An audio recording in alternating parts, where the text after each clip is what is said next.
Chapter 209. The Cat Regiment has almost 8,000 people. Young man, do you understand what this means? Danzo smiled meaningfully and answered his own question. It means that they have the determination to lose 5,000 people. 3,000 members is the norm for the Cat Regiment. Child, do you think you will be one of the 5,000 dead? Humph, anyone can say that, but you wind-blowing team have no right to say it. Last time in Yuankai City, only a few dozen of your 2,000 members escaped. The remaining 300 were also redeemed from Dragon Queen. Tell me, what is the casualty rate? The Cat Regiment sneered. That's why we have a lot of experience. Danzo was not angry. He smiled faintly and asked, if we meet the Mother of Dragons again, which of our two mercenary regiments has a higher survival rate? The strong will survive. Not only will they survive, but they will also return with a great victory. The Cat Regiment said proudly. Danzo shrugged and said to the Dornishman, now you know which mercenary regiment to choose. How about we join the wind-blowing team? The black-haired man asked his companion. Why? The bald man was puzzled.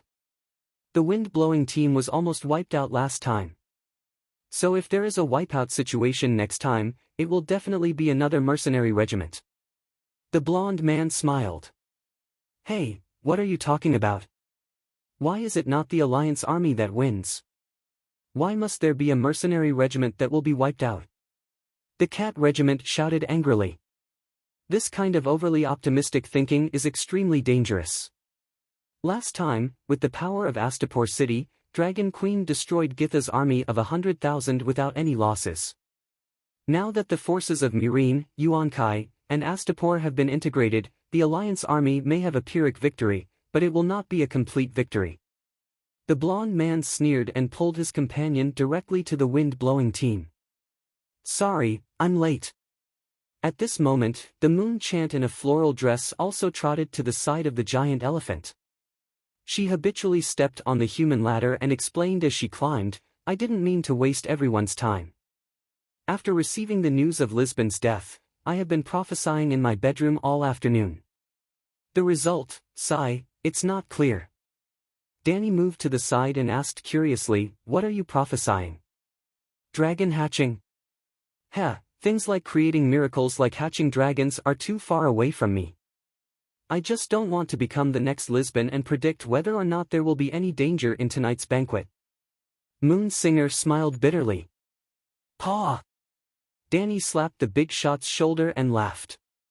There's no need for a prophecy for such a simple question. Let me tell you, just wear a layer of armor under your mage robe. But the armor will obstruct, I know. Danny waved her hand and said, why don't you wear your armor when you go out and take it off before you go home to cast your witchcraft? Witchcraft's lethality is too low. I need to learn a guardian skill. Oh, not the kind of guardian skill that can support a family. It's a combat skill that's similar to that of an assassin or a knight. Wouldn't that be too? Moon Singer's expression was conflicted. She did not know what to say. Too indecent. Could it be more indecent than using a guardian skill to sell his skills? Too difficult. Could it be harder to learn than witchcraft? Seeing the longsword beside Danny, Moon Singer seemed to see an illusion in front of her. It was a blue-robed great wizard who was slashing people with a two-handed greatsword while casting fire witchcraft. Seems like a good idea. Why don't you work hard to earn money and use the money you earn to nurture a few trustworthy guards? Shadowbinder Tam said calmly. This is really a good idea. As expected of one of the three great wizards. Moon Singer immediately tossed the strange idea of a great sword wizard to the back of her mind. She started thinking. Which big shot should she find to cast her guardian skill on? Living in the upper house was too expensive. What she had on hand was not enough to hire guards. Just as Moon Singer was deep in thought, the Shadowbinder passed a small booklet to Danny. This is the illustrated handbook of gods and devils. Since you have the intention to become a Shadowbinder, it's impossible for you not to have dealings with devils. Danny flipped to the next page. There was a drawing of a three-headed, black-scaled monster with a twisted shadow on the top half of its body. There was also a note in Valeglia at the side, Escarzen mode cis. Magic could stimulate the most primitive desires of humans. In blood witchcraft, desire was the source of power.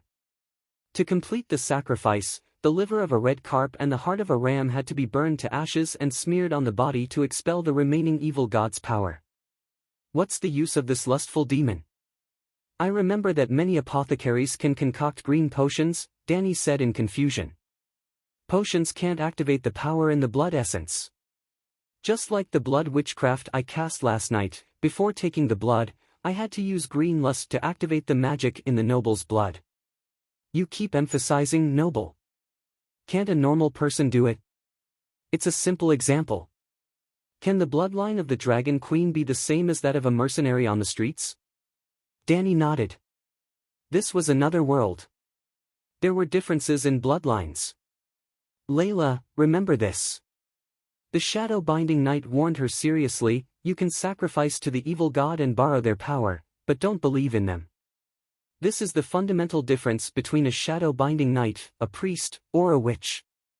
Tam's ability was probably much weaker than Kuei-shi's, but she was much easier to get close to. She enthusiastically explained to Danny the common knowledge of the supernatural world and the taboos of a shadow-binding knight. Other than not teaching her witchcraft directly, Tam was almost fulfilling her role as a teacher. We're here, the moon singer reminded her. While talking to Tam, the elephant crossed the long bridge and arrived at the east of the city. Soon, it entered the Black Wall. After walking for about 10 minutes on the ancient black stone streets, they finally arrived at the entrance of a black stone tower on the south side of the Black Wall. Unknowingly, the golden-red sunset dimmed. Torches and lanterns started to light up nearby. There were 7 or 8 white elephants in the elephant pen. In front of the Black Tower, there were more than 100 beautiful palanquins neatly arranged on the lawn. It was obvious that the 3 of them weren't the first guests. Danny hung her longsword on her waist and was the first to climb down the rope ladder. Then, the shadow-binding knight and the moon singer stepped on the human ladder and steadily walked down the elephant's back. An old butler with silver hair and blue eyes was waiting at the entrance. His face was very clean and tidy. He was wearing a very exquisite purple suit. Together with his meticulous expression, he gave off an ancient sense of solemnity. Great Wizard Tam, the master has been waiting at the top of the tower for a long time. Sorry, we're late. The shadow-binding knight bowed slightly. The butler nodded and gave a look to a blond youth in a pure white robe. The youth immediately stepped forward and bowed respectfully to the 3 magicians. Please follow me. Then, he led the way to the staircase at the side of the hall. The master of this Tower of Heaven completely followed the traditions of ancient Valeglia. The higher the floor, the higher the status of the people who lived there. The hall at the bottom was very spacious, about 500 square meters, but it was only a storage room. It was filled with beautiful wine barrels. The second floor stored rice, flour, and other food. The third floor was the kitchen. The fourth floor was the servant's bedroom. The fifth floor was the upper servant's bedroom. The sixth and seventh floors were the residence of the Valeglia servants. From the 8th floor, it was the master's opera house, library, swordsmanship hall, bonfire hall, dining room. The Tower of Heaven belonged to the Megara family. There were 20 floors in total. Mirajo's bedroom was on the highest floor, but he didn't live there often. There was also a villa with a garden near the Tower of Heaven. That was his daily residence. After all, even in the Valeglia period, the nobles of Volantis didn't have dragons. They built the Black Tower only to welcome the visiting Dragon King. At this time, the top of the Tower of Heaven was covered with a layer of colored glass dome. It became a place for large-scale banquets. Exquisite colored lanterns hung on the dome, emitting colorful light under the night sky. The colorful light was reflected by the colored glass, and the whole venue became a dreamy stage. There were no extra buildings under the dome, only a circular fountain pool in the center. It was 20 square meters. As the lanterns swayed gently, the umbrella-shaped crystal water curtain flashed with different colors. It was so beautiful that people were intoxicated. The platform on the top floor was wider than the foundation. It was about 800 square meters. But at this time, no less than 300 people gathered here. The atmosphere was very lively. Well, most of them had silver or bright blonde hair, purple or blue eyes, and wore exquisite Villeglias silk robes in a classical style. Except for the old and fat people, no matter men or women, they all had beautiful colors. An arc-shaped stage was built near the glass wall in the north. It was covered with a warm green carpet, and more than 20 musicians were playing soothing and lively music. Such a dreamy environment, such handsome people, and such pleasant music only made people feel intoxicated. It was as if they had come to heaven. The shadow-binding knight and moon singer were obviously a bit reserved. Only Danny looked left and right. She even stood on her tiptoes to take a look. After looking around, she complained, "The lights are dazzling my eyes. This place is only suitable for dancing. Great Wizard Tam, over here." Someone waved. In the corner where a knight's armor stood, there were 6 strange people in strange clothes. Well, they were as strange as Danny and the other 2. "It's Bo Cheng and Corbett." Tam whispered to Danny and led the way. On the way, the shadow-binding knight had already explained to Danny the situation of the other 2 giants. They were the necromancer Bo Cheng from the Barren Land and the black goat priest Corbett from Kal. They also brought 2 trusted mages with them. Bo Cheng's outfit and aura surprised Danny. He had a square face, a high hat, a wide belt, a red robe, a long beard, and a short sword at his waist. He was almost a westernized Ming Dynasty scholar. Yes, he was also wearing dark gold shoulder guards and a golden silk vest on his upper body. It would not be strange if he took off the shoulder guards, vest, and short sword at his waist and directly entered the Ming Dynasty's Fenghua. Bo Cheng, who had an extraordinary temperament, seemed out of place when the 9 evil people gathered together. However, his profession was even scarier than the shadow-binding knight. A necromancer.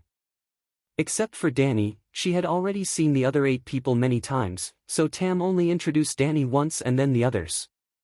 After Lisbon's accident, I thought Priest Layla would choose to become a fire mage. I didn't expect her to change her profession to a shadow-binding knight. Bo Cheng stroked his beard and said strangely. The 2 big shots brought 4 younger brothers, 3 fire mages and 1 alchemist. Well, the alchemist was from Danny's hometown. He was from the Westeros King's Landing Alchemist Association. However, although they were alchemists in name, they were more appropriate to call them fire warlocks. They were the ones who helped the Mad King Aerys roast Duke Stark. They were also the ones who helped the Mad King bury the wildfire in King's Landing and prepare to burn down the city. Chapter 210. Shadowbinders can wield the power of fire and shadow at the same time, Tam said calmly. That's true. Bo Cheng nodded and turned his head to look at Danny strangely. He found that her body was slightly bloated and could not help but ask, "Are you wearing armor?" "Chainmail. Other than being a priest, I'm also a knight." "Hee, we're really alike. I'm also a swordsman." Bo Cheng patted the short sword at his waist and said with a smile, "After that incident, it's safer to carry a sword when going out. Lisbon is an exception. Too many people have seen the gold coins on him," Death Priest Corbett from Kal said calmly. Almost every race that didn't have a single god had their own death god. For example, the Stranger of the 7 Gods, the Wild Lion of the Barren Land, and the Black Goat were the death gods worshipped by the people of Kal. For the Church of the One God, such as the Red God Church, Lalo was the god of all creation, the King of Light. He was also the death god, the Shadow Lalo. Speaking of Lisbon, Bo Cheng stroked his beard and asked the Shadow Binder, "Wizards' corpses have magic power. As the #1 genius of the younger generation, Lisbon's corpse is even more valuable. Can I buy his corpse? I might be able to create a fire wizard corpse demon." "Damn, I was just praising you for your magnanimity. You've revealed your true colors in just a few sentences." Danny was infuriated by the Shadow Binder's refusal. However, Tam nodded without hesitation and said, "Sure, as long as you pay your family a reasonable price." Hee, even Westeros know that Prince Bo is never short of money. The fire warlock behind Bo Cheng laughed. Well, Bo Cheng came from the Bo dynasty of Barren Land, a branch of the royal family. Calling him a prince was an exaggeration, but he was definitely rich. Bo Cheng nodded proudly and said, "I'll buy Lisbon's corpse at twice the market price." Isn't Lisbon our companion?" She couldn't help but interrupt. "That's why I'm paying twice the price." Bo Cheng glanced at her and said calmly, "When we're alive, we study others. When we're dead, we'll be studied by others. That's our fate."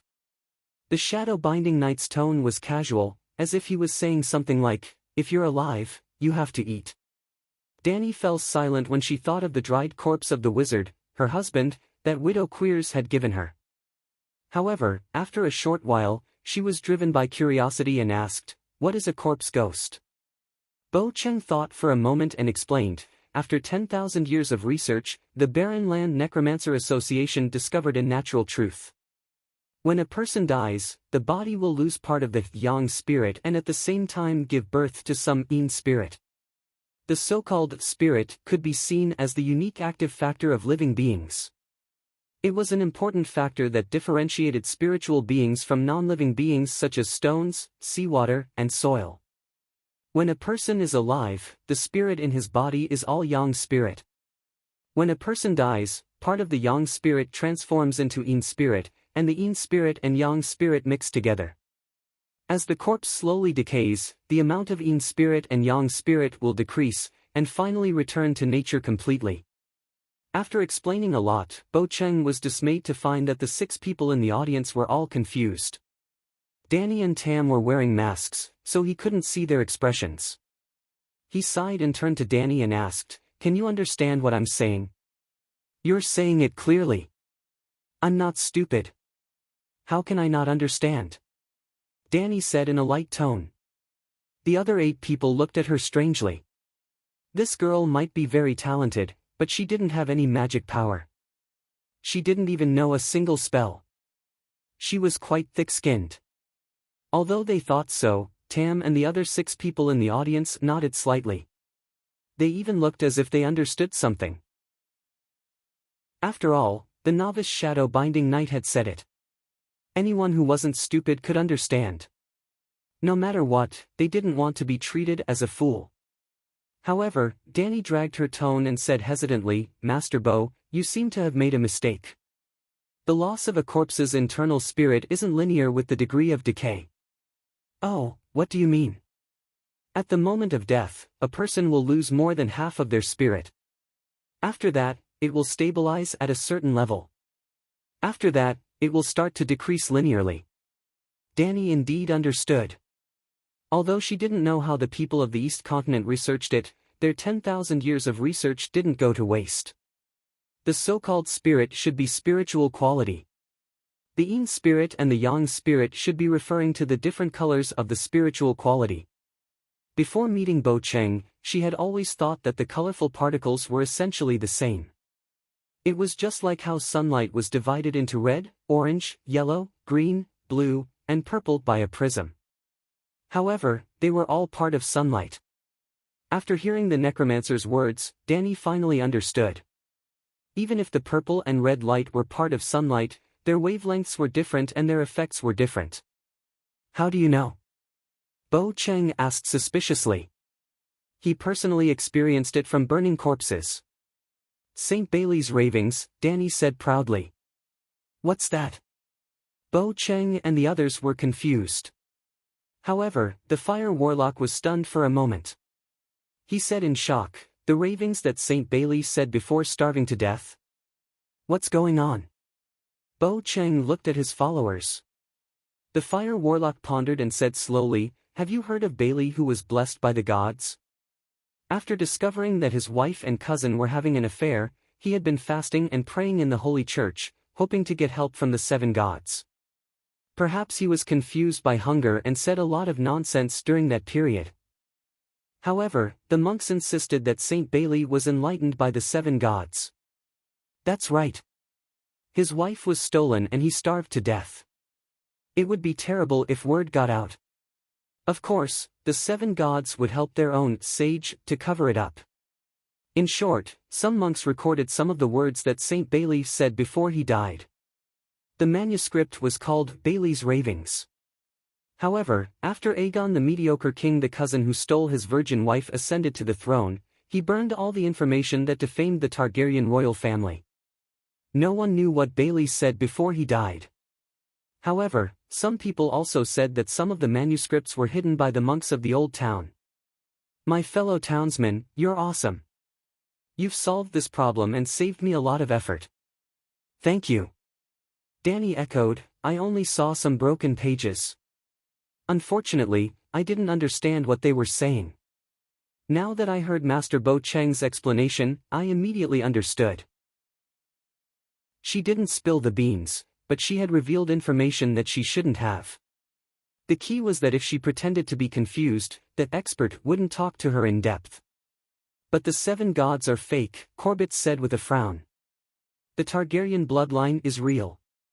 Perhaps Bailey really communicated with a god of wisdom from another dimension, the Shadow Binder said calmly. Master Bo Cheng, please continue. What's after the yin-yang spirit? Dany urged. Bo Cheng didn't want to talk about it anymore. After all, no one could understand it. What was the point? However, he found that not only could Dany understand it, but she also gave him a new theory. He couldn't help but be interested. Before the Necromancer Association was established, we scholars only hoped to solve the mystery of life and death. We never thought of creating ghosts or other undead creatures. You also want to live forever? Dany asked strangely. Also? Bo Cheng asked doubtfully. He then shrugged and said matter-of-factly, who doesn't? That's right. Master, please continue. At first, the scholars didn't notice the difference between yin spirits and yang spirits. They only had one thought: after death, one would lose their spirit. But if they added spirit to a corpse, could they bring the dead back to life, or even live forever? Bo Cheng was excited, as if he had transformed into a scholar who explored the mystery of life and death 10,000 years ago. I'm afraid it'll be very difficult, Dany sighed. She had thought of this before and had even tried many times. Unfortunately, not to mention corpses, even living people couldn't accept her spirit. Sigh, it's not difficult, it's impossible. After all, the association didn't succeed even after 10,000 years of research. They only created a bunch of byproducts. Bo Cheng sighed dejectedly and said slowly, during the research, the scholars gradually discovered the difference between yin and yang spirits. Living people can only accept yang spirits, while corpses have a stable entangled yin and yang spirits. When the scholars tried to break the balance between yin and yang and extract all the yang spirits, the scholars became necromancers, and the corpses became zombies that could move and listen to orders. So that's how it is. Dany was very happy. She didn't come to this gathering for nothing. Or rather, Kuei-shi's prophecy was very accurate. She should go to the east, to Asia, to understand the truth of the world. Of course, Dany also realized that Asia wasn't the main point. The main point was to communicate more with supernatural people. Although this world's supernatural power was a bit weak, and there was an embarrassing incident where a mage was stabbed to death by a thief, the wisdom accumulated over thousands or even tens of thousands of years couldn't be underestimated. It was all because this world's magic was too low, and the mysterious professionals were too miserable. I wonder if Master Bo Cheng is interested in exchanging protective skills with me? Dany asked shamelessly. You want to learn necromancy? Bo Cheng smiled faintly. Ahem, Layla, shadow binders control the power of fire and shadows. You can learn the fire wizard that you got from Lisbon, but necromancy can't coexist with it. Tam reminded. Hey, I haven't officially become a shadow binder yet. Dany shouted. Tam turned around and stared at her coldly, as if asking, I've invested so much effort in you, and you want to betray your master? Bo Cheng waved his hand and smiled. Priest Layla, I'm sorry, but you're not a native, and necromancy's secret arts are rarely taught to outsiders. Why? A rule left behind by our ancestors. Tam was silent for a while, and said slowly, there are necromancers from other schools in Asia. Layla, if you really want to learn necromancy, I'll introduce you to a few corpse robbers. Corpse robbers? Necromancers need corpses, and corpse robbers know where their customers are. You're a good person, Tam. Danny said affectionately. Necromancers and shadow binders can help with dragon hatching, the shadow binder said faintly. Bo Cheng frowned and said, necromancy originated from the Barren Lands, and only the wizards from the Barren Lands Undead Association are accepted. As for the other wild wizards, even the tolerant Asia doesn't allow necromancers to move around openly, and some places even kill them. Miss Layla, you have to be careful. Why? Danny asked curiously. Wild necromancers have no restrictions, and their witchcraft theories are incomplete. They pursue power over wisdom, and their actions are too inhumane. You have to understand that the Undead Association doesn't want to create terror, and our most fundamental pursuit has never changed immortality. Moon Singer glanced at the entrance of the hall, and said softly, Malacho is here. Everyone looked over and saw a muscular man in black armor walking toward the stage with heavy steps. The muscular man was wearing a full body armor, which was matte black in color. His steps were steady and powerful, and he looked very heroic and domineering, like a victorious general who had just returned from the battlefield. He's Malacho, the leader of the Tiger Party who's been in the limelight recently. At the same time, he's also the commander-in-chief of the Allied Army in Volantis, so he often wears armor to attend meetings and put on a show. There are hundreds of Volantis here, and all of them have the right to vote, Moon Singer whispered to Danny. Yeah. Danny's gaze was fixed on the Gith people behind Malacho, who were wearing golden tasseled toka robes. Why are the Gith people following Malacho? I heard that Malacho has always rejected the Gith people's invitation, and the Gith people are also staying in the Elephant Party's Nessisur mansion, she said doubtfully. Chapter 211.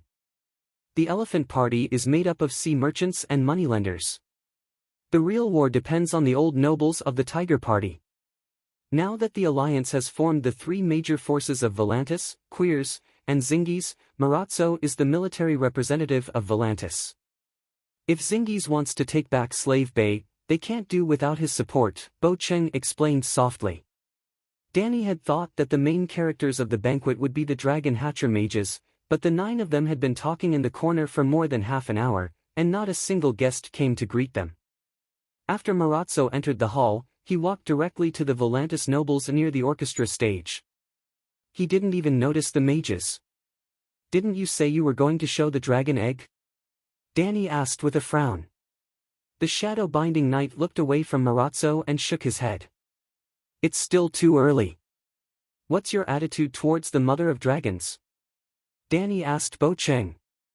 Now that the 3 kingdoms of Barbarian are established, the 3 sides probably don't want to participate in this matter, and there are no slaves in Barbarian. Well, the 3 kingdoms here weren't Shu Han, Chao Wei, Sun Wu.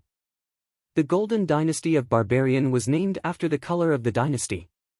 The history of the land of barbarians was divided into 3 stages: 1. The Kingdom of Dawn before the Long Night; 2. The Long Night during the Asour and High Period; 3. After the Long Night, the Golden Heavenly Dynasty, or the Rainbow Heavenly Dynasty. In the legends, the Dawn Kingdom's emperor was almost always a god or the son of a god. It was uncertain whether it was true or not, but the Dawn Kingdom had existed for a very long time. It could almost be considered a previous mythical civilization along with the Children of the Forest. After that, the Golden Dynasty went through 10 dynasties: the Hai's Grey Dynasty, the Chang's Indigo Dynasty, and the Murong's Emerald Dynasty. Well, the last 3 dynasties were more strange. Chagang, Pearl White, and Huazi. Similar to the Western Han and Eastern Han dynasties, the royal family of the same surname extended their lives twice. The strange thing was that after 2 consecutive revivals, the emperor cut off his manhood. The crown prince could get married and have children, But once he ascended the throne, he had to cut off his male route to help the emperor get rid of all distracting thoughts and dedicate himself to the country. Needless to say, this policy was quite effective. The barbarian lands turned from a weak country that was bullied by everyone to a prosperous second largest country in the world. The people lived and worked in peace, and the empire expanded its territory. Even the people of Valeglia did not dare to provoke them. What was even more amazing was that they had also completed the first infrastructure project in the world of Song of Ice and Fire, which was to build a network of stone roads all over the land. Similar to Valeglia's avenue, the 1,000-year-old immortal stone path connected all the cities in raised land. It was ridiculously powerful. After a few thousand years, the barbarians were still using the stone path built by the eunuch emperor of the Huazi dynasty. Unfortunately, the eunuch dynasty did not have a third chance to extend its life. After that, there was the Jia clan Green dynasty, and the Luo clan Scarlet dynasty. It was the Luo clan dynasty of Luo Bao, who wanted to become Emperor Wu of Han, but had his head chopped off by the zebra people and made into a wine cup. The 9th dynasty was the Chai dynasty. This was the 10th dynasty, the Bu family's Azure dynasty. However, the Bu family's dynasty seemed to have reached a period of decline. Although the zebra people did not attack them, there were warlords in their own country. A general with zebra blood, Bo Xiong, occupied a trade town in the northwest, the Silk Road that connected the Western world. That Bo Xiong looked a little like An Lushan. There was also a remnant of the previous dynasty, who learned a lot of witchcraft. He occupied a piece of land and raised the flag of the Chai dynasty. It was similar to Murongfu, who had successfully recovered the Great Yan. With Murongfu and An Lushan eyeing them from the side, it was no wonder that the son of the Bu family did not want to participate in the Mother of Dragons crusade. However, the barbarians have joined the United Nations, and the income from the sea trade is almost the same as the land tax. The imperial court is unable to cut ties with the sea trade city-states. Bu Cheng sighed and said, "Without a doubt, the Dragon Queen is the enemy of the entire world. However, the Alliance army without dragons might not be her match. I really do not know how long this world war will last and how many people will die." Then, Danny looked around and asked in a weak voice, "What are your plans for the dragon hatching? Do you really have the confidence to hatch a dragon, or are you using your protective skills?" The moment she said that, the air in the small corner seemed to freeze. The atmosphere was awkward and heavy. Danny acted as if she did not know and continued, "It has been almost an hour since we entered the hall, and not a single guest has come to greet us. What does this mean? The Volantis people look down on us. But according to the popular saying, the dragon hatching needs to be sacrificed to the loved ones of those with noble bloodlines. The dragon granny of the new JS burned 2 small noble families, hundreds of people, men, women, and children, but she did not even hatch a single dragon scale. What kind of future do you think she will have? You will not give her a sum of money and send her out of the country, right? If you cannot hatch a dragon, I am afraid that your ending will be 10 times, no, 100 times worse than hers. We have signed an agreement, but there is no guarantee that we will succeed." The fire warlock said nervously. "You are talking about an agreement with a person whose entire family has been wiped out?" Danny sneered. "Then what do you think we should do?" The Call people frowned. "Let's have a good time tonight. Tomorrow, we will just break up." Bo Cheng's 2 eyebrows almost stood up. He suppressed his anger and scolded, "You have not joined us yet, and you are already encouraging us to break up. What are your intentions?" "What intentions can I have? I want you to work on that 1,000,000 gold coin project after breaking up. Every one of you is powerful and knowledgeable. You are all talents." Danny stared at him without backing down. "Before I came, I thought that even if I would not be respected by the Volantis people, I would at least be able to talk and laugh with Marajo. When your status is high, you naturally have the right to speak. But when I came over and saw it, my heart sank. Obviously, if there is a slight setback in the dragon hatching process, we will all be finished." Although it was unpleasant to hear, it was the truth. Everyone's face turned ugly and became silent. After a while, Bo Cheng breathed a sigh of relief and said, "Hatching a dragon can help me analyze the path of life and death. For the truth, I am not afraid of death. Yes, I am afraid of death, but I am more afraid of missing the opportunity to learn the truth." The fire warlock said seriously. "Makes sense." The black goat priest smiled and nodded. "Damn, they are all so brave. For the truth, they are not even afraid of death." Finally, the shadow-binding knight said slowly, "We are already the top group of people in the extraordinary profession. We are irreplaceable. As long as the Volantis people do not want to lose to the mother of dragons, they must have their own dragons. To hatch a dragon, we must live well." "Someone is coming," the moon singer whispered. A handsome blonde young man walked over and said politely, "Mages, Senator Nisisir has arrived. Senator Marajo invites you over." When they were whispering, Marajo stopped the orchestra and gave a campaign speech on the stage. His voice was full of passion, but the content was very boring. Even Danny, an outsider who had just arrived in Volantis for less than 2 days, could tell his campaign outline. In fact, when she passed by the park in the afternoon, she had already heard Marajo's speech and seen too many elephants with slogans on their bodies. In summary, there were 2 points. 1, I want to fight against the mother of dragons. 2, I was born in the old nobility, and my ability to lead troops in war is the best in the world. After Marajo finished his speech, another senator led a group of people into the hall. Then, the blonde young man came to look for the dragon hatcher mages. Danny stood behind the moon singer obediently and looked at the 3 mages on the stage chatting with Marajo, Nisisir, and the other dignitaries. Suddenly, she narrowed her eyes and said in disbelief, "Valeglia Steel?" Her voice was really soft, and it was blocked by the wooden mask, but the moon singer still touched her. "Don't be rude. No one is paying attention to us. The Volantis people are all surrounding the 3 mages," the pyromancer said sourly. Well, the 3 mages went up the stage, and the 2 senators were like hosts, introducing the 3 guests to the Volantis people. From time to time, they would ask a few questions about the dragon hatching. It was very lively. Danny and the rest were also standing on the stage, but they were very far away, on the left side of the small stage. "Marajo is wearing the Valeglia steel armor?" Danny asked in a low voice. "The Ararathon family doesn't know about this?" Moon Singer's eyes flashed with a trace of doubt. "Ararathon has left Volantis for hundreds of years. I only know that the Megaya family belongs to the 14th Fire Peak family." Danny smiled bitterly. "Damn, I almost exposed it.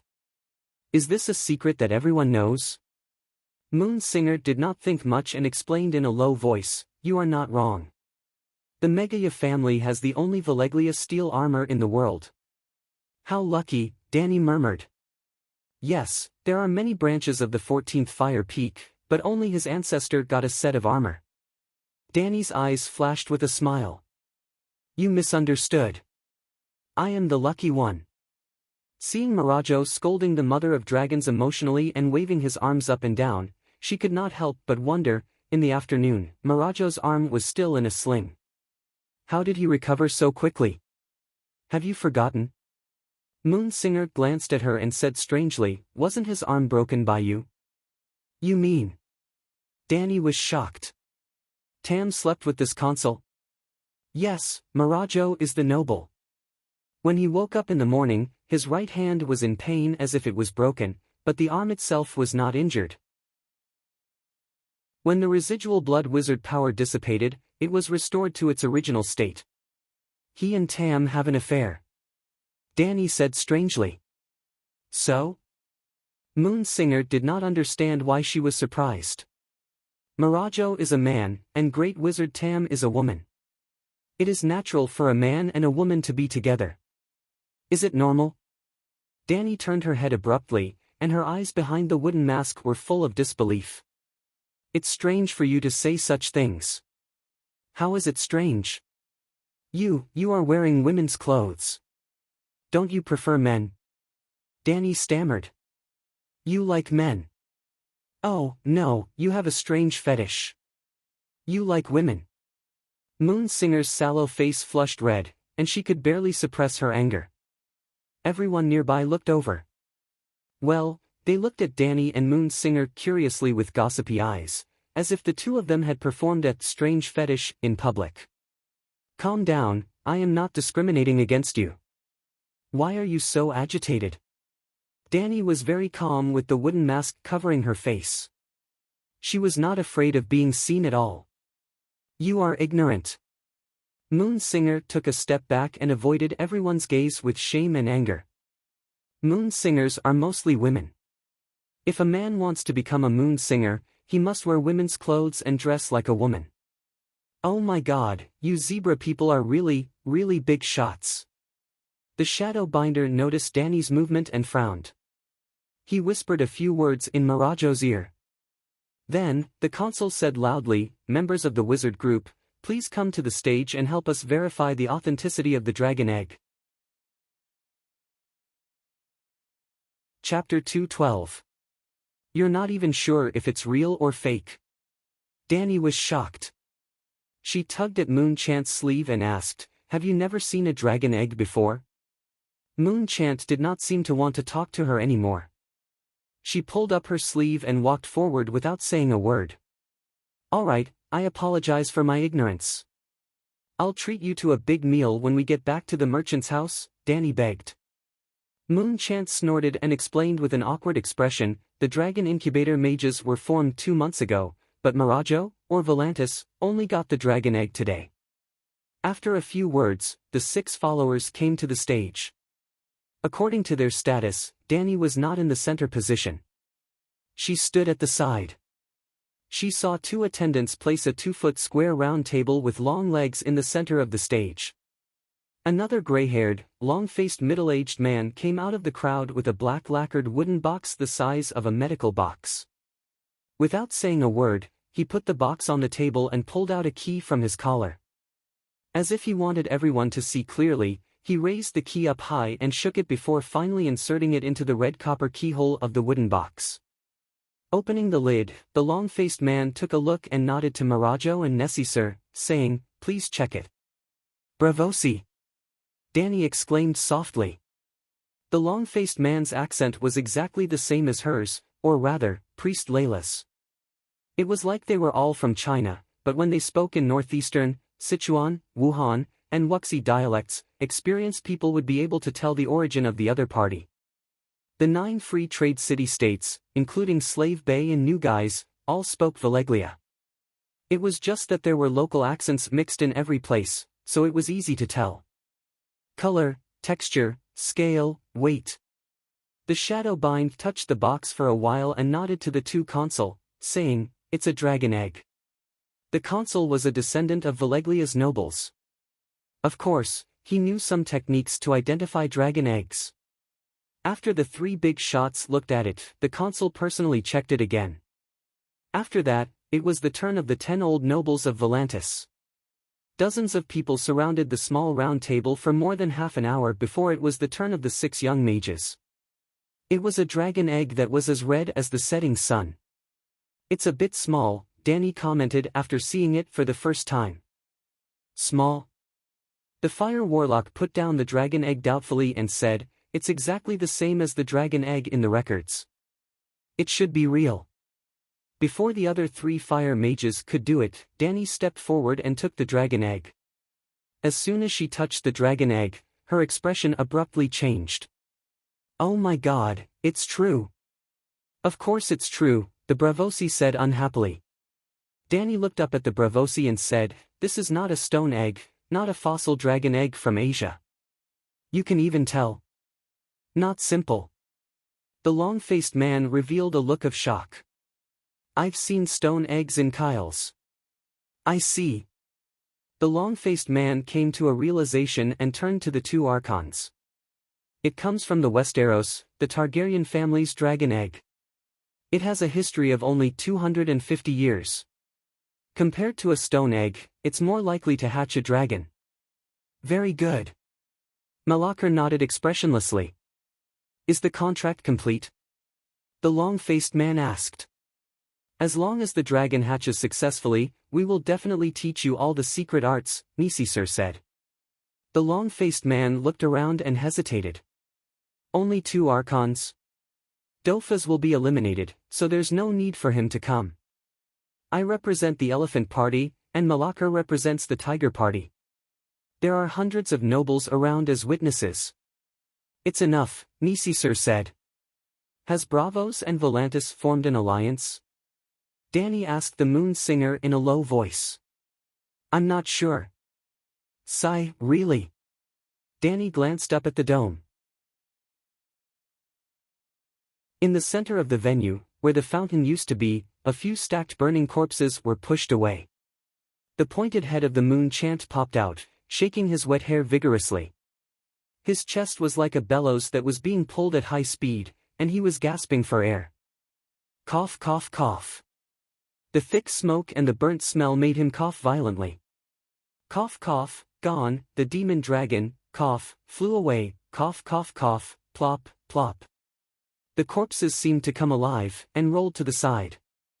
More than 10 black figures sat up in the pool. Ouch, my hand is burned. Bo Cheng hugged his right elbow and wailed. It's good enough that you're still alive, cough, cough. Danny shook her head, looked around, and coughed. The corpses are burning like candles, we can't stay here for too long. The binding knight Tam struggled to get up, and luckily said, thank goodness you were smart enough, Layla. You pulled us straight to the pool, and didn't try to rush to the stairs like the others. Come and help me, ouch, my leg was broken by someone. Danny looked closer, and said in surprise, Consul Nisisir. You're not dead? This was not an act. At that time, she did not even think of saving any Volantis. She pulled Tam with one hand and Bo Cheng with the other, and ran straight to the pool in a snake-like manner. Oh, I didn't pull the moon chanter away, because that fellow had grabbed onto my robe in a death grip. Help, cough cough, I can't breathe, help me get out of here. He only cared about wailing. Danny did not help him, but grabbed the moon singer who was about to run to the stairs and pushed him over. The consul immediately hugged the skinny zebra man like an octopus. The binding knight walked over to support the other side of the consul, and asked curiously, Your Excellency, why didn't the mother of dragons burn you to death? Danny still had a long sword on her waist, and she took it down along with the scabbard. She pushed aside the burning corpses on the way, and moved step by step towards the stairs. Other than the 5 of them, there were 8 people who survived. After all, the pool was 20 square meters, and more than half a meter deep. As long as they did not faint or suffocate, the people at the bottom would be half alive. More importantly, the 2 dragons adjusted their angles, and most of the dragon flames flew over the pool instead of directly burning it. I'm not stupid. If I don't run when I see Malacho melting beside me, am I going to wait for the dragons to burn me? Narcissus groaned. Why did you think of running to the pool? Moon Singer asked curiously. Hee, this is wisdom. Narcissus grinned and said proudly, that black dragon clearly has a rider, which is that vicious woman. Her heart is like a poisonous scorpion, but she's not stupid at all. If I were in her shoes, if I was riding the dragon, I would also let the dragon block the stairs as I plan to attack the Tower of Babel. Sure enough, that devil is as vicious as expected. She will definitely kill us all. Damn, even you thought of this. Are you a devil? An old man from Volantis looked up at the dark night sky, and then looked around at the corpses that were burning with bloody flames and smoke. Suddenly, his pupils shrank, and he came to his senses. He wailed, tragic, tragic, tragic, too tragic, sob sob sob, this is war. Danny sighed with a complicated expression. Priest Corbett is dead. Dark, Lincoln, and Mace are also dead, the fire warlock said with a sobbing tone. You are still alive? Danny glanced at him in surprise. The face and clothes of the Westeros were black, and there was a large burning hole at the bottom of his robe. Dead, dead, all dead, sob sob. The fire warlock looked around numbly and started crying without warning. His crying was like the fuse of a firecracker, and a series of wails sounded in the dilapidated hall that was filled with the smell of meat. "Stop wailing. Come and move the corpses. The stairs are blocked," Danny shouted. "Is there anyone still alive?" Her words alarmed the people at the bottom. Across the pile of burning corpses, the people on the other side also started to shout and drag the corpses. "It's Butler Fox," the shadow binder shouted. "There are still people upstairs. Butler Fox, move the corpses away." "Ah!" The fire warlock who was sobbing was like a little girl who was being molested. With a sharp voice, he pointed to the northeast and said, "Look over there, the Mother of Dragons hasn't left yet. She wants to burn the Black Wall." Chapter 213. Of course, there was more than one Tower of Babel within the Black Wall. Excluding the small nobles and merchants, there were more than 30 branches of the top nobles of Valeglia, including the 14 Fire Peaks. Almost every family in the 14 Fire Peaks had a black tower to welcome the Dragon King from the main family. Roughly speaking, there were 22 Tower of Babel within the Black Wall. Of course, like the Megara family in Maracho, the top floors of the rest of the Tower of Babel were remodeled, either with glass or wood domes, or with flower beds and swimming pools. But one thing was for sure, these families followed the tradition of the Son of the Sky, of Valeglia, and the noblest people must live at the top floor. And in the room of the family master, there must be precious items passed down from the ancestors. For example, Valeglia swords, Valeglia books, statues, secret techniques. The Volantis never thought that the Mother of Dragons would cross 3,000 kilometers and launch a surprise attack on them. So, there were no dragon-slaying crossbows, no archers, and no strong guards. Many of the top floors of the towers did not even have servants. It was empty, waiting for someone of noble character to ride a dragon and steal it.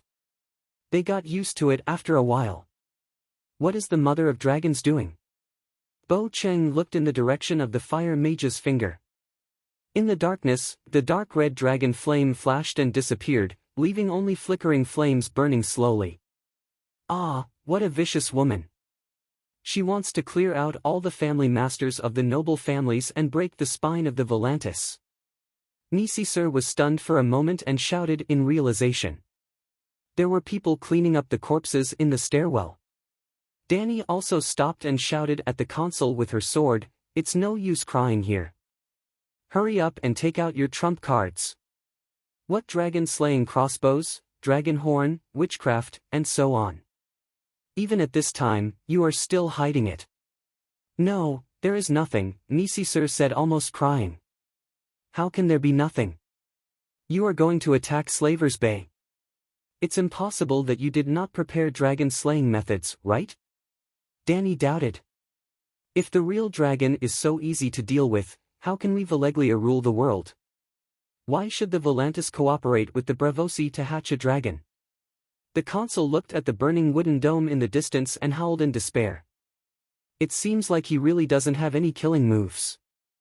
Now I can relax. What about the dragon-slaying crossbows? Even the Gith people have dragon-slaying crossbows."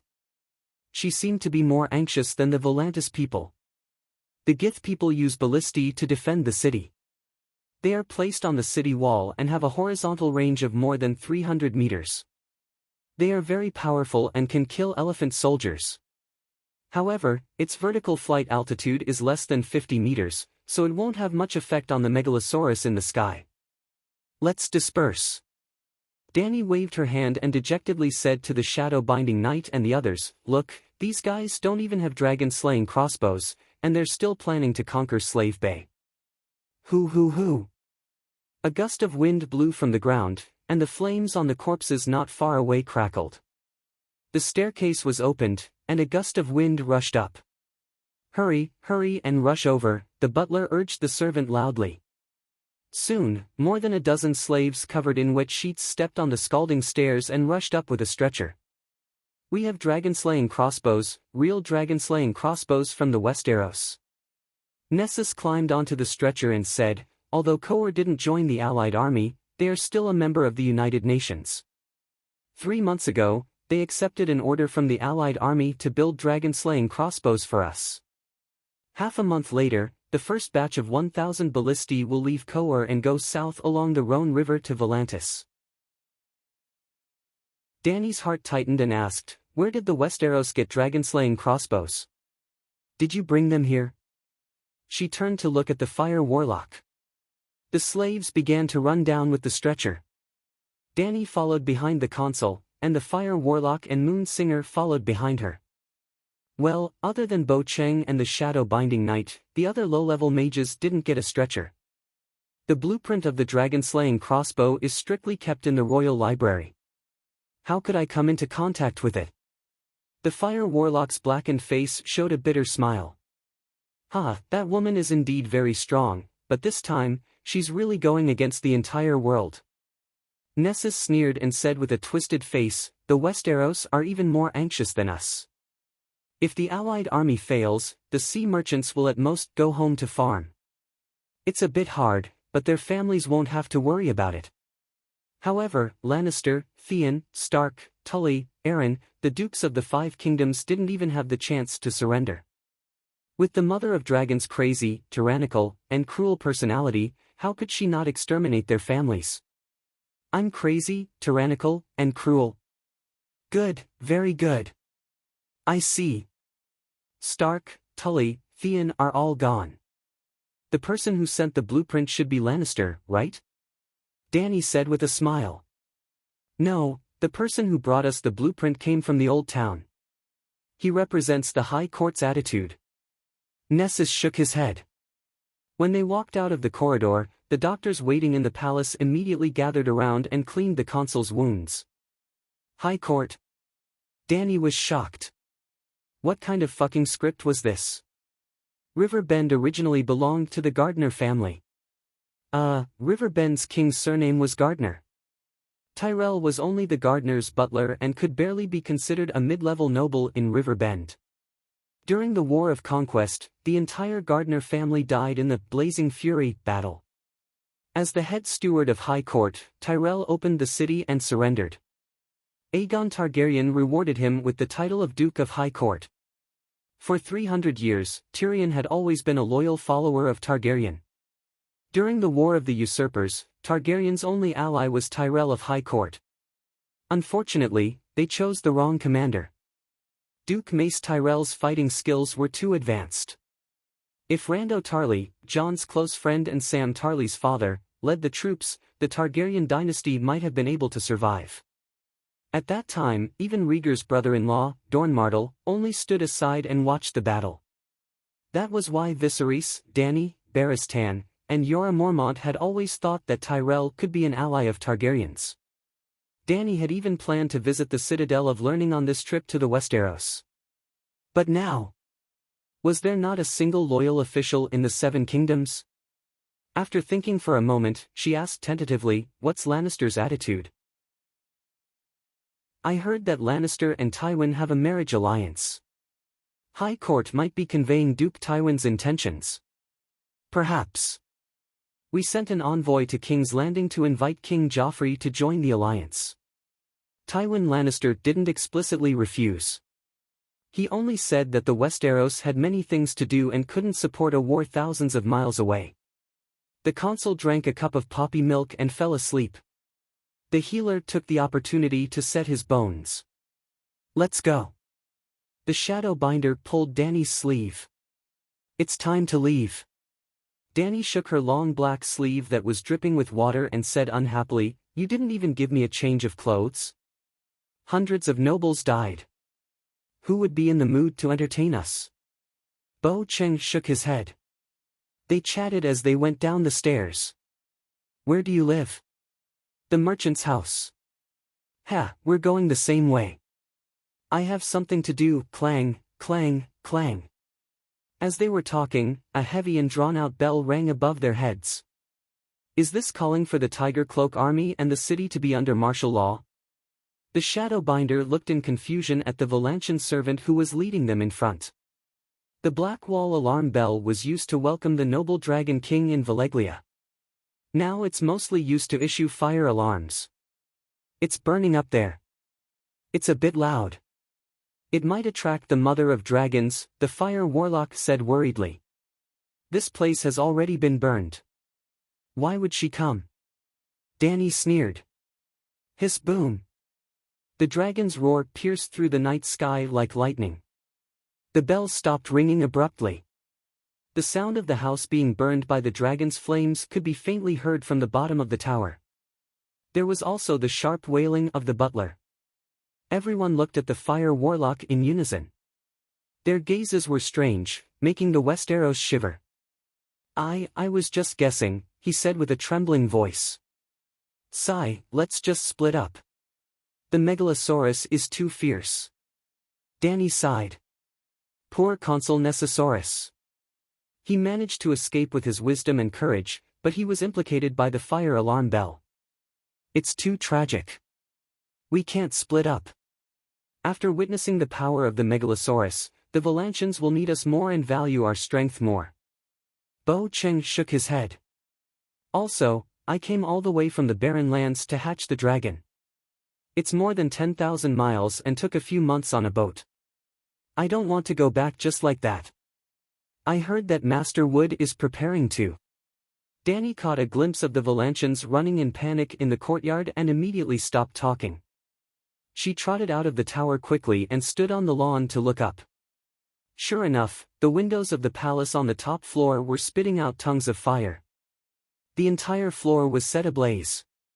In the dark sky, the Tower of Babel was like a burning torch. On the ground, a team of Tiger Cloak army had rushed over. A large group of Valantians, old and young, walked out of their houses. Some looked at the burning black tower in confusion. Some shouted in panic, "It's on fire!" There were also people who saw the figure of the Megalosaurus in the fire and heard a roar that sounded like a dragon's roar. They screamed in fear, "The mother of dragons is attacking!" More people thought of the fate of their relatives who attended the Black Tower gathering and couldn't help but cry. In the midst of the chaos, the 5 mages climbed onto 2 white elephants and passed through the crowd that had gathered around them. They slowly made their way towards the Blackwall City Gate. Did you know that Master Wood is going to Slaver's Bay to seek refuge with the Mother of Dragons? Danny asked Bo Cheng opposite her. She changed seats with the Fire Warlock. The Westeros, Tam, and Moon Singer sat on a giant elephant. Danny and the Barbarian Necromancer sat on a castle. Mother of Dragons? No future. The Barbarian shook his head. The sky is burning, the Megalosaurus is roaring, and her enemies are wailing in the fire. If I didn't pull you away, you would have been melted into a puddle of burnt grease by the dragon's flames like those hundreds of dead people. Sigh, even if that's the case, the Mother of Dragons did not harm the foundation of Volantis. You also heard that in half a month's time, Khal will hand over 1,000 dragon-slaying crossbows to the Alliance. Danny thought for a moment and said, I saved your life, didn't I? Yes. How are you going to repay me? Danny grinned. Bo Cheng was stunned and said, I thought you were a warm-hearted good person. I am a good person. Danny nodded and said with a smile, a good person wants to learn necromancy. What do you think? This, the Necromancer Association. Bo Cheng's expression changed a few times. Seeing that Danny was staring at him without any intention to ease the situation, he gritted his teeth and said seriously, the basic meditation techniques must not be leaked. I can only teach you 2 techniques. That's fine. Danny already had the most powerful inheritance of the Great Wizard. She didn't need the meditation techniques of other wizard schools at all.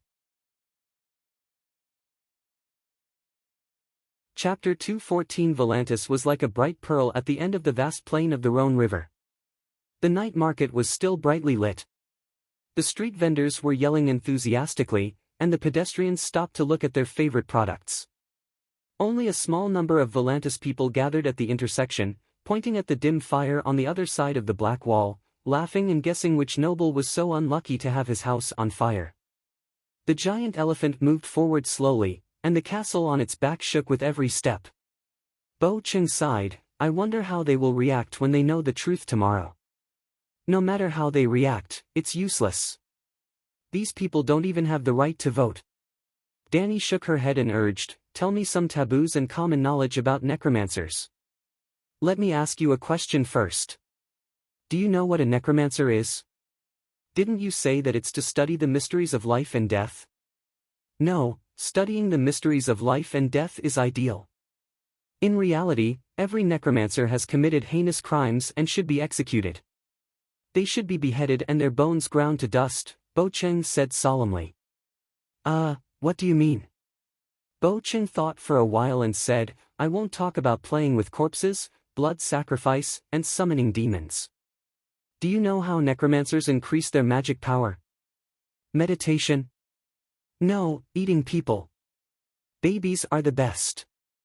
Weird babies, like dwarf babies, are the best supplements. Wizard power is hard to come by, and the most common way for necromancers is to eat people." Bo Cheng looked at Danny coldly, as if she was the evil demon who ate dwarf babies. "Why are you looking at me like that?" Danny shrunk her neck and shouted, "You're the necromancer. You're the one who eats people." "I don't eat people." Bo Cheng's expression softened a little, and he said slowly, "When I joined the Association of Necromancers, I swore in the name of my ancestors that I would never use evil means to practice witchcraft. Of course, it's useless to just swear. I still have to take blood tests regularly. If the amount of evil spirits in my blood exceeds the limit, my status as a prince will be useless.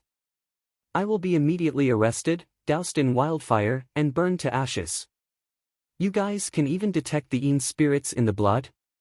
Danny was truly shocked. She had the ability to collect and bestow spirituality. She could also see spirituality in her sea of consciousness, but she could not detect the spirituality in her blood and body. Unless the blood was burned with fire. Because of this, she was even more certain that the humans in this world were one with their spirit and body. Yes, spirit and body were interdependent. It was invented by the people of Valeglia. Bo Cheng had a troubled look on his face. He gestured with his hands as if he didn't know how to describe the object. In the end, he asked directly, "Do you know about the witch lens?" "What?" Danny suddenly stood up, and her head hit the roof of the wooden fort with a bang. However, she was too excited and completely ignored the pain. "The witchcraft lens can detect Een spirits? Why are you making such a fuss?" Bo Cheng was shocked. "Because I have a witchcraft lens at home.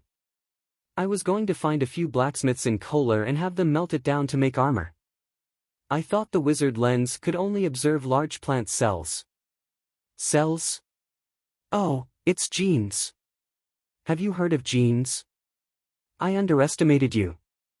Bo Cheng looked at Danny in surprise and sighed. "Your knowledge is far beyond my imagination. In this era, the ancient knowledge of Valeglia has long been lost. I thought that other than the association, no one else knew about the secrets of genes."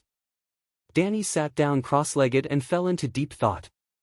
When she returned, she had to study the books she stole from High Priest Orlos's house.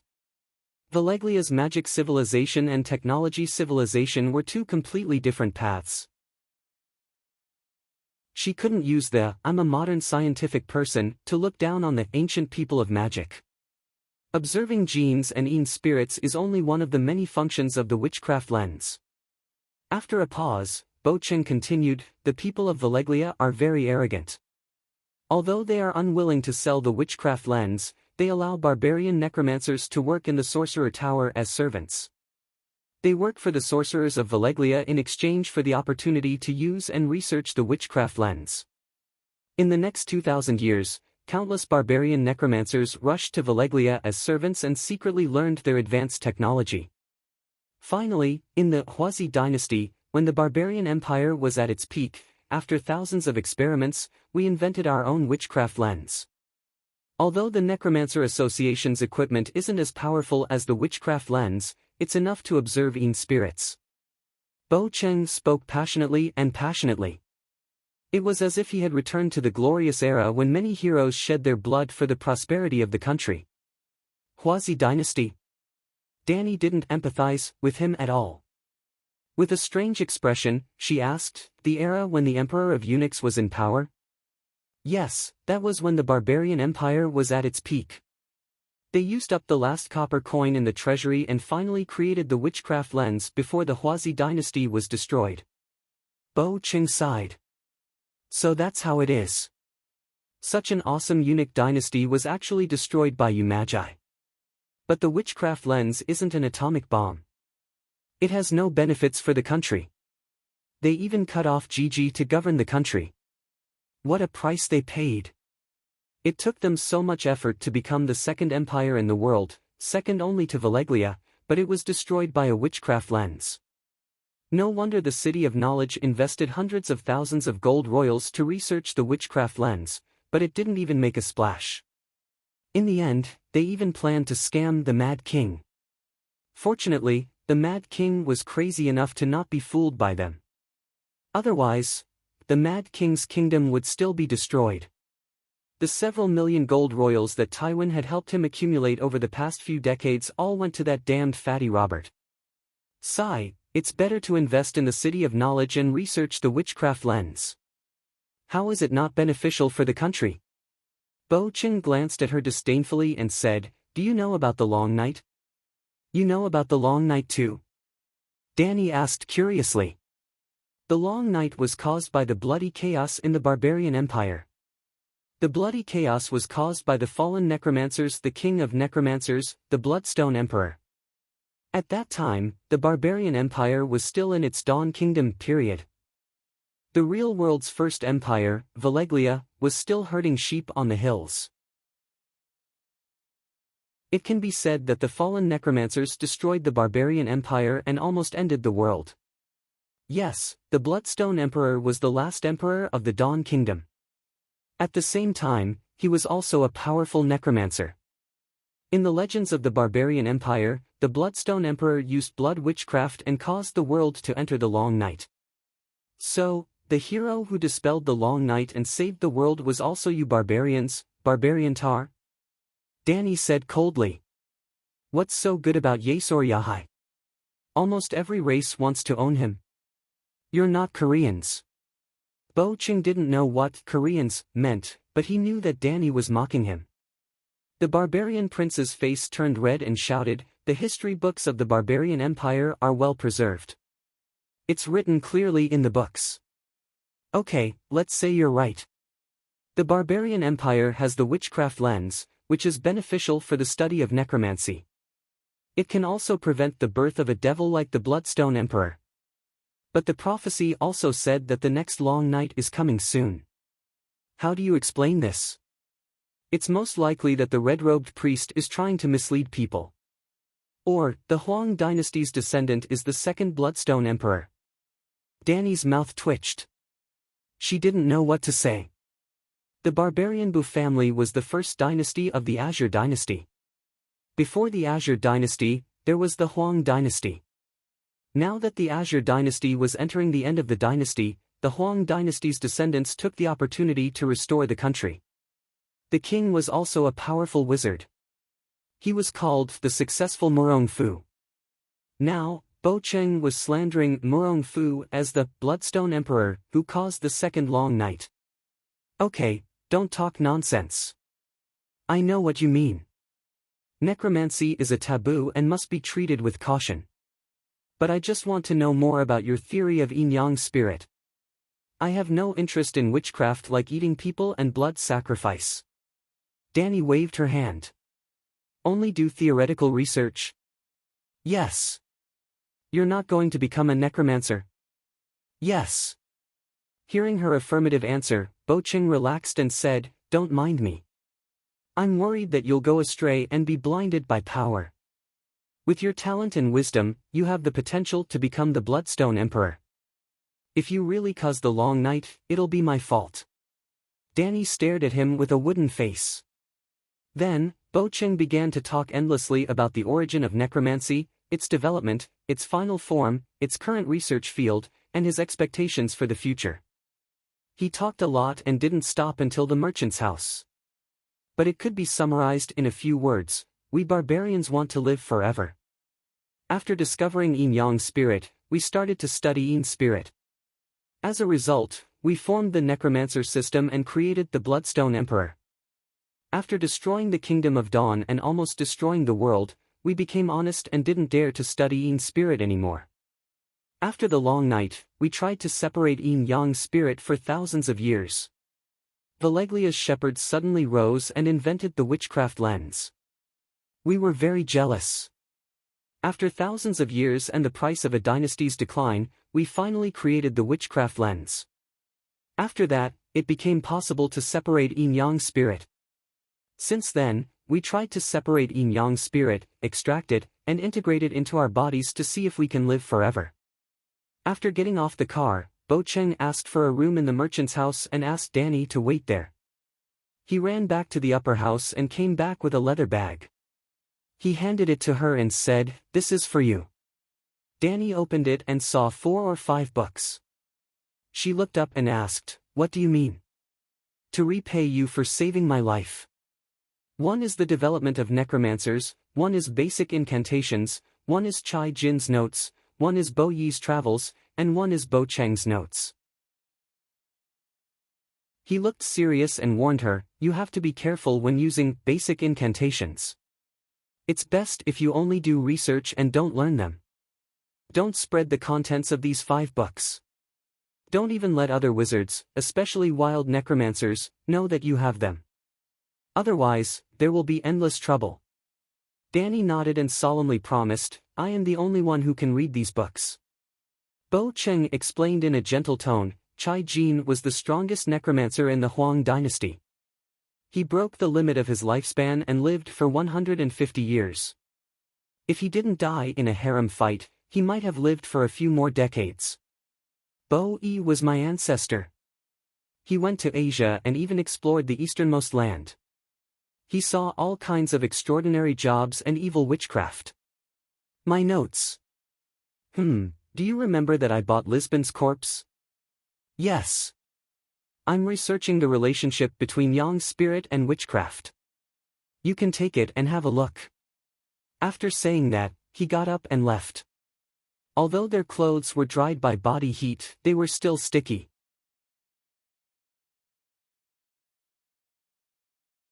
Chapter 2:15. That night, Volantis wasn't peaceful. Danny had just finished showering and was about to go downstairs for supper when she was stopped in the corridor by a tiger cloak army. The shadow-binding soldier was carrying a brown leather case. She pulled Danny aside and explained with a serious expression, "The dragon egg was lost, and the Valeglia steel armor of the Megara family is also gone." "I didn't steal it," Danny shouted. Her voice was loud and confident, as if it really had nothing to do with her. The shadow-binding soldier ignored her and nodded. "I know, it's the mother of dragons. Not only did she steal the dragon egg and Maracho's body, but she also robbed 15 other Tower of Babel. She lost 12 Valeglia steel swords, and some books and antiques. I already knew. It was because she knew that she had a great harvest that she was so excited that she couldn't sleep and wanted to go downstairs to drink some wine and have some fun. If it weren't for the fact that there were too many things on Blackie's back, White Knight would have continued to work hard. After all, there were 22 Black Towers in the Black Wall. The families that owned the Black Towers were all descendants of the great nobles of Valeglia. Naturally, they didn't lack 1 or 2 Valeglia steel swords. In other words, almost every family in the Black Wall had Valeglia steel swords. However, some people weren't generals and put their weapons in the Black Towers. Some people were skilled in martial arts and carried their swords with them. However, this kind of good thing could only happen once. If they went tomorrow night, the Black Dragon would be greeted with a barrage of arrows and ballistae. Moreover, even if they took the Black Tower, it would be empty inside. It would be even cleaner than a poor person's granary. So? Danny asked. Consul Dofus thinks that the Mother of Dragons might have changed her identity and hidden in Volantis, or even in the most crowded merchant's house. Therefore, the 5,000 Tiger Cloak Army soldiers have sealed off this area and are specifically searching for the silver-haired, purple-eyed woman who deliberately changed her appearance, the shadow-binding soldier said. Damn, so smart. You guessed it all right. However, Dani was still very calm because she had prepared for the worst before entering Volantis. Even when she was shopping during the day, Big Black hovered in the clouds. At this time, Dahe was 500 meters above the roof. If things went wrong, Long Yen would fall. Moreover, Dani had an alibi. Everyone in the world knew one truth: Megalosaurus were intelligent, but their intelligence was limited. If one wanted them to do something delicate, such as burning down the Tower of Babel, one would either have to have a controller or train them for a month or so in advance. However, snatching Maracho's corpse and dragon eggs was a completely spontaneous reaction that could not be trained in advance. It was like if you suddenly told a dragon, "Go to Old Wang's house on the street and buy me a pack of cigarettes." They would never be able to do it. Controlling the Megalosaurus remotely was something unimaginable for the people of Valeglia. So, like everyone else in the Black Wall, the shadow-binding sorcerer was certain of one thing: Dani Rise was definitely on the dragon's back. The undead consul, Nessosaurus, even swore that he had seen the evil mother of dragons on the black dragon's back with his own eyes. Moreover, White Knight was not a white lotus. With Dahe's help, no one was left alive during the robbery. Look! The shadow-binding sorcerer took out a roll of parchment from the Tiger Cloak army and handed it to Dani. There was a painted portrait of a beautiful girl with silver hair and purple eyes. She had a small heart-shaped face, exquisite facial features, sharp eyes, and a single ponytail hanging on the left side of her chest. She was also wearing a beige dress. Hey, is this Dani Rise? She doesn't have a big head at all. She's 10 feet tall and 10 feet in circumference. She's a bit like me, Dani said in surprise. Except for her fierce eyes, her facial features were not unique. In other words, the artist had never seen Dani with his own eyes. This was a temporary sketch based on the descriptions of other people. It was like the male lead in a neon anime. They all had a kiwi face, covered their hairstyles, and wore the same clothes. It was almost impossible to tell who was who. Yes, she looks like a lot of Volantis girls. The shadow-binding sorcerer returned the parchment to the Tiger Cloak Army's captain and said casually, "I heard that 300 noble girls suspected to be Dani Rise were found in the Black Wall alone. Whether it was to rob the treasure or to teach the Volantis a lesson, the Mother of Dragons has already achieved her goal. She must have left long ago. The so-called search is just to give an explanation to the families of the nobles who died tonight. After all, there are indeed a lot of people who died." "Then why are you looking for me?" Dani asked doubtfully.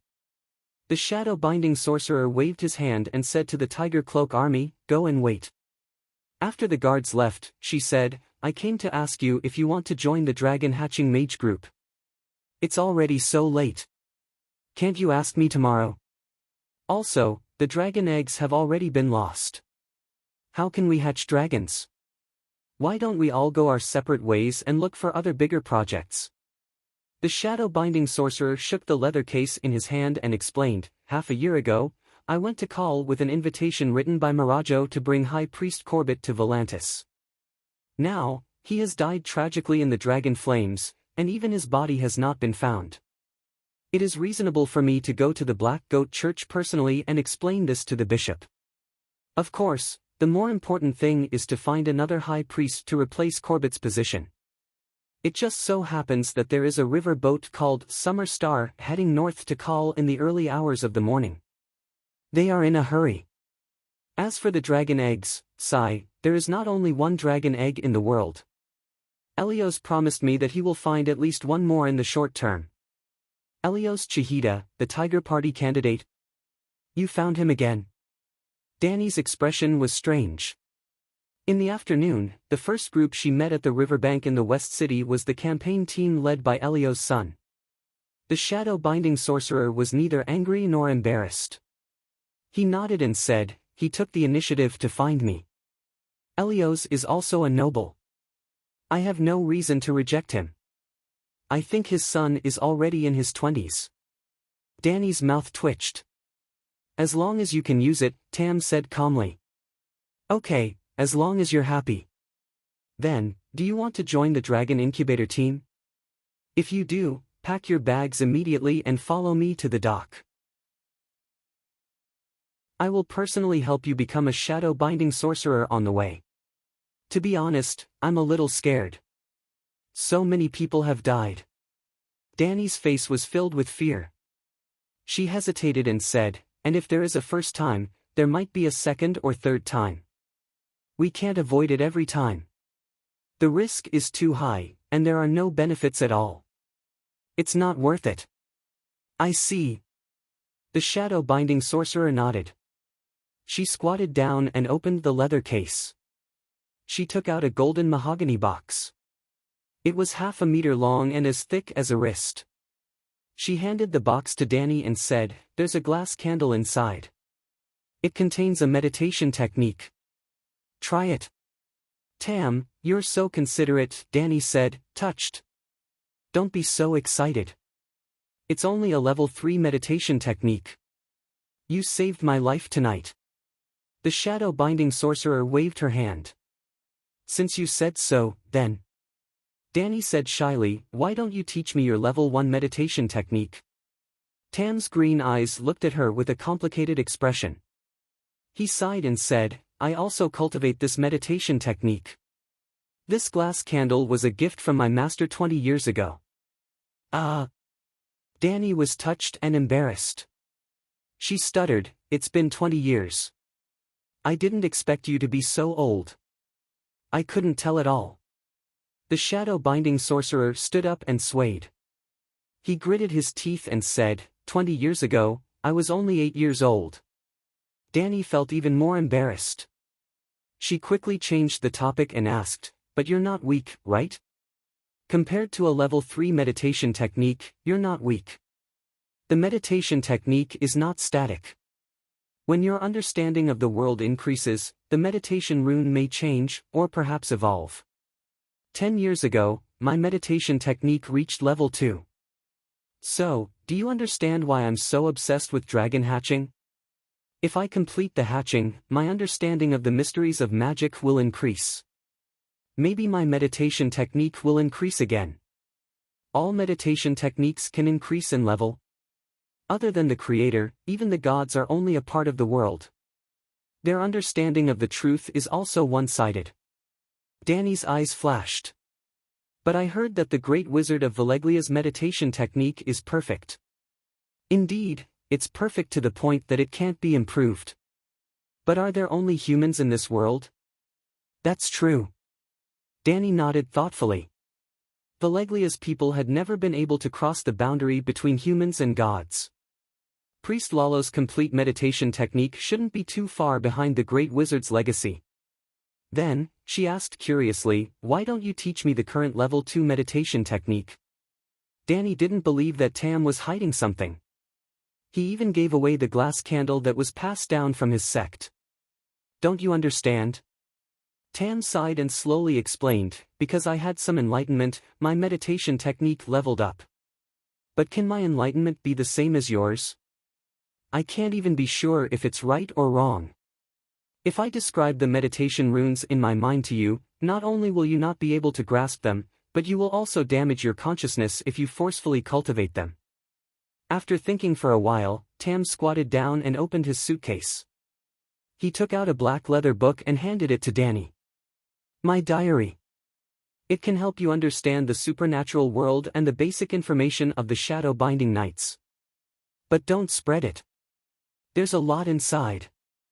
Sigh, burn it after you read it." After the shadow-binding knight left, Danny called the waiter over and asked him to book a room for her. She started reading while waiting for her meal. It was a little scary, as if she was reading a ghost story. For example, Tam cut open a living person's chest and sacrificed the squirming organs to the evil god. The shadow-binding knight described it vividly. Even his emotions and mental journey weren't left out. In the dark and cold basement, a lonely candle flame flickered. The shadow was like a twisted poisonous snake that crawled up the bloody altar and drilled into Dick's sacrifice chest. His bright red heart first turned dark red, then black red, jet black, gray black. Finally, it shriveled into a layer of gray-colored mud shell. The shadow let out a sharp and joyful gagagat sound. My entire body trembled and I was almost unable to move.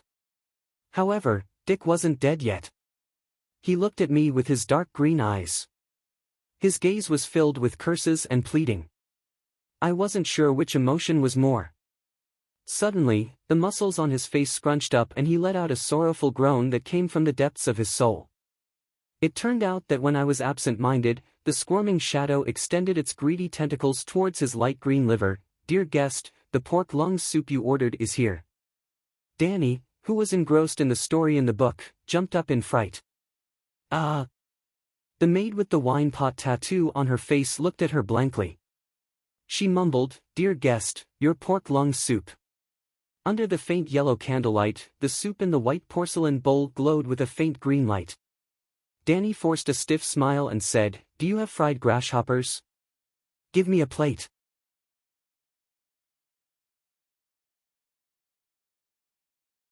Chapter 2:16. Other than the sensational ghost stories, there were also many erotic descriptions. It was comparable to the erotic novels on the internet. Of course, Tam wasn't an immoral web writer. He was using eroticism to gain more views. He was doing serious business. By combining with men with bloodline power, the shadow-binding sorcerer would absorb a mysterious medium from their bodies. With that medium, they could cast vicious blood witchcraft.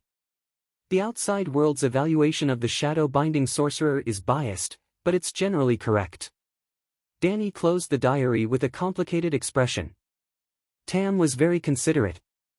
If Danny really became a shadow-binding sorcerer, according to the diary's records, she could perfectly repeat the witchcraft experiments that Tam had done.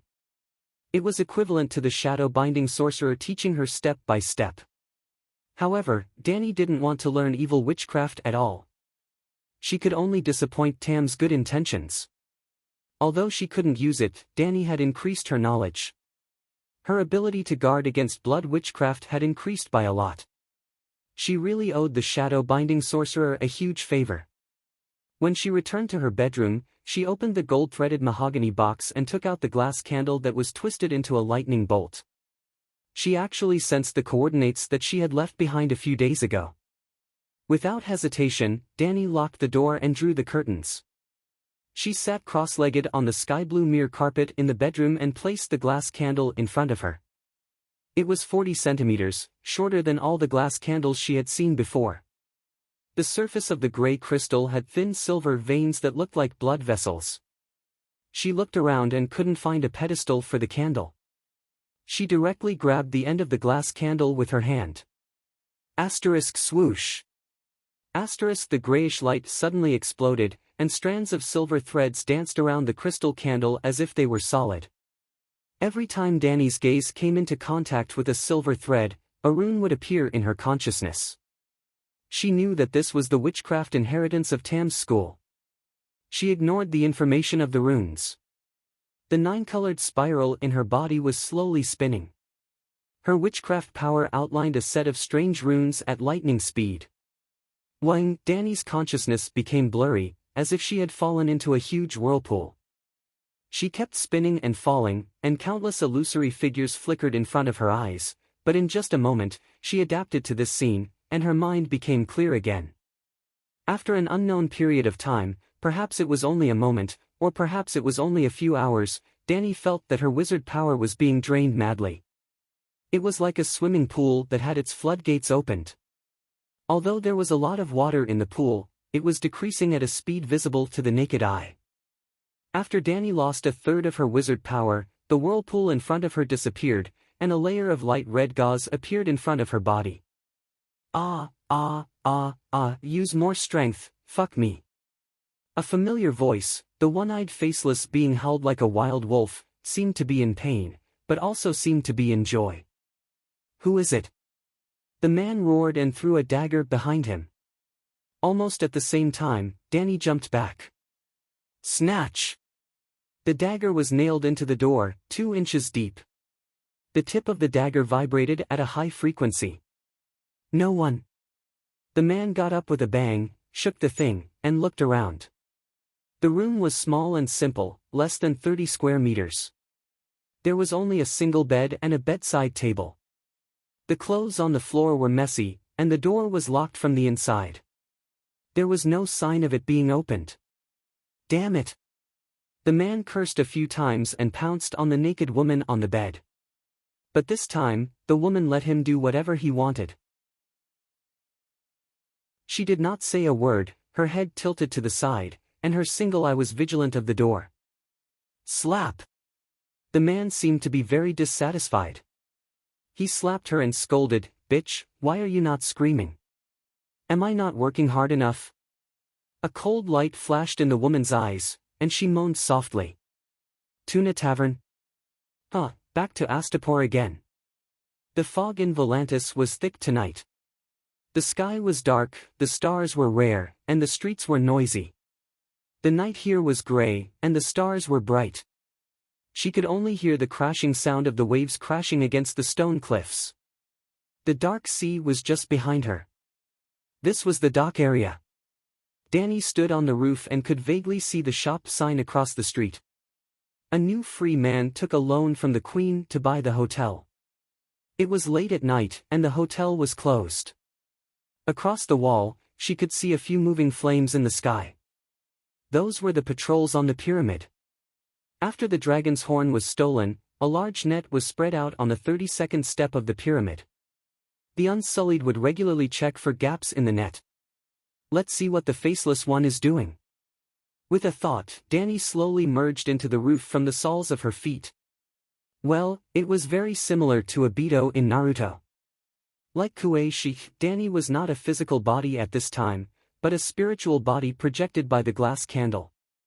As soon as the projection came, she was found by two people holding hands in the room. Facing the flying dagger, Danny felt a sense of crisis and subconsciously somersaulted backward. Her wizard power was suddenly consumed rapidly, about 1/10, and then she went through the wooden door and fell into the corridor outside the room. After a moment of daze, she realized what had happened. She suddenly became excited and immediately tried to enter the inside of the wall. Just now, she was too fast and didn't have time to feel the corridor. After part of her body entered the material body, her wizard power began to be consumed rapidly. But at the same time, Danny found that she could almost teleport in the physical wall. With a thought, she came to the roof and saw the surrounding scenery. Except for excessive wizard power consumption, there was almost no flaw. Oh, no, it was not without flaws. When Danny tried to go back to the pyramid, she just took 2 steps and she encountered an invisible wall. Then she instantly understood that she couldn't leave the coordinates for a certain distance. Should it be 20 meters? Maybe even farther. After eavesdropping for a while outside the door, the two of them only cared about holding hands and only exchanged a few words. However, Danny also guessed their identities from the content of those few sentences: a sailor and a prostitute. The Faceless One was just released for 2 or 3 days. When he left, he didn't have a copper coin. Was it to raise money to buy a ticket? Maintaining the spiritual body also consumed wizard power. In less than 5 minutes, Danny's figure flashed and completely disappeared. Volantis, the merchant's house, 2nd floor, Danny's bedroom. Phew! She gasped for breath. She didn't sweat, but she was tired as if she had just run a marathon. The farther the distance, the more wizard power was consumed through the glass candle projection. Danny could understand this. But a week ago, she had just met Kuei-shi. That conversation lasted more than 10 minutes. Kuei-shi was 1,500 kilometers away from Astapor in a straight line. Danny could observe the wizard power form in other people's spiritual see through their eyes. Of course, she couldn't see the basic runes, but she could guess the other person's profession and skill through the wizard power form. In Volantis, the person with the most profound skill was the unlucky Corbett, the high priest of the Black Goat sect, who was burned by the dragon flame. The black goat that the other person believed in seemed to be real. Similar to the red-robed monk, he could ignore the age of chaos and practice as a priest. It was normal for him to be more powerful than Tam and Bo Cheng. But the wizard power of Corbett's black goat form wasn't even 1/10 of Danny's 9-colored vortex. In simpler terms, Danny's chakra was as abundant as a tailed beast. Kuei-shi, on the other hand, was more durable than a tailed beast. Even if one ignored the fact that Danny wasted half of her wizard power going back and forth through the wall, Kuei-shi was only the first person among the younger generation of Asia, not an old monster who had cultivated for hundreds of years. That guy's inheritance and talent must be much higher than Tam's. His magnanimity was also extraordinary. Tam and the others only wanted to find the truth of the universe from the process of dragon hatching, but Kuei-shi had his eyes on the source of the miracle from the beginning, the mother of dragons, Danny Rise. Touching her right wrist, Danny secretly decided that when she returned to Astapor, she would reverse project Kuei-shi to see where that guy's nest was and what he was doing. Early in the morning of the second day, Danny was still floating in the dark and sweet land when she was awakened by a drum-like knock on the door. "Who is it?" she shouted through the door. It's me. It's Baristan." Danny got up angrily, opened the bolt, and walked to her bedroom. White Knight put the plate piled with sausages, bread, and milk on the table in the living room and asked curiously, "Didn't you say that you would leave early this morning? Aren't you tired after a night of torment? Go back to your room and get some sleep." Danny buried her head under the duvet and said in a muffled voice, "I'm so excited that I can't sleep." The old knight began to eat and didn't disturb her anymore. At noon, when she went downstairs for lunch, Danny found that everyone was discussing the matter of Dragon Mother burning the city. This matter had spread and caused a sensation in Volantis. The guests in the merchant's house were secretly whispering about how many nobles died in the Black Wall and how many treasures were lost. A Midsummer Archipelago sea merchant wearing a bird feather cloak patted his chest and vowed, "Last night, I was discussing business in the East City. I saw the Tower of Babel burning like a torch with my own eyes. The dragon flames from the mystic dragon's mouth were like the water of the Rhone River, endless and overwhelming. Believe me, Volantis is finished. The Black Wall is in ruins, and all the old nobles are dead." Someone immediately retorted, "I saw Elios giving a speech in the Fountain Square this morning. He called on all the people to unite. Those who have money will contribute, and those who don't will join the army to avenge the dead." Another merchant from Mir was selling high-end lace at a low price while saying fearfully, "There's no other way. The Mother of Dragons has led an army of 200,000 across the Dothraki Sea and will go south to Volantis in half a month at most. It's better to sell it at a low price than to have it destroyed." "Really? Is this true?" The other sea merchants were shocked. "Of course. The army will be at the back, and the Megalosaurus will go first. This is the Dragon Queen's fixed tactic. Astapor, Myrene, and Yuan-Kai all fell like this. The Megalosaurus will go around first, or spit fire to burn the house, or spread a crusade, and then the army will surround it. The defending army will lose its momentum, and the city will be easily taken down." The Mir merchant swore. Panic gradually spread, and merchants began to sell the goods in their hands. Then it formed a wave, and more merchants joined in, cutting off their flesh to stop their losses. Danny noticed that almost all the goods sold, as long as they were below cost, were eaten by mysterious people. "Someone is profiting from the national disaster," she whispered to the White Knight. Around 2:30 in the afternoon, Danny and the White Knight returned the key to the door, carried their luggage, and rode out of the merchant's house. They saw a group of Unsullied trotting over. "Get out of the way, make way for the consul." The Unsullied shouted loudly. "What a coincidence! When we entered the city in the evening 2 days ago, we met Dofa's team. Now that we're leaving, he's coming to see us off again.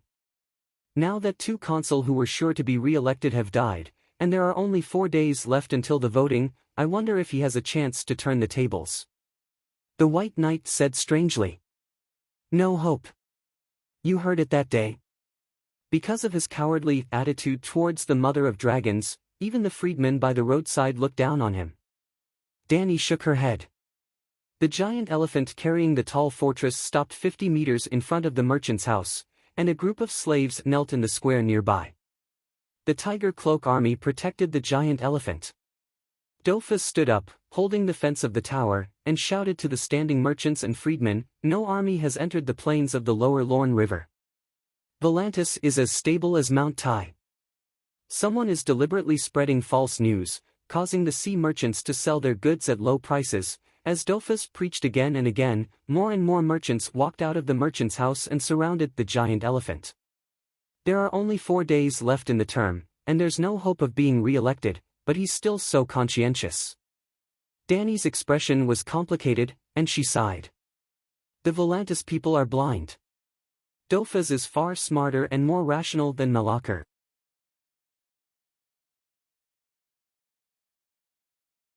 Chapter 217. After leaving the city gate, Danny rode her horse for more than 10 miles. In a small forest, Danny rode Whitey again. After flying west for another half an hour, the 2 dragons landed in a swamp near the Lone River. The White Knight took off his leather boots, rolled up his silk pants, and stepped on the smelly mud. One after another, he carried back 2 huge sacks from a patch of green reeds. One of the sacks contained armor and swords. It was soaked with water, and the bottom half was stained with black mud. The other sack was piled on top of it. The books and dragon eggs were not wet. Wow, what a harvest! Danny whistled and looked at the armor excitedly. As soon as she touched the helmet, a strange stench hit her nose. It was like the pork she bought from the supermarket in the summer and forgot to put in the refrigerator. Well, Marazzo's armor is too big for me. Danny immediately threw the helmet on the grass in disgust. Baristan picked up the helmet like it was a treasure and wiped the mud on it with his hand. Burn it with dragon flame. I'll wear it. Looking at his, "I've been waiting for this for a long time" look, Danny nodded silently. Okay. There was no hope for the armor. She began to look for a suitable long sword. To reduce the weight, I threw away the scabbard. Baristan helped her choose a long sword that was 3 fingers wide and 1.2 meters long. I remember it's called Clear Sky. It weighs about 7 caddies and is 1.5 meters long. It's a little light for me, but it's just right for your majesty. Well, not bad.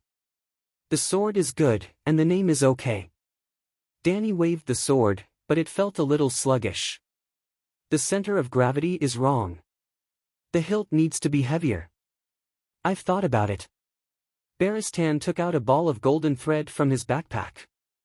I bought it at the blacksmith this morning. Let me help you tie it.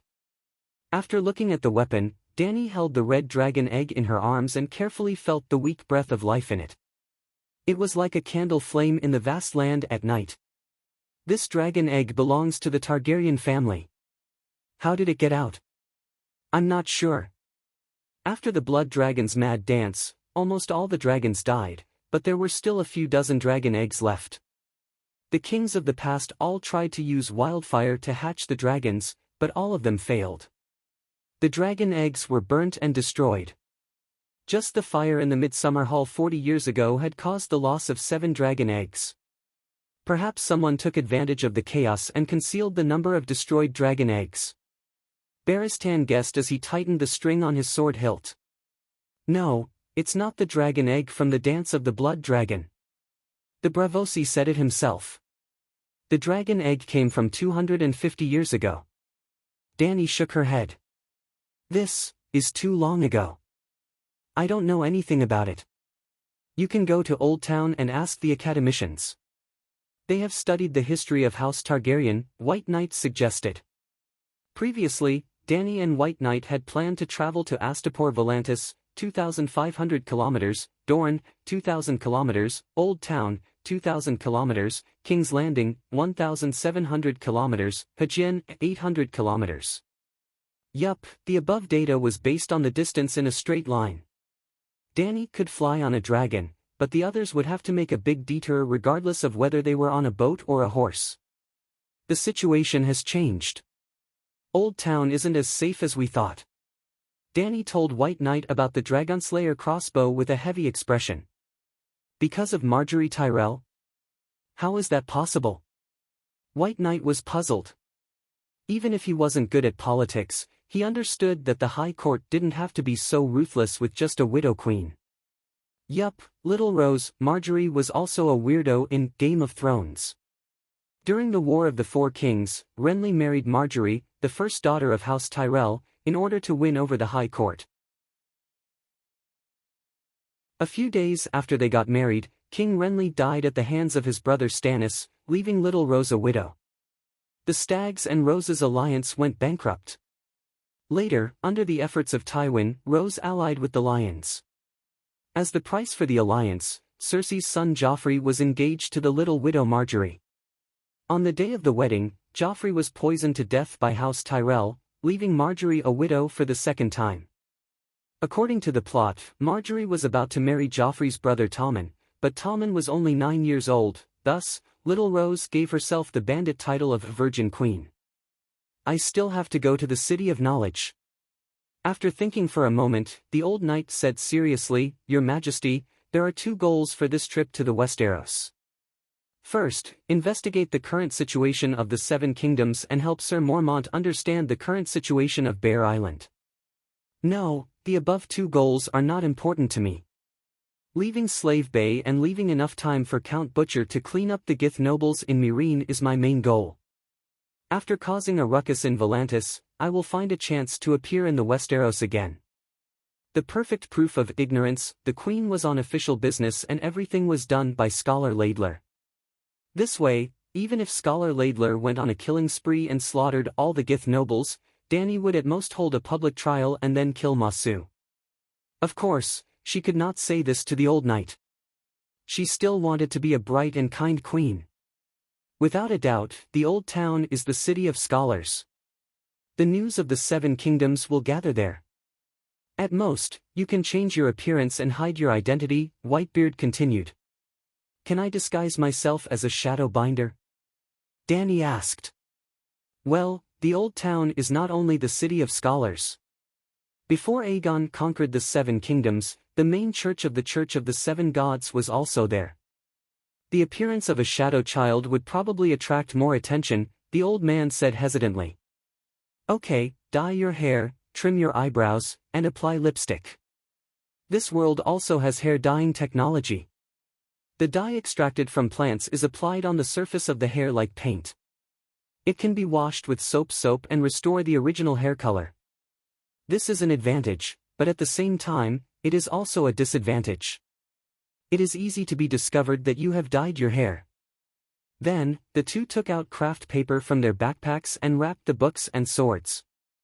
Especially the books, they would bury them in the ground later and could not be soaked in water.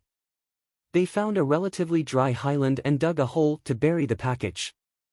They covered it with a messy layer of grass to make it less eye-catching. Well, the dragon egg was not buried. Dany put it in her backpack and was ready to carry it with her. She wanted to hatch it as soon as possible. After all, the night was coming, and there was not much time left for her to develop. One more dragon meant one more power. Then, Dahe and Little White attacked together. The dragon flame burned Valeglia's armor red, but it did not melt. They used their swords to pick up the helmet, throat armor, plate armor, arm guards and other parts and threw them into the water. Sizzle, after a puff of white smoke, the black armor that used to be dull and smoky became black and gray.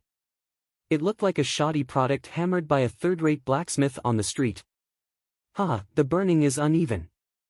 There is a color difference. Dany laughed. Good to fool people. The knight took off the chain armor excitedly and began to put it on. Dany also went to help. After this back and forth, it was already past noon. After eating some barbecue, the 2 climbed on the back of the Megalosaurus again and flew straight to the west. It was a coincidence.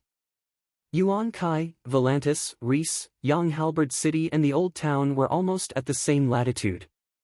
The 2 dragons only needed to fly straight to the west. This time, they did not need to cross the dangerous Devil's Avenue. The 2 dragons' speed was more stable. They glided at about 200 kilometers per hour at an altitude of 6,000 meters. 2 hours later, they left the land and entered the summer sea. For several hours, the sea and the sky were the same color as the blue sea. Around evening, a prosperous island appeared in Dahe's vision. Thousands of sailboats were moored on the sparkling Red Sea. Danny immediately ordered the two dragons to lower their altitude. Reese was also a colony of Veleglia. It also had a Tower of Babel for the Megalosaurus to take off and land. Well, Reese had also joined the Allied army and was Danny's enemy. So, Danny was a little reluctant to do it. Starting from the dock, there was a beautiful palace-like passion garden. Well, it was a place for bed slaves to attract guests. It was commonly known as a brothel. Forget it. I'll only rob the nobles of the Tower of Babel. I won't disturb the common people. Little White muttered and landed on the empty platform below. The black tower in the Golden Roses was 30 meters high. The top platform was 400 square meters, half the size of Mirajo's Black Tower. There was no glass dome, and there was no one on the flat ground. Under the dim sky, the two dragons landed lightly. The whole process did not attract anyone's attention. Whitebeard jumped off the black dragon first. His iron boots made a crisp bang sound on the black stone platform. Who's up there? Hank, did you hear it? There's a sound on the top platform. Let's go and see. The guard's alert call came from the stairwell. The old knight acted as if he did not hear it. He pulled out his long sword and shouted to Danny on the white dragon's back in a relaxed tone, "I'll go down first. After cleaning up the enemy, I'll inform His Majesty." Sure enough, he was used to robbing people. The first time he robbed the Black Tower of the Oris Belarus family, the old knight was still hesitant and kept refusing. Now, without Danny's order, he jumped off the black dragon skillfully entered the stairwell, and skillfully cleaned up the guards in the palace. After a while, there were a few screams of the guards before they died. Baristan poked his head out from the stairwell and shouted in a strange tone, "There's an accident. Your Majesty, you have to come and see it in person." "What accident?" Danny's body tilted, and like a slide, she lightly slid down the white dragon's wings. This made her feel emotional.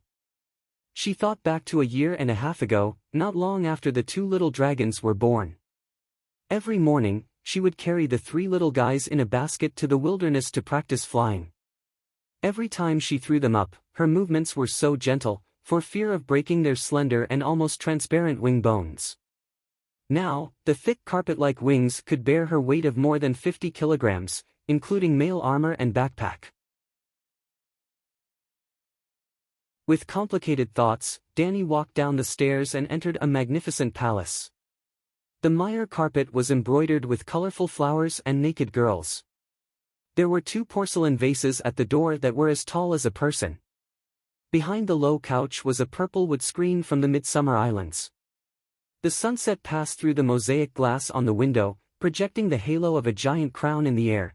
Compared to the Pyramid Palace in Slave Bay, the aura of wealth was not to be outdone, and the artistic details were even better. In such a magnificent palace, the two corpses lying on the carpet were a bit of a killjoy. What was even more of a killjoy was the three men and one woman kneeling on the carpet. Two delicate naked men, one with golden hair and one with purple hair, a naked woman with long golden hair and milky white skin, and a blue-robed young man who was holding his wrist and moaning softly. At his feet, there was a bright sword and a crossbow that was broken in two. "What happened?" Danny asked. "Acquaintances," Baristan said awkwardly.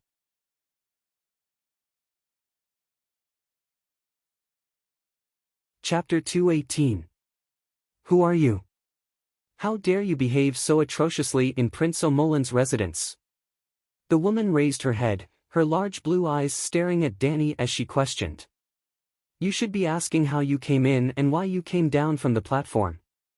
Danny dragged a soft stool and sat in front of the three of them. "Let them put on their clothes."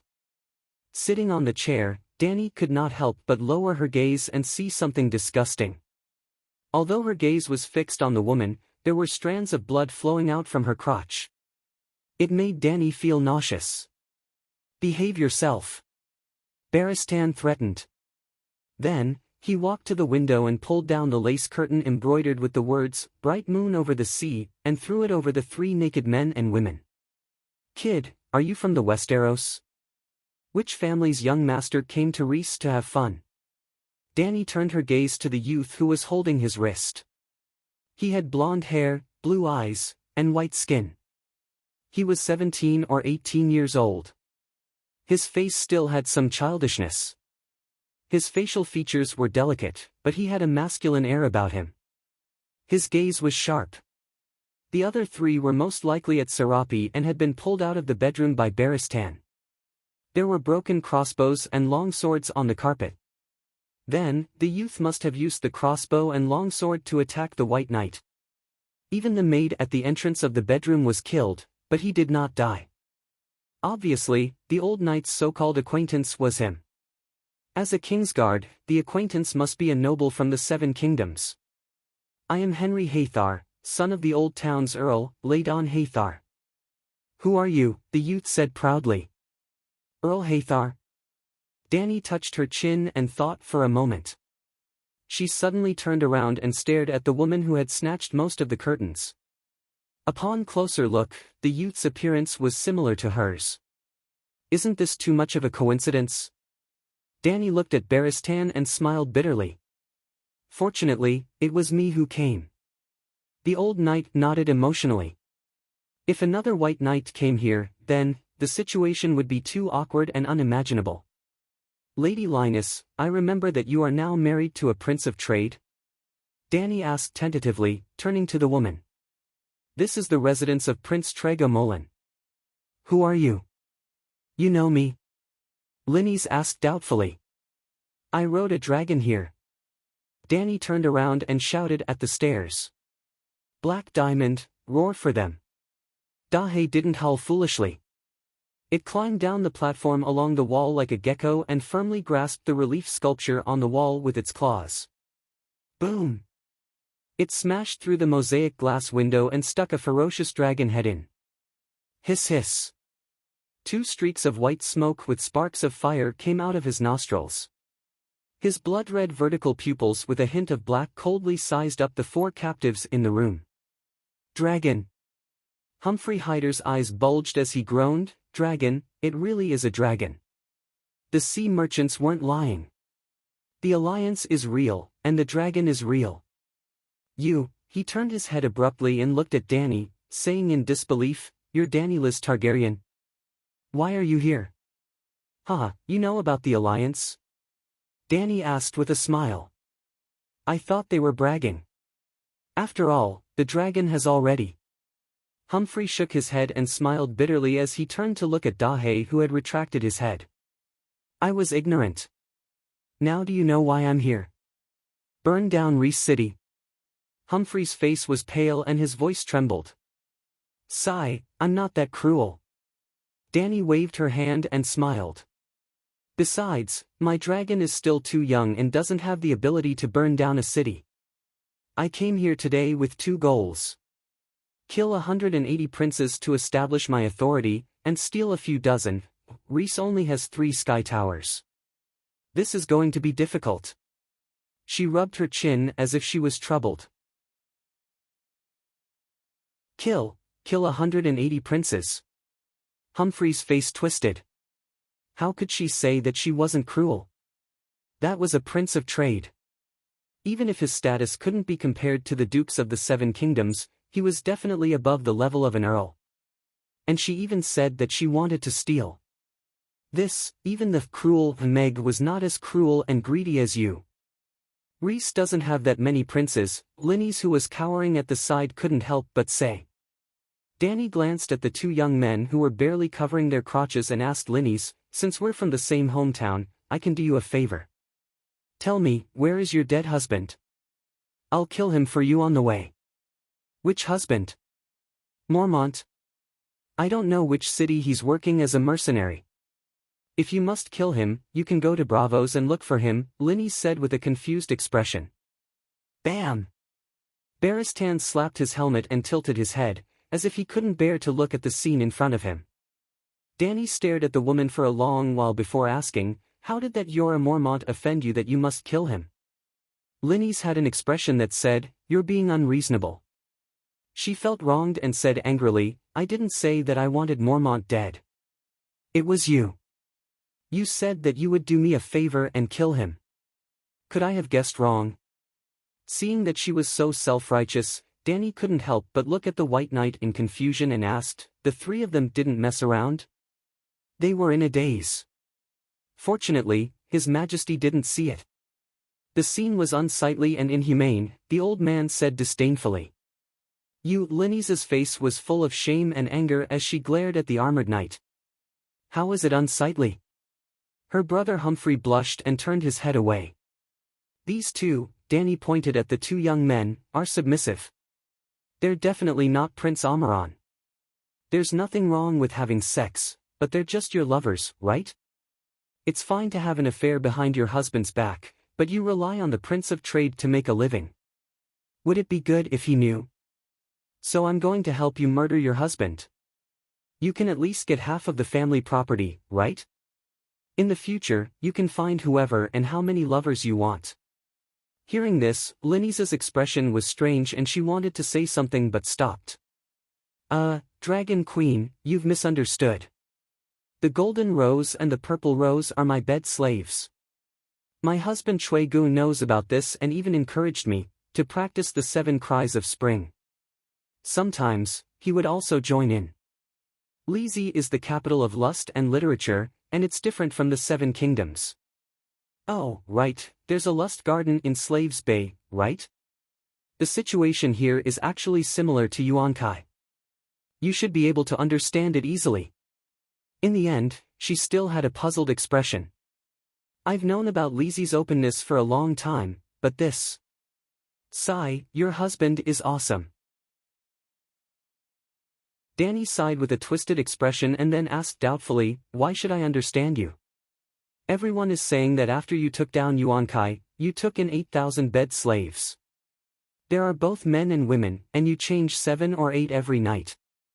Linny's mumbled. Dany glared at her, and she lowered her head in fear before asking, who's saying that? Is there a Gith diplomatic group here too?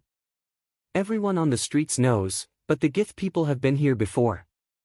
But after the Prince Council announced that they were joining the alliance, they left and went up north to persuade the Tiroshi people. Linny's whispered. Nodding, Dany asked about her previous doubts, why did you say that killing Maul was a help to you? When she said that she was going to help this woman, Jorah Maul's name came out. Obviously, the Big Bear's death must have been beneficial to her. I'm not Chui Ji's wife. Lizzie believes in the goddess of lust. Here, married men can openly have mistresses. Linny's looked ashamed. Clearly, she had not completely thrown away her identity as the old town of Hyder. After a pause, she continued, Maul and my marriage was blessed by the 7 gods. Even if he promised not to disturb me again, according to the laws and customs of the 7 kingdoms, we're still husband and wife. But if he's dead, I'll be completely free. The Church of the 7 Gods allows for divorce. All you need to do is to go to the other side of the strait and find a respectable monk and dissolve the marriage under his witness. Why do you have to kill? Dany sneered. Linny shrunk her neck and stuttered, not knowing how to explain. No one is willing to conduct the divorce ceremony for her, Humphrey said with a look of shame. They're all calling her a whore behind her back. No monk is willing to sully their reputation, and the Hyder family will not allow this to happen. Linny's glared at her brother, and shouted righteously, what's wrong with me choosing the life I like? Yes, my actions are shameful in the Westeros, and even against the teachings of the 7 gods. But in Lizzie, I'm carefree, and no one looks at me differently. At this point, she turned to look at Dany. 200 years ago, a Targaryen princess even voluntarily gave up her inheritance and noble status, and went to Volantis to be a prostitute. Business was good, and she thought that it was her own pursuit. She lived a happy life. Damn, are you serious? Is that true? Dany looked at the White Knight suspiciously. He shook his head and said, I'm not sure. Dany turned to Linny's again. How do you know?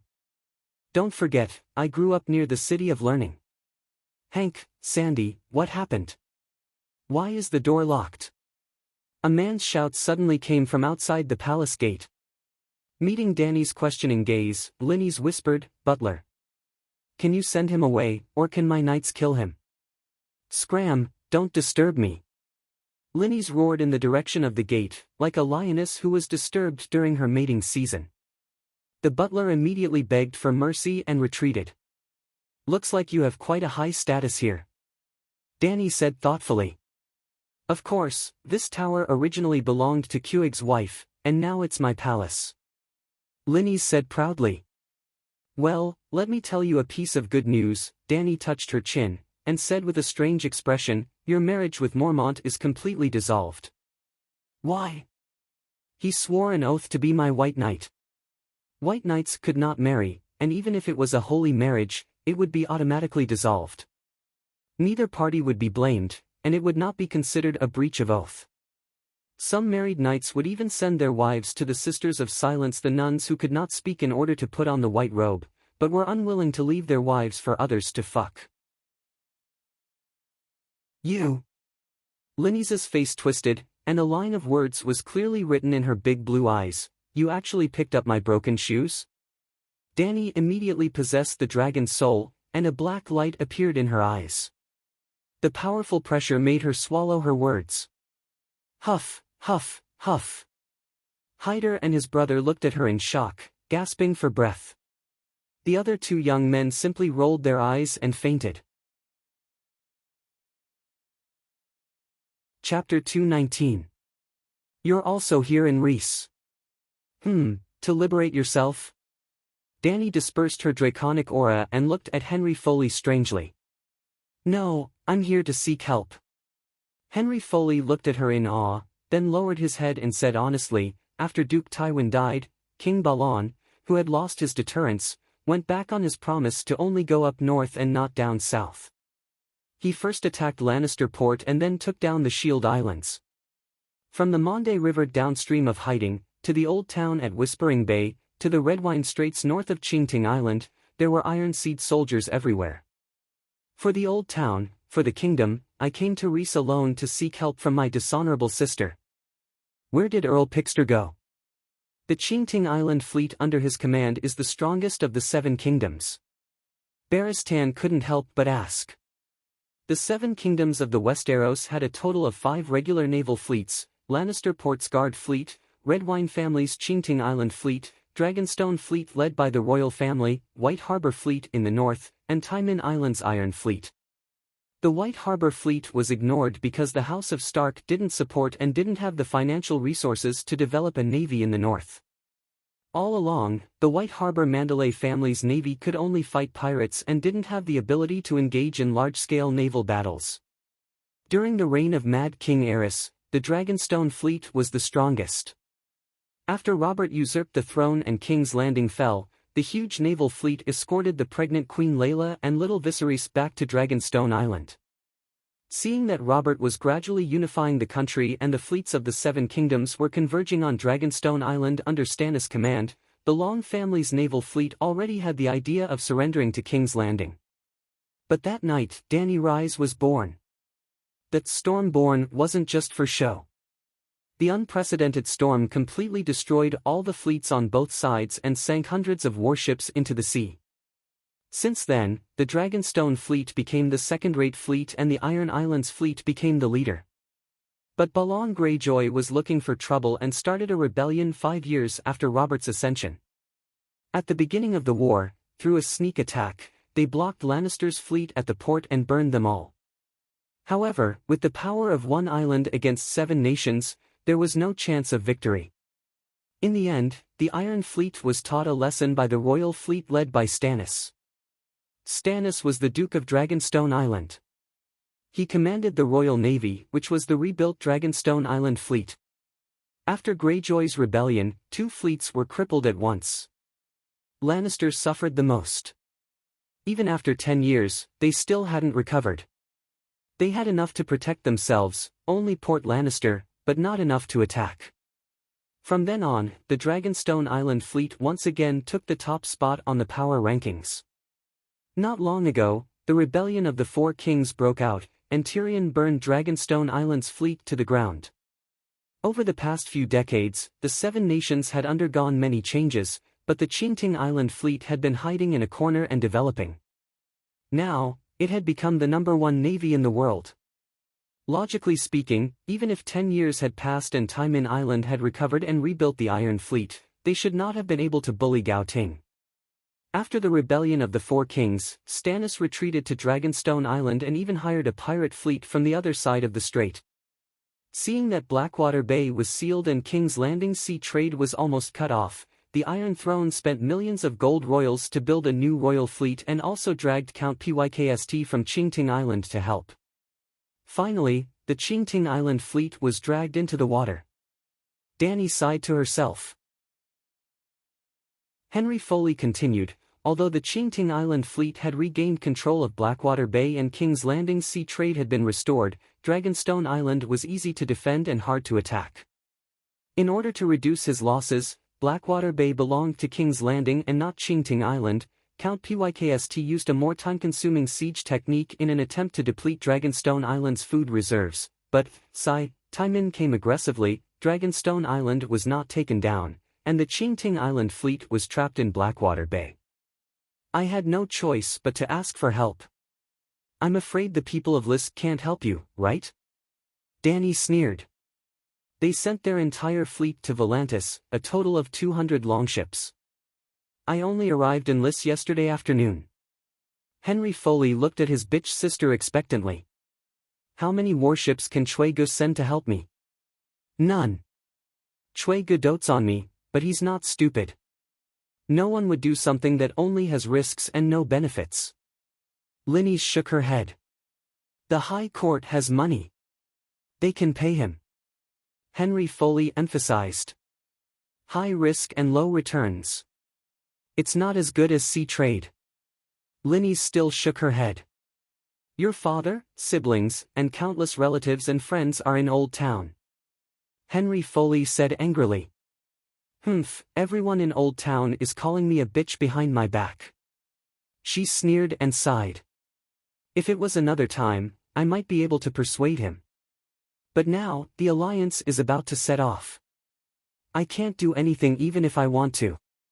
After all, that's an iron fleet with 100 longships. It's useless to send 8 or 10 ships to help. Seeing Henry Foley looking at her expectantly, Dany shrugged and asked, Didn't you hear? The alliance is about to set off for the east. The target of those hundreds and thousands of warships is me. Your Majesty, you will fight back to the Westeros, right? Henry Foley asked. Targaryen, debts must be repaid. When the Megalosaurus grows up, when I defeat the Alliance, when I take down Volantis, Lys, Queers, and maybe Tyrosi and Myr, when 1,000,000 knights and 100 Megalosaurus are formed, I will try to cross the Westeros. At this moment, or even for the next 10 years, I will not take a step into the Seven Kingdoms. Dany said coldly. The two Haidar opened their mouths wide and knelt there in a daze. They looked at Dany as if she was a lunatic. As expected of the daughter of Mad King Aerys. Crazy, crazy. But isn't this madness acting up a little too quickly? Aerys had only slowly awakened the bloodline of the Mad King after being a wise ruler for more than 10 years. Gulp. Henry Foley swallowed his saliva and asked hesitantly, Your Majesty Dragon Queen, let's not talk about anything else, but where did the 100 Megalosaurus come from? Clap. Dany clapped her hands and shouted, That's a good question. Hurry up, take out the dragon eggs, Valeglia's steel weapons, witchcraft secret techniques, magical artifacts. Take them all out. Take them out for what? Linny's asked foolishly. Robbery. Robbery, robbery. The two pairs of similar blue eyes almost popped out of their sockets. The poor Haidar siblings' worldview was completely shattered at this moment. Didn't I say it before? I came to Lys for 2 reasons. Kill the prince and steal the Black Tower. Dany said matter-of-factly. But you are the queen. Henry Foley shouted in disbelief. Danica shot him a sideways glance and asked, "Child, have you never participated in a martial arts tournament before?" "I'm not a child. I'm 2 years older than you." Henry Foley's face turned red as he shouted, "Also, my idol is the fearless Baristan. I started participating in tournaments when I was 11 years old. I even defeated Sir Mark Mullendal the last time in Luminous Water City." "Sorry, your idol is now a robber, and a habitual one too." Danny glanced at the White Knight who was twisting his body uncomfortably and said, "Since you have participated in a tournament before, you should know that the losers will hand over their armor, sword, and warhorse. Now that you have lost, are you willing to hand over Valeglia's steel armor, weapons, and the world's steed?" "Seven gods above. Can you explain it this way? Valeglia's steel armor, Valeglia's steel longsword, and then, the world's steed, dragon. What the fuck?" Henry Foley's mind was filled with 1,000 curses. There was only one thought left in his mind: I have to hurry home and inform my father that Hathar and the Old Town have to take sides again. Although the Dragon Queen has the blood of madness disease, her shamelessness is enough to make up for the defects brought about by her insanity. There is no other way, the shameless are always strong. After a while, Linnes recovered from the shock and shook her head, saying, "No, there is nothing here. This is the Black Tower, the castle of Valeglia's great nobles." Danny emphasized, "Let's not talk about the dragon egg. Anyway, I have already snatched one in Volantis. But there is no steel sword. Your Majesty, Chui Gu is not a descendant of Valeglia's great nobles. He bought this Tower of Babel from the fallen nobles," Linnes explained. "What about the sword?" "He didn't buy a sword." "I don't know. It was more than 100 years ago.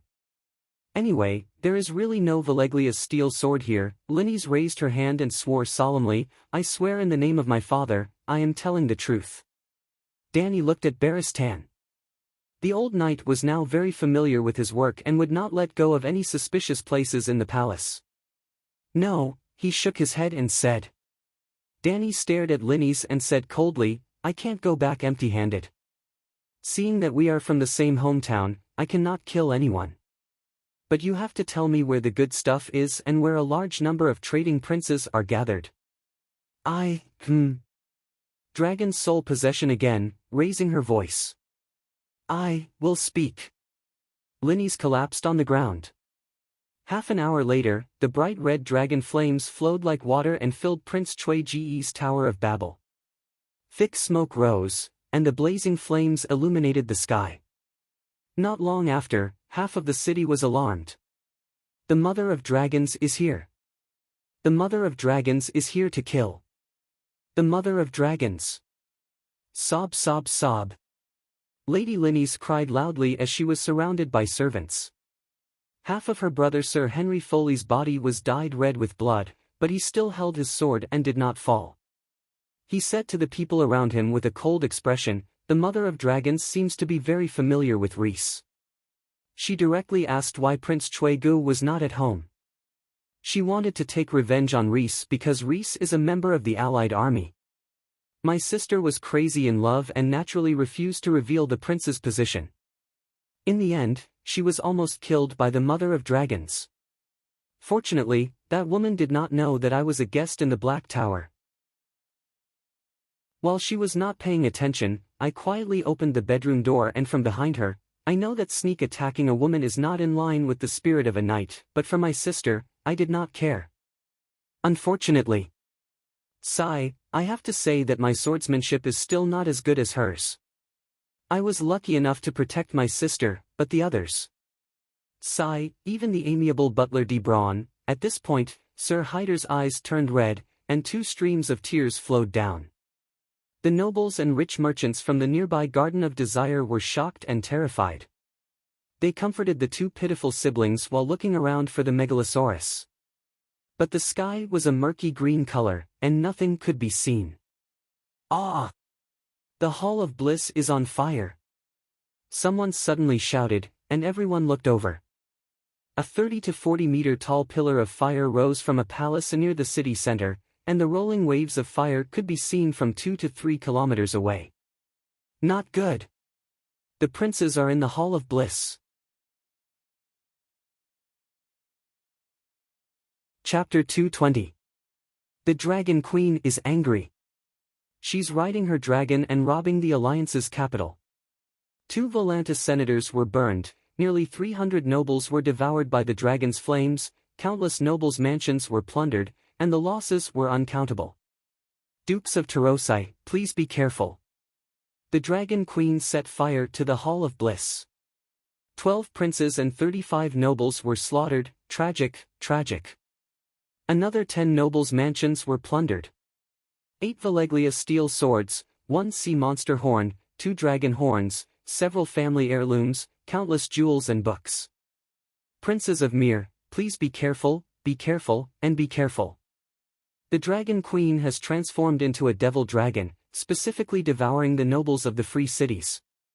As the saying goes, without the lips, the teeth are cold. Governors of Pentos, please be careful, and please reconsider joining the alliance. The Dragon Queen is tyrannical, angering both men and gods. Bravos, the head of the 9 free city-states, please come out and uphold justice.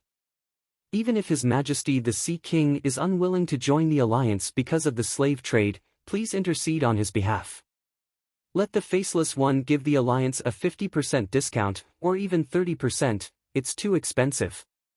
On the night of the attack, the people of Lith thought that they were an exception, but early the next morning, Volantis messenger crows finally crossed 2,000 kilometers and brought them a black message.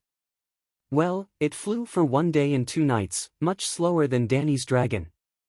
Now the people of Lith understood that the Dragon Queen had gone mad, and was madly taking revenge on the alliance. So, countless messenger crows began to fly to other trading cities. In a few days, the notoriety of Mother of Dragons, Dany Lith, spread across the continent of Ursos. But this was a story for later. As a super social butterfly, Linnes knew the situation of the nobles of Lith like the back of her hand. Who had Valeglia's swords, who had large diamonds, and strange treasures, she told Dany one by one. She even took out a map of Lith from her bedroom and marked it one by one. Dany also returned the favor. Not only did she cooperate with the siblings to put on a show, she even let go of her backer, Prince Chui Gu. At first, Henry had suggested that his sister become a Black Widow and use Dany to kill Chui Gu and his wife so that she could monopolize the Amaran family's wealth. This way, they could also send dozens of longships back to the Westeros to save the old town. But Linnes was unwilling. She said, I wear gold and silver here, eat and drink well, and spend hundreds of thousands of gold radiance coins every year. But I don't have the ability to manage the sea trade. Even if I get half of Chui Ge's family fortune, I won't be able to squander it for more than a few years. The prince is my lover, and also my long-term meal ticket. As for going back to the old town with you to lead a hard life, don't even think about it. I've lived in heaven for a few years, and you want me to go back to hell? You might as well kill me. Humphrey blushed and stared at his sister in disbelief. For the first time, he realized that his family also had the mad blood gene. It must be the side effect of the marriage with Targaryen. His sister's madness was more terrifying than the Dragon Queen's. As an admirer of the fearless Barristan, it was normal for Knight Humphrey to have such thoughts. But Dany secretly praised Linnes for having self-awareness. But she would grow old one day. What should she do when that time comes? Look for the big bear to be the hero? It seemed, together with the 8 steel swords that Rhys had obtained, Dany had obtained a total of 20 swords during her trip to the west. It was a great harvest. Other than the weapons and the precious jewelry that Linnes had been coveting for a long time, she also found 2 horns in Rhys's body. The white sun shone brightly, and the yellow, scalding sand was sandwiched in the middle. It was as if one was in a steamer, steaming hot. Well, the main thing was that the clothes were not suitable. The leather armor was not breathable. They should have paired it with the mail armor.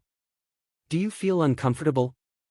Dany tugged at the brown leather vest and asked the fully armored knight beside her. It's all right.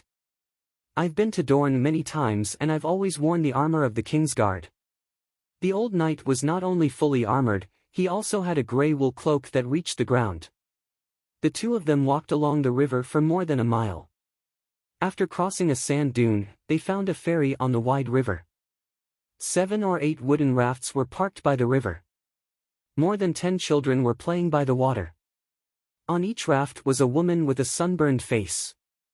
Some of them were washing turnips and carps by the rafts, while others had already started a fire to cook. It was a very strange wooden raft. A low-ceilinged house was built on the wide boat, like a matchbox in the middle of a phone. It looked very simple, but the patterns on the boat were beautifully carved.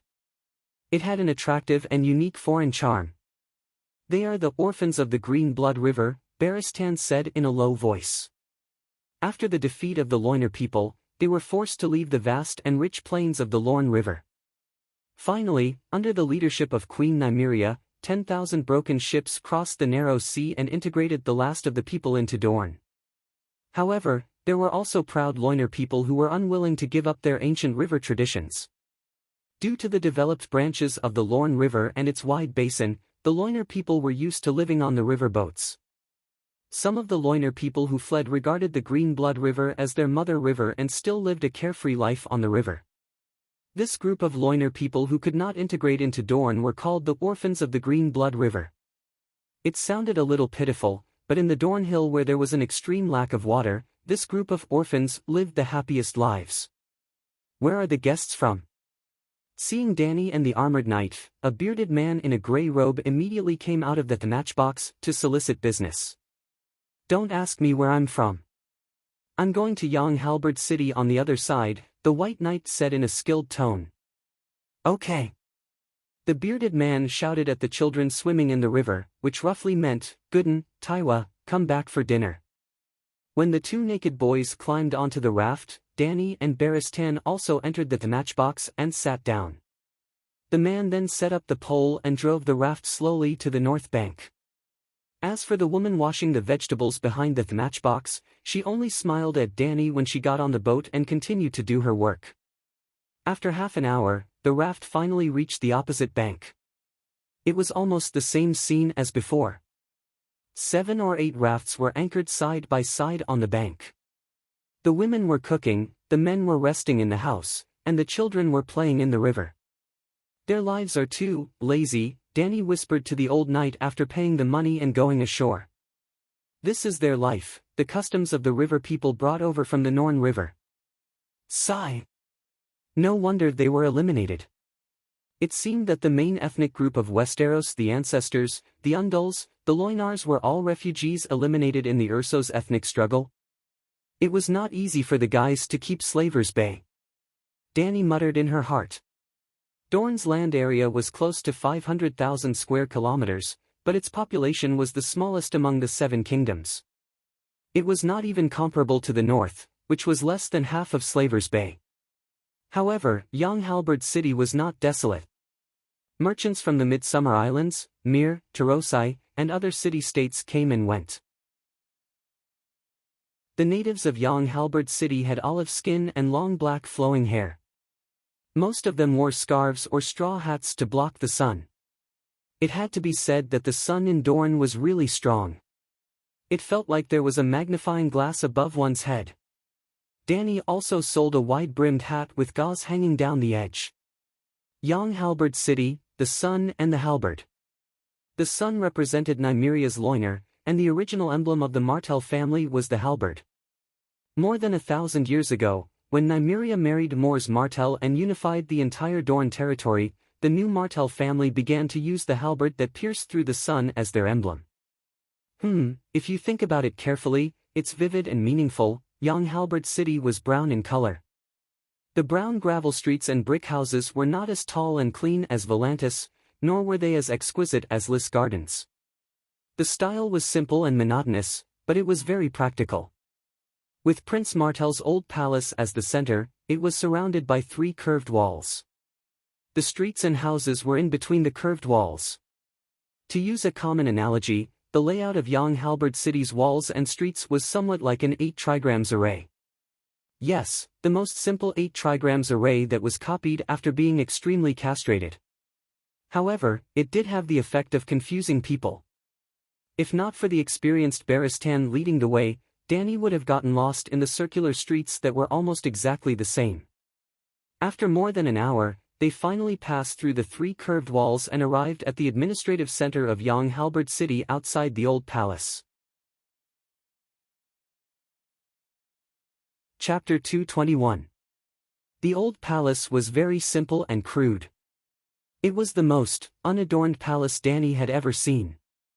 There were 2 tall towers with a 4-meter-tall gray hall sandwiched between them. Look, the tower on the left has a slender body and a 10-meter-long gold-plated spike at the top. White Knight pointed at the tower outside the window and introduced, the spear tower represents the spear of the Martell family. The one on the right has a golden dome and a beautiful hall with stained glass walls. The sun tower represents the son of Loiner. The hall in the middle is the banquet hall, where Prince Martell formally entertains his guests. They had already entered a wooden restaurant opposite the old palace. They sat by the window on the 2nd floor and observed the old palace while drinking Dornish orange juice. The reason why the old palace was called that was because Marlon Martell had built a new palace 15 kilometers west of Sun Halberd City to marry Daenerys Targaryen. It was called the Flowing Water Garden. Oh, the Danny Liz from 130 years ago. It was unknown whether the previous generation of Targaryen was too useless or if the Dornishmen really added points to their guerrilla warfare skill to divine level. In short, the other 6 kingdoms had already submitted to the Long family. However, the Dornishmen rebelled today and tomorrow.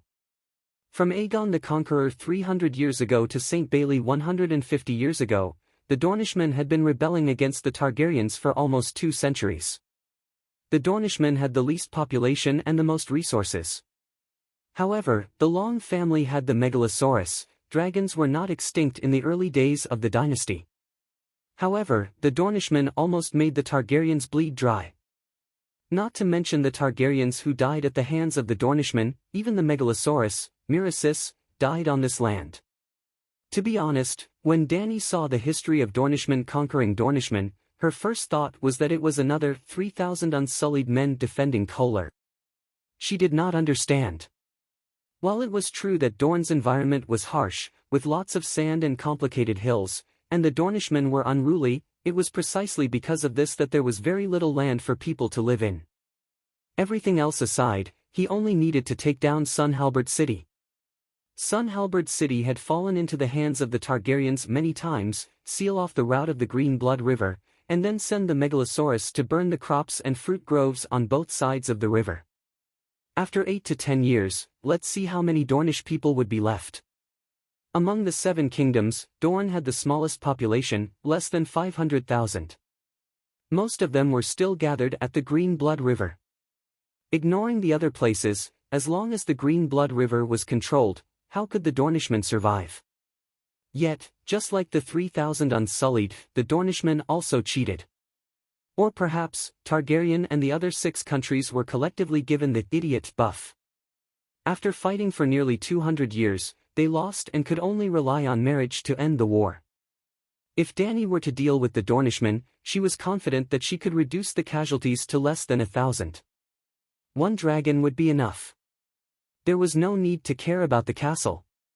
She only needed to clear out the crops, factories, docks, and ships. It didn't matter if the Dornishmen were convinced or not. She only needed to insist on beating Dorne back to the Stone Age within 20 years. If she was given 50 years, she could even end the Dornishmen's civilization and make all the Dornishmen unable to even write their own names. They would completely become a group of primitive savages. Alright, I digressed. Danny wasn't the first Danny Lith of the Targaryen family. 100 years ago, the Targaryen family couldn't endure anymore and married Martell in humiliation. Both parties exchanged sisters. You marry my princess, I marry your princess. The princess who married Martell was called Danny Lith. To put it bluntly, Danny Lith was a variant of Danny C. Even Dreamwalker Danny C might not necessarily be the first generation. Who knows how many Dany ancestors the Targaryens had in Valeglia in the past 6,000 years? Do you want to meet Prince Martell? White Knight asked softly. Meet him for what? He isn't the most loyal ally of the Targaryen family, but he must have a common enemy with you. Barristan slowly spat out a name. Tywin Lannister. Tywin is dead. I don't think Prince Martell is that easily satisfied, White Knight said. You heard it on the way here. His younger brother, Oberyn, died at the hands of the Arcane Mountain. His Highness the Prince locked up the rioting sand snakes in an attempt to keep the peace. Dany spread her hands. Speaking of Oberyn Martell, one couldn't help but sigh. The fate of the spearman was truly tragic. The judicial system under the Seven Gods doctrine had a tradition that Dany felt was abnormally deceitful. It was a trial by martial arts. Any criminal, as long as he resolutely refused to admit his crime during the trial, even if there were witnesses and material evidence, he could challenge the plaintiff in a martial arts contest as the defendant. For example, Wang Wu raped Zhang San's wife. After that, the village chief led the villagers to arrest Wang Wu and tried his crimes in public. However, Wang Wu quibbled, the man who was on top of Zhang San's wife wasn't me. He just looked a little like me. If you don't believe me, let's have a trial by martial arts. The Seven Gods will prove my innocence. Zhang San was so angry that his lungs were about to explode, but he could only challenge Wang Wu to a duel.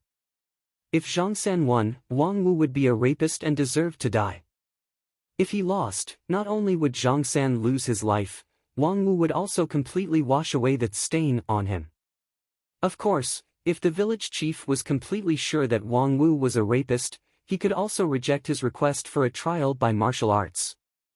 Or, he could help Zhang San find an awesome representative to kill Wang Wu. However, looking at the history of Westeros, there were almost no nobles or members of the royal family who came forward to stop the trial by martial arts.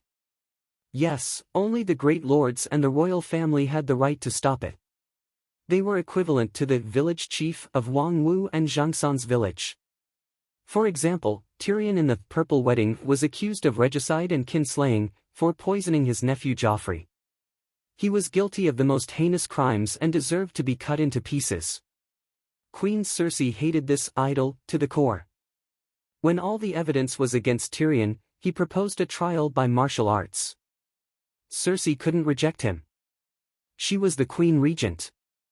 Tyrion originally wanted to find the mercenary Bronn to represent him. After all, they were old acquaintances. Bronn stood out to represent the imps in a duel with Lyssa's Grand Knights in the Eagle Nest. However, Cersei arranged for the Magic Mountain to represent him. In theory, he was the current #1 knight in the Seven Kingdoms. Barristan was old, Arthur Dayne was dead, and talents were declining after the Knight era. Furthermore, the conditions were not low. As long as Bronn rejected Tyrion, Queen Cersei would help him marry Earl Stockworth's daughter. Oh, this was different from the plot of Game of Thrones, in Dany's memory. In the end, the person who represented the imps was the Red Viper Oberyn Martell. He was the younger brother of Prince Dorne and the brother of Dany's sister-in-law Ilya. The Magic Mountain killed the Princess of Dorne and her child. Oberyn wanted to take revenge for his sister, nephew, and niece. He almost succeeded. However, he talked too much and even had luck. After all, he was a spearman. This was the same as the plot of Game of Thrones. The poison Magic Mountain, who was lying on the ground waiting for his death, suddenly grabbed Oberyn's leg and pulled him down. Then, he used his bare hands to crush the Dornishman's skull. Oh, with such strength, he didn't even need a pair of walnut pliers to eat walnuts. Logically speaking, with his sister, nephew, and brother dying consecutively in the hands of Lannister, the Magic Mountain was Tywin's loyal hound and represented Cersei in the duel. Prince Dowlang would have rebelled if he had even a little bit of courage. After all, he was Prince Martell of Dorne. How hard was Martell's bone when he was in the House of the Dragon? He couldn't crush an army of 100,000 and the wrath of the true dragon couldn't melt him. He was a fierce man and a fierce woman. However, when it came to Prince Dowlang's generation, he shrank back like a tortoise. Thus, Danny didn't even need to ask around. At this moment, everyone in the streets of Young Halberd City was talking about the cowardly actions of their prince. Aubron was very popular in Dorne. When the news of his death spread, the entire Young Halberd City was in an uproar. They didn't even need to mobilize a large army. During that period of time, Aubron's illegitimate daughters were also very active. Every day, they would post nonsense about taking revenge for their father on the streets. Yes, Dorne's illegitimate son's surname was Sand, and Aubron had the bandit title of Red Viper. Thus, his many illegitimate daughters were collectively known as Sand Vipers. Aubron had at least 8 Sand Vipers, but he didn't have a single son. It was very strange. However, after a few days of the Sand Vipers' ruckus, Prince Dowlang suddenly took action and locked up his nieces who were causing trouble. The entire Young Halberd City instantly fell silent. Silence was impossible. There were more and more people who whispered behind his back that the prince's spine is as useless as his legs. It was to the extent that Danny only walked around Young Halberd City once before she heard 7 or 8 people talking about this matter. To be honest, she was a little disappointed and also a little shocked. The reason why she stopped in Dorne was because Danny remembered very clearly that according to the plot in Game of Power, the Sand Vipers had already successfully rebelled. They had poisoned Cersei's daughter, Princess Myrcella, and stabbed the cowardly and easily bullied Prince Dowlang to death. They were preparing to launch an attack on the Iron Throne.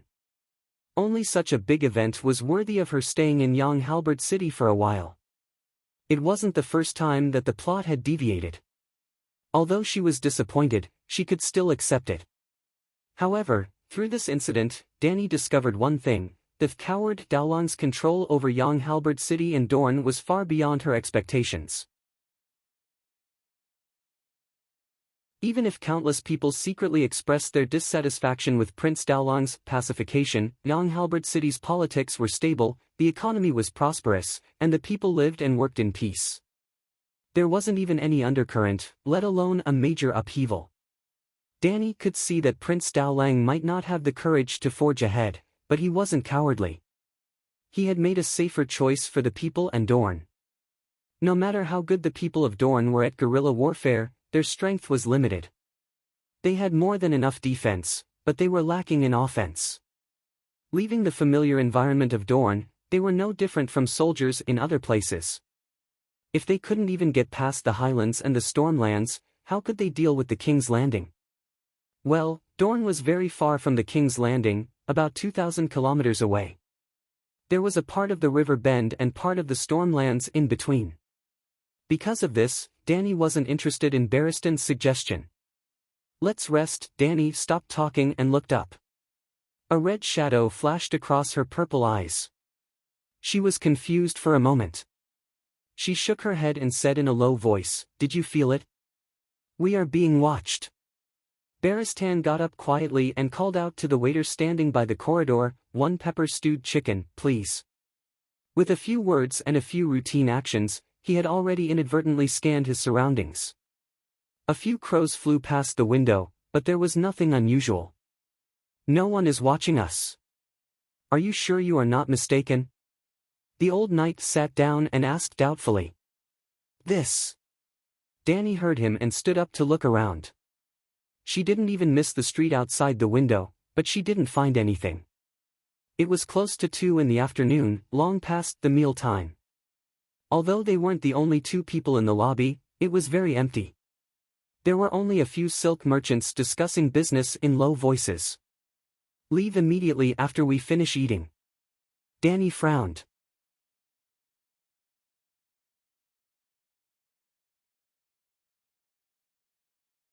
Not all 15,000 runes had to be pronounced in the same way. For example, the one-dimensional English, understand, was a long string of words, but it was impossible to pronounce the syllables of every letter. The two-dimensional rune language was more refined. Your Majesty, there's a situation." Barristan suddenly shouted, waking Danny from her meditation. "There are white knights below," he said solemnly. The old knight did not need to learn witchcraft runes. He was bored and sprawled on the soft cushion, looking at the scenery below with his binoculars. Having been a white knight for 40 years, Baristan was all too familiar with the attire of the King's Guard. In the Dorne Desert, knights wearing white porcelain armor and pure white cloaks were too conspicuous. What's the situation? The two dragons began to slow down, circling around the clouds. Using Blackie's vision, Dany saw a group of riders galloping in the desert, heading towards the Green Blood River. There were 6 riders, both male and female, riding on sand horses. Other than the white knights wearing bright white armor and white cloaks, the rest of them were wearing curtained hats to avoid sunlight. There must be royalty below. The smallest girl in the middle is most likely Princess Theon Messiah Byra. The old knight said with certainty. The white knights only served royalty, and there was only one royalty in Dorne, Princess Messiah, who was sent to Dorne by Tyrion. Messiah? Dany frowned. What kind of plot was this? Could the white knight be Jaime Lannister? He came to Dorne with the mercenary Bronn to save his daughter. They're going to cross 7 gods above. The white knight shouted in horror. 6 riders arrived at the Green Blood River and stopped their horses. Suddenly, more than 10 armored warriors armed with crossbows emerged from a wooden raft house by the river. Almost without exchanging a few words, the white knights immediately drew their swords and charged towards the wooden raft. A tragic scene happened. At such a close distance, the crossbow arrows almost pierced the Kingsguard's horse into a sieve. The Kingsguard was also brave, he killed the enemy. 2 soldiers before he died. With a cold flash of the axe, the white knight's arm was cut off at the elbow, giving him no time to cry out. The axe drew a beautiful arc and his head, which was the size of a rice cooker, splashed into the river, blood gushing out from his neck. The entire process took less than 2 minutes, and a white knight went to meet the 7 gods. I probably won't be able to meet the 7 gods, but I might be able to meet the Mad King Aerys and usurper Robert in hell. Ah! Dany exclaimed softly. The white knight's tragic death was shocking enough, but the other unforeseen event was even more shocking. Originally, the 6 riders were surrounded by the ambush. The others seemed to be planning to surrender. Only White Knight rushed forward. But, when the ambush was distracted by the Berserk Imperial Guards, her companions suddenly turned hostile. They drew their swords and hacked down the defenseless Messiah, if that was really her. What? What's going on? The two were confused.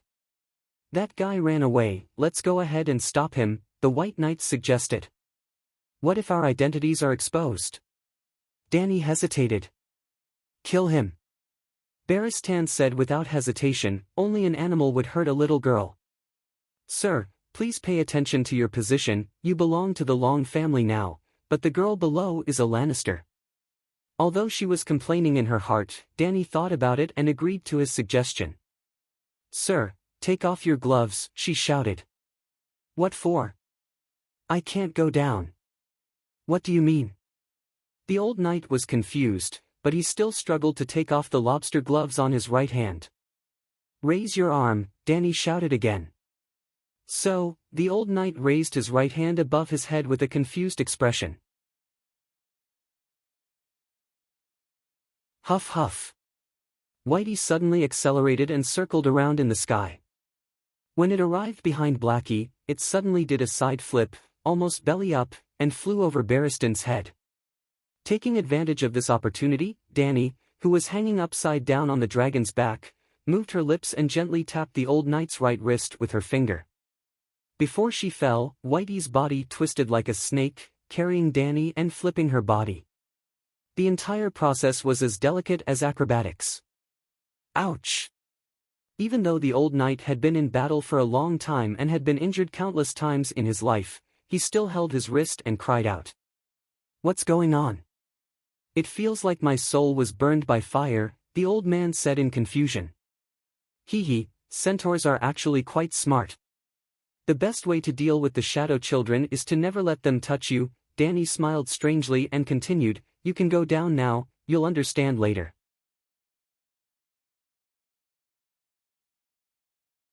Chapter 223. The red sun completely disappeared into the endless sea of sand. The sky in the west was like a dark purple tapestry. The desert itself turned from gold in the day to red in the evening, then to purple after sunset. Not long after, it would turn into an indigo color. "You two bastards dare to chase after me." The knight lightly swung his long sword, leaving a dark red wet mark on the sand. Not far away, two sand horses that had lost their masters ran away, neighing, leaving two grey-robed soldiers lying on the ground, their blood staining the yellow sand. After killing the last two soldiers, the knight slowed down and rode towards the southwest, away from the green blood river. Just as he crossed a sand dune, the knight stopped his horse and shouted at the two people below, "Who are you?" "Baristan Selmy." The white knight did not lift his helmet, but he still reported his true identity. "Baristan the Fearless?" The knight took a few steps forward and asked in surprise, "Sir, I haven't heard from you for a few years. When did you come to Dorne?" "You." The white knight carefully looked at the man's appearance and clothes. He had a clean-shaven chin, a huge hooked nose, dark purple eyes, and thick silver hair that fell over his shoulders was split in half by a strand of black hair in the center of his forehead. He carried a huge sword on his back, and his purple leather armor had a family emblem in the shape of a black sword. The old man looked familiar, but he did not recognize the family emblem at all. "Who are you?" "I have never seen the family emblem of the black sword," the old man said directly. "Oh, this is not the family emblem." The young man raised his right hand and slowly pulled out the huge sword on his back. He looked down at his chest and smiled. "I gave myself a nickname, Star of Darkness. This black sword symbol, my personal emblem, you see it? This is it. You want to fight with me?" The white knight said coldly. "Let's not beat around the bush, I can feel the murderous aura on you." The hooked-nosed young man licked his lips and said with his eyes shining, "Actually, I am looking forward to it, really." Dany's mouth twitched as she said, "Don't kill him." "I understand." Old man, you're boasting shamelessly. I'm going uphill, and you're going downhill. I have a horse, and you don't. You're already over 60 years old. Even if you were 40 years younger, you would still lose today." Dark Star sneered and whipped his horse forward. That bastard actually kicked the spur of his horse and pulled it to the side, charging towards Dany, who was wearing a veil hat. With a sigh, Dany looked at the young man with eyes full of pity. Sure enough, the scene where Baristan hurriedly came to the rescue that the young man expected did not appear at all. Although he did not know Dany's identity, he could tell that White Knight valued her a lot. His vision blurred, and the woman in front of him moved at an astonishing speed. In the blink of an eye, she had reached the side of the warhorse, in the opposite direction from where he had swung his sword. The young man missed his attack. Although he held back 70% of his strength, his body still swayed. With this small opening, Baristan took a step forward and grabbed the blade of the greatsword with his hand. He was not worried about the iron gloves being cut. He pulled with all his strength and pulled the young man's body to the side. The young man had no choice but to let go of the sword. However, the next moment, he felt a pain in his back. With a bang, he was sent flying from the saddle by the scabbard and fell on the sand. "You!" Turning over, he saw the longsword in White Knight's left hand. The longsword was still in the scabbard. His face was ashen as he muttered, "Impossible, this is impossible." The first Duke of Phoenix's Rest, Theon of Theon Bela, was said to be Aegon's illegitimate brother. In the end, could it be because of the illegitimate bastard bloodline? Dark Star complained, "My family's history can be traced back 10,000 years, all the way to the legendary Dawn era. Why is that relative of mine the only Dane that people remember? Obviously, he is the greatest knight of this era." Baristan said calmly. "Because he has a great sword." Dark Star said indignantly. "Perhaps, but more importantly, he has a great heart. No matter what the situation is, that relative of yours will never harm a child." "Hee, you can tell that to Lannister." "How did Prince Rhaegar's two children die?" Gino sneered. Barristan glanced at Dany. After getting her signal, he walked forward and took out Sir Geno's belt, tied his hands, and threw him to the other side of the sand dune. "Your Majesty, what do we do now?" he asked. "Let him go. Let's not get involved in the affairs of the Dornishmen." To be honest, if this Dane came from Starfall City, Dany might have thought of pulling him into the team for the sake of the orphan of a loyal vassal. However, this fake strength aside, his temperament was too extreme.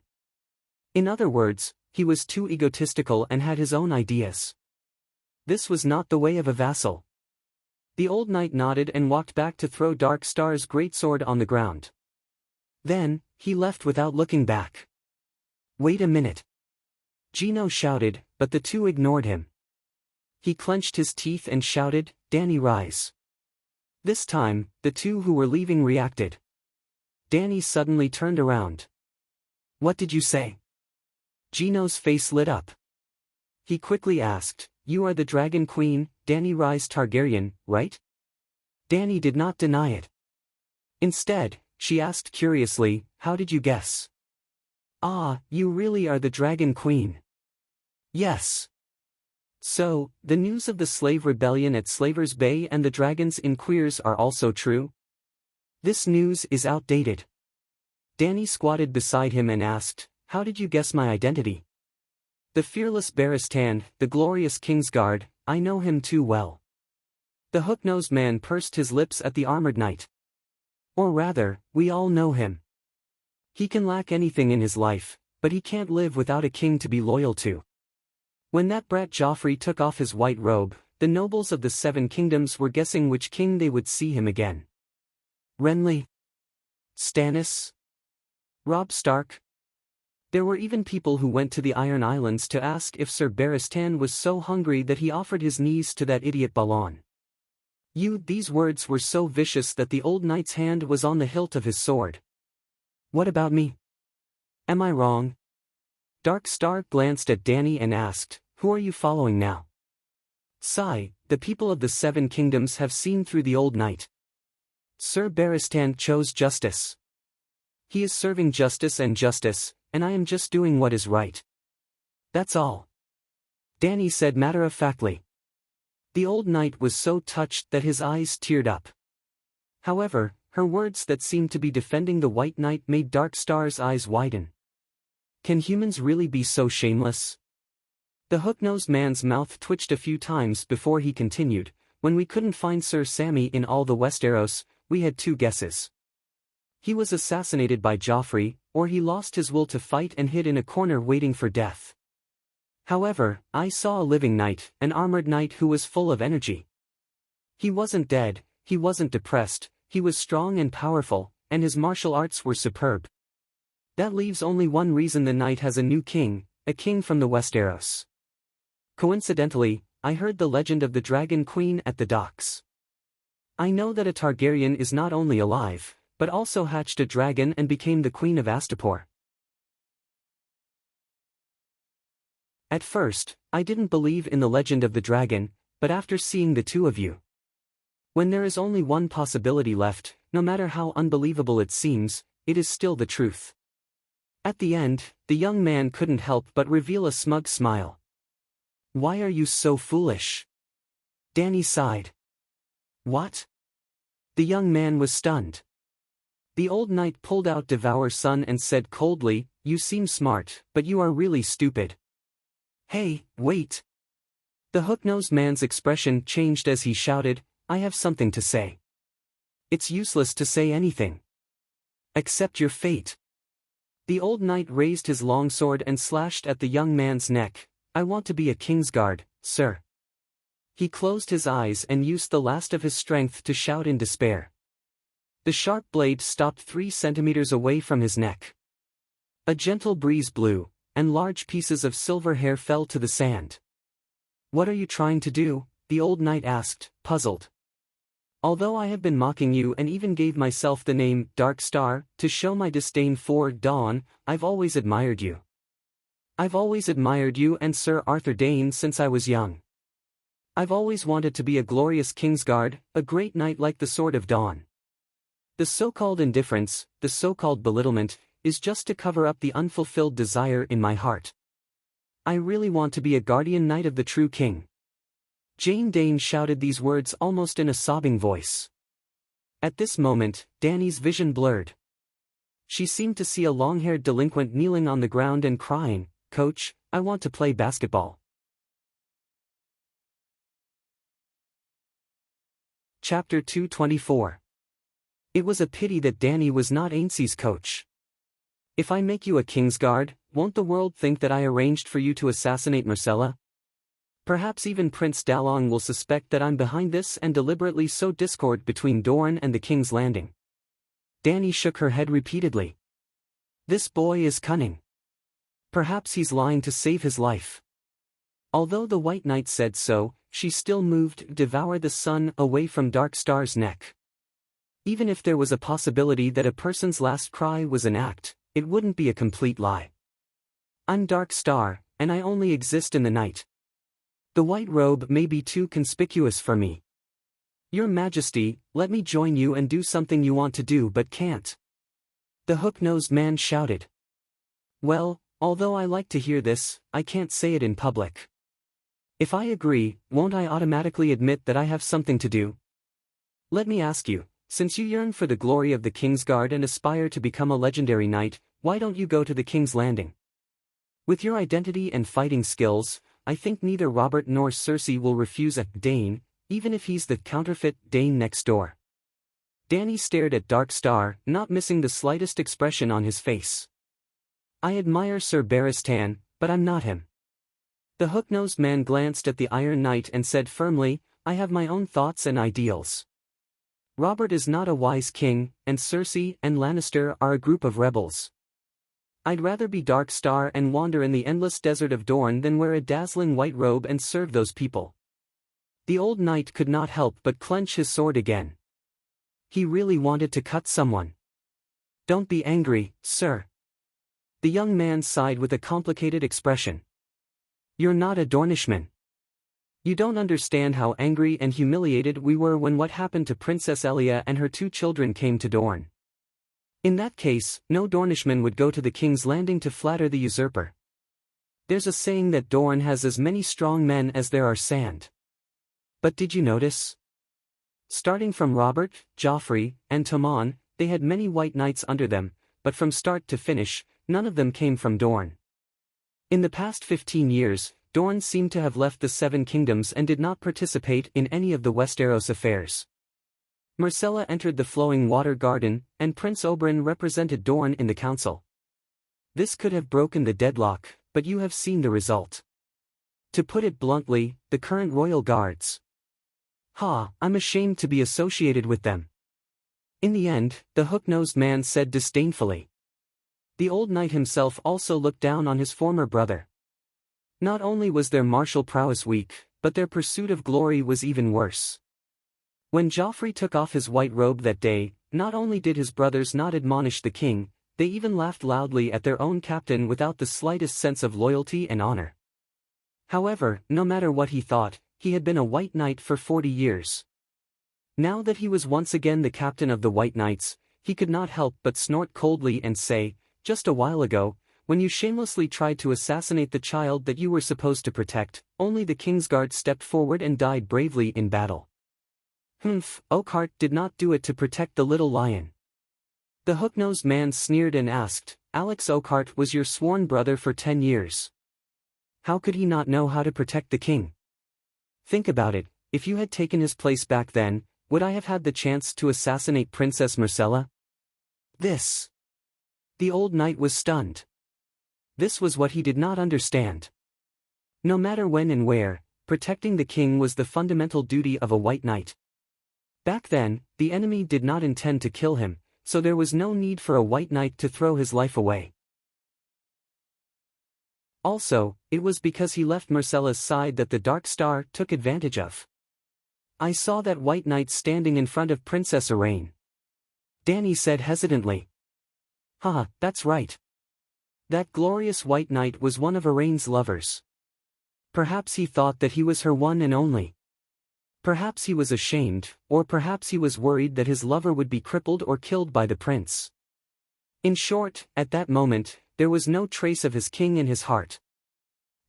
How is this possible? The old knight muttered in disbelief. What's impossible about it? From the moment the Kingslayer killed his king, the White Knight was no longer the pure and noble White Knight of the past. The Dark Star mocked loudly. His smile was bitter and his eyes were bleak. You, yourself, successively pledged your allegiance to Targaryen, Theon, and Lannister. I did not. The old man's face turned red as he argued, I am a White Knight. I only serve the king.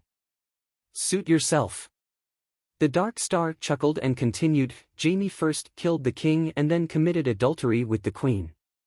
He even gave birth to 3 bastards who stole the king's kingdom. Alex Oakheart was seduced by a woman and gave up his king. The hound who took your place, Sandor Clegane, fled when the king needed him the most during the siege of Stannis. He fled. Burrows Braun was a coward. He personally handed over the king he was protecting, Tommen, to the bandits, Tyrion's men in disguise, in order to survive. The remaining few were even worse. The Kingsguard, who was known as the strongest knight of the 7 kingdoms, was actually torn apart by the ragged commoners on the streets despite being fully armed. TSK, the substitute Kingsguard who joined in the past 2 years, was even worse. Loras Tyrell of Highcourt, everyone knows that he is a Kingsguard. I really wonder why he joined the strong Kingsguard. Do you dare to take a bath with him? That Osmond Kettleblack, a mercenary whose name I have never heard of before. I heard that his work is big enough and that Queen Cersei is very satisfied with his service. This is the current Kingsguard. I would rather kill the young than join them. The hook-nosed man said firmly. Not only was the old knight shocked, even Dany was shocked. The Kingsguard had fallen to such a state. I currently have 3 Kingsguard under me. Other than Sir Barristan, there is also Jorah Mormont, a knight who exiled himself for selling slaves, and a eunuch who was born in the Meereen arena. Other than being able to eat, he has nothing to boast about. If I were to take in someone like you who assassinated children, the quality of my Kingsguard would not be worse than Tommen. Dany chuckled as she teased. This time, it was Dark Star's turn to be stunned. Could it be that this was an era of comparing the worst? Why was it so difficult to find a wise ruler to rely on? Sigh, you have the dragon, whoever has the dragon will rule the world. You liberated Slavers Bay, you are virtuous, whoever has the virtue will win the hearts of the people. You dared to come to the 7 kingdoms alone to investigate the enemy's situation, you are brave and smart. Now, in the 7 kingdoms, you are the only one who has the qualifications to be a king. Dark Star's tone was a little sorrowful and aggrieved. He could only pick the best out of the best, the heavens did not give him a choice at all. How about this? Dany thought for a while and said, I will give you 2 choices. First, swear in the name of the Dane family that you will not reveal my secret, and I will let you go. Second, I will give you a few missions that will send you to your death, and after you complete them, I will consider making you the number 1 substitute. Number 1 substitute? If there is a shortage of people, I will let you join the Kingsguard as a substitute. Dark Star's expression was blank, and the word fuck was spammed in his mind.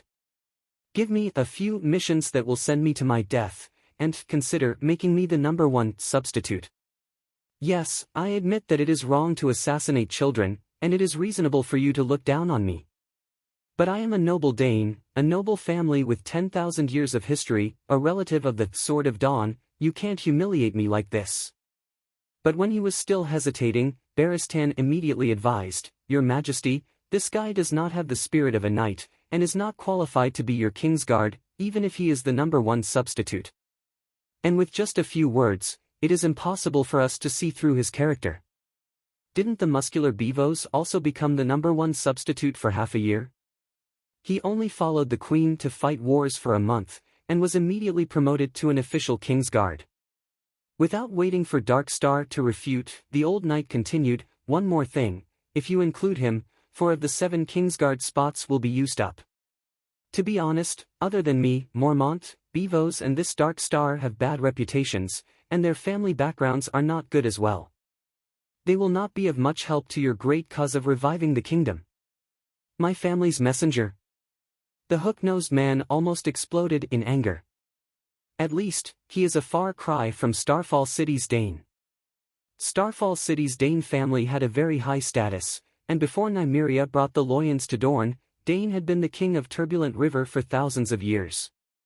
Even though Nymeria unified Dorne and abolished all the other kings, in order to protect her rule, she had no choice but to marry the current Sword of Dawn. Yes, Sword of Dawn was not an exclusive title for Arthur Dane, and the Dane who held the Dawn Greatsword in the past was the Buddhist Sword of Dawn. As for Nymeria's marriage, it was unknown how many times she had married in her life, but in Dorne, she had married a total of 3 times. The first time she married Martell, the Martell family back then was not the first Duke of Dorne. Relying on the Loyans, advanced technology, and secret water magic that Nymeria brought, Martell began to unify Dorne. But in order to unify Dorne, war was necessary. Dorne had as many strong men as sand, and there were many ruthless kings like the Sword of Dawn. Not long after, Nymeria's first husband, Mors Martell, died on the battlefield. Then, Nymeria married Earl Euhal of Prison Gate Castle, and took the central part of Dorne into her hands. But not long after, her second husband died in battle, and Nymeria married again. This time, she found the current Sword of Dawn, Davos Dane. Sword of Dawn, #1 in the world. This title was definitely not undeserved. No one could kill him, and Nymeria, who had a bumpy road in love, did not lose another husband.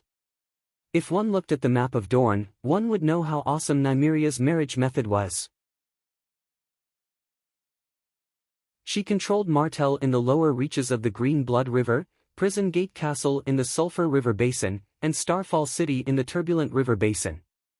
The 3 local tyrants controlled the western, central, and eastern parts of Dorne, which had a long and narrow terrain.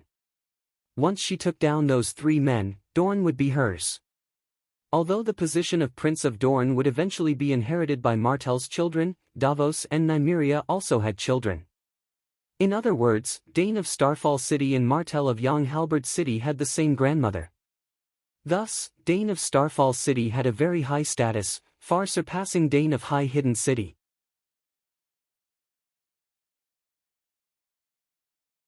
Chapter 225. Your Majesty, you should try your best to keep the position of the Kingsguard. After the long winter, when we restore the Targaryen dynasty in the Westeros, the remaining White Knights can be used to rope in the nobles, the old knight advised. What he said made sense. Look at the Mad King Aerys, the White Bull of the old Count Hightower, the son of the Guardian of the West, Jaime Lannister, Prince Dorne's uncle, Levon Martell, Oswell Heen of the Heen family in Hellenberg, and Dawn Swordsman of Starfall City. Even the lowest-ranking Barristan and Jon Darry, one was the heir of the Count of Harvest Hall, and the other was from Darry's city of Hajin. Yes, Barristan gave up the title of Count and gave his inheritance and fiancée to his cousin.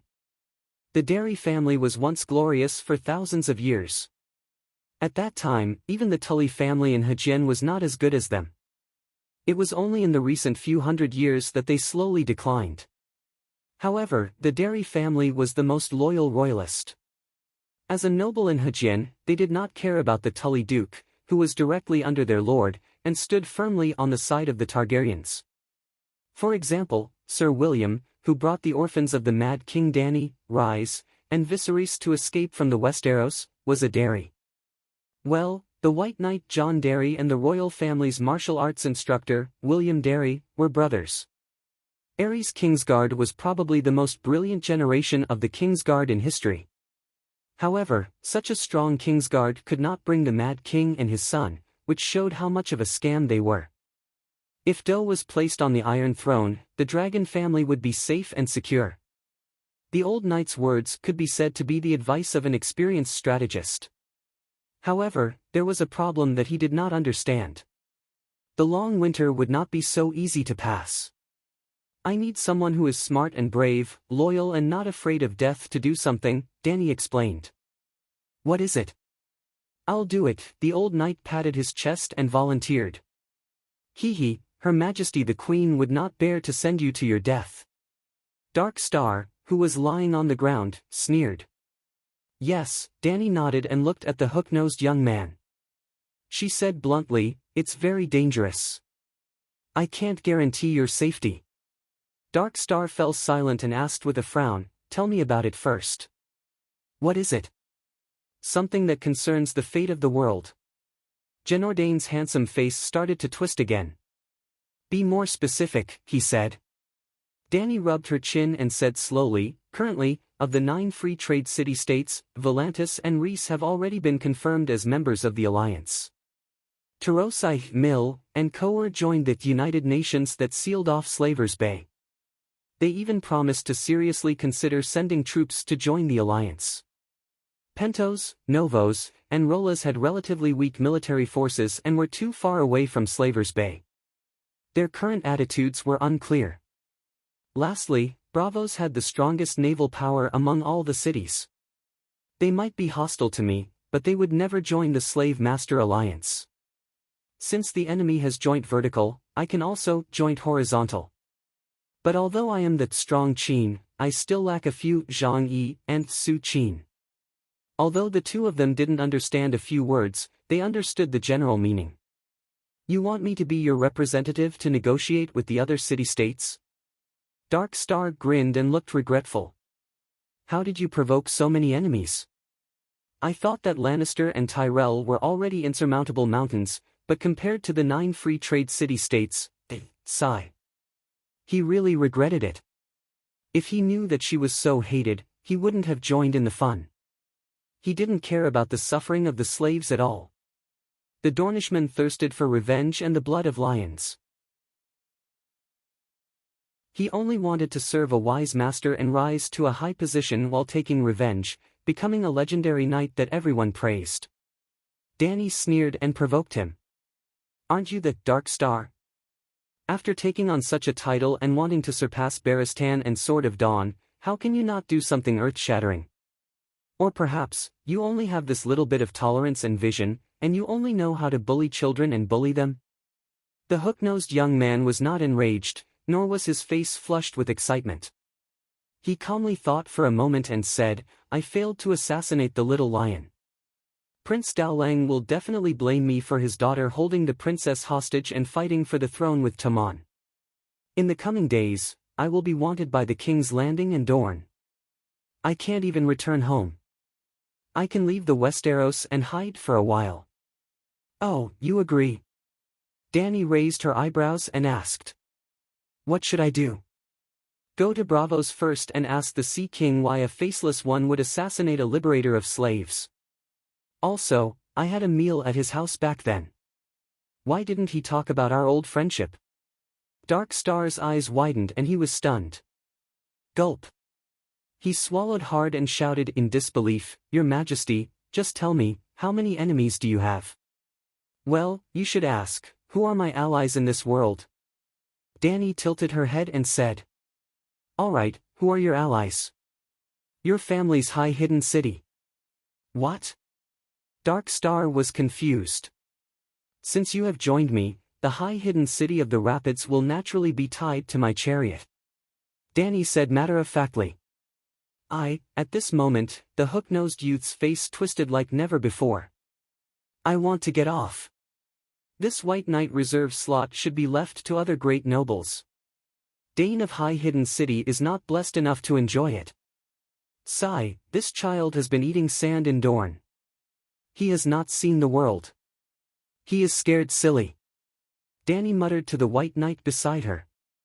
Why don't you think about it? If I am so easy to deal with, why would they form an alliance? You're right. The youth came to his senses and looked at the woman in the veil hat seriously. He could not see her face, but she must be much younger than him. Her tone was relaxed and her attitude was casual. Obviously, she did not care about the World Alliance and the legendary Faceless One. This woman is not simple. How do I prove my identity to the Sea King? He asked seriously. Are you really going to accept this mission? Danny smiled. Gino Dane's lips curled into a confident smile. He said calmly, "Your Majesty, you are right about something. Dorne is really small compared to the world stage, and I have never been afraid of challenges." The White Knight frowned. After a long while, she used her sword to cut open the belt on Gino's wrist. She said helplessly, "Swear the oath first." Gino held his silk pants with one hand and supported himself with the other. He got up and nodded. "All right, I hiss, hiss." Two beastly roars that made one's heart palpitate suddenly came from the lead black sky. The unfamiliar voice and the fearful atmosphere made Gino Dane's expression change instantly. Dragon. The shadows fell. The figures of the megalosaurus could be vaguely distinguished. One was a white dragon, and the other was a black dragon. Burp. The white dragon seemed to have burped. It opened its mouth wide and spat out a fireball the size of a wash basin. It was round and spinning. It was bright red, like a small sun rising in the dark desert. This. Gino Dane was not the only one who was shocked. Even Barristan was speechless as he looked at the sun that was suspended in midair. "You." Gino's pupils suddenly shrank. He actually saw another girl wearing a veil hat jump down from the white dragon's back. When he turned back, the girl who was standing beside him just now had disappeared. Or perhaps, did she really appear before him? Dark Star shuddered. He suddenly felt that everything in front of him was blurry. It was as if he had fallen into a dream. His previous understanding was being broken one after another. Everything suddenly seemed so unreal. "You haven't even seen magic before?" Dany took off her veil hat, revealing a head of black hair that was as black as ink. Under the bright red fireball, the girl's smooth and fair cheeks could be seen clearly. Her small and delicate facial features and heroic spirit exuded from her. She was a beautiful girl with a valiant disposition. She looked very energetic. However, Gino completely ignored the appearance of the queen opposite him. All his attention was attracted by the fireball above her head. The washbasin-sized fireball seemed to have a life of its own. With every step she took, it would float a certain distance away. When she walked to the left, it would also float to the left. It was always 2 meters above her head, no more, no less. Magic? What kind of magic is this? The old knight was shocked. "It's a skill to control fire that I exchanged from the fire mage during the last transcendent gathering. It's a little trick for street acrobatics to earn money." Dany raised her right hand up high as if she was holding it up. The fireball slowly descended. The bright red light reflected on her cheeks and made her blush. In the end, the fireball floated an inch away from her palm. As the lava-like balls spun continuously, the hot air waves spread out and blew Dany's hair behind her head. "This is a little trick." Gino Dane's throat was dry. He was not an ignorant country bumpkin. He had seen too many fire mages perform at Young Halberd City's pier. However, he dared to swear in the name of his ancestors that he had never seen such a powerful flame in his life. This was power. The Dark Star was a knight, not a mage. He could not sense things like magic or witchcraft. However, when he first saw the fireball, his instincts as a swordsman warned him to stay away from it. Once it explodes, he would be finished. Yes, he had a feeling that it could explode at any time. The fire mage uses normal flames. I use dragon flame. That's all. To be honest, Dany herself was very shocked that it could have such an effect.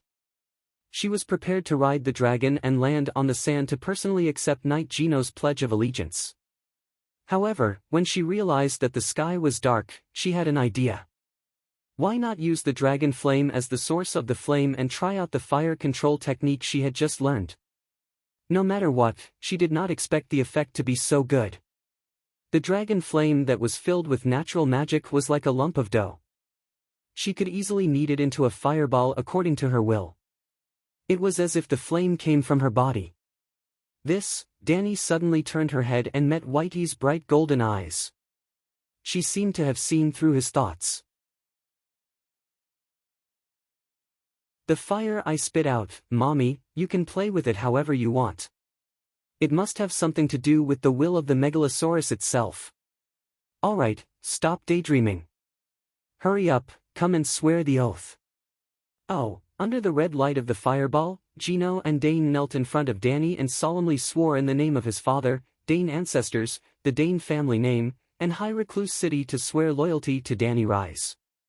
It was an oath of a knight to his lord, not an oath of a white knight to a king. Gino had not completed his mission and could not even be considered a reserve white knight. However, Danny's performance was still very effective. Facing the Dragon Queen, who not only had a dragon but also knew mysterious and powerful magic, the usually rebellious Dark Star also gave 60% of his loyalty on the spot. When Danny promised to reward him with a steel sword of Valeglia, the excited Sir Gino immediately gave another 20% of his loyalty.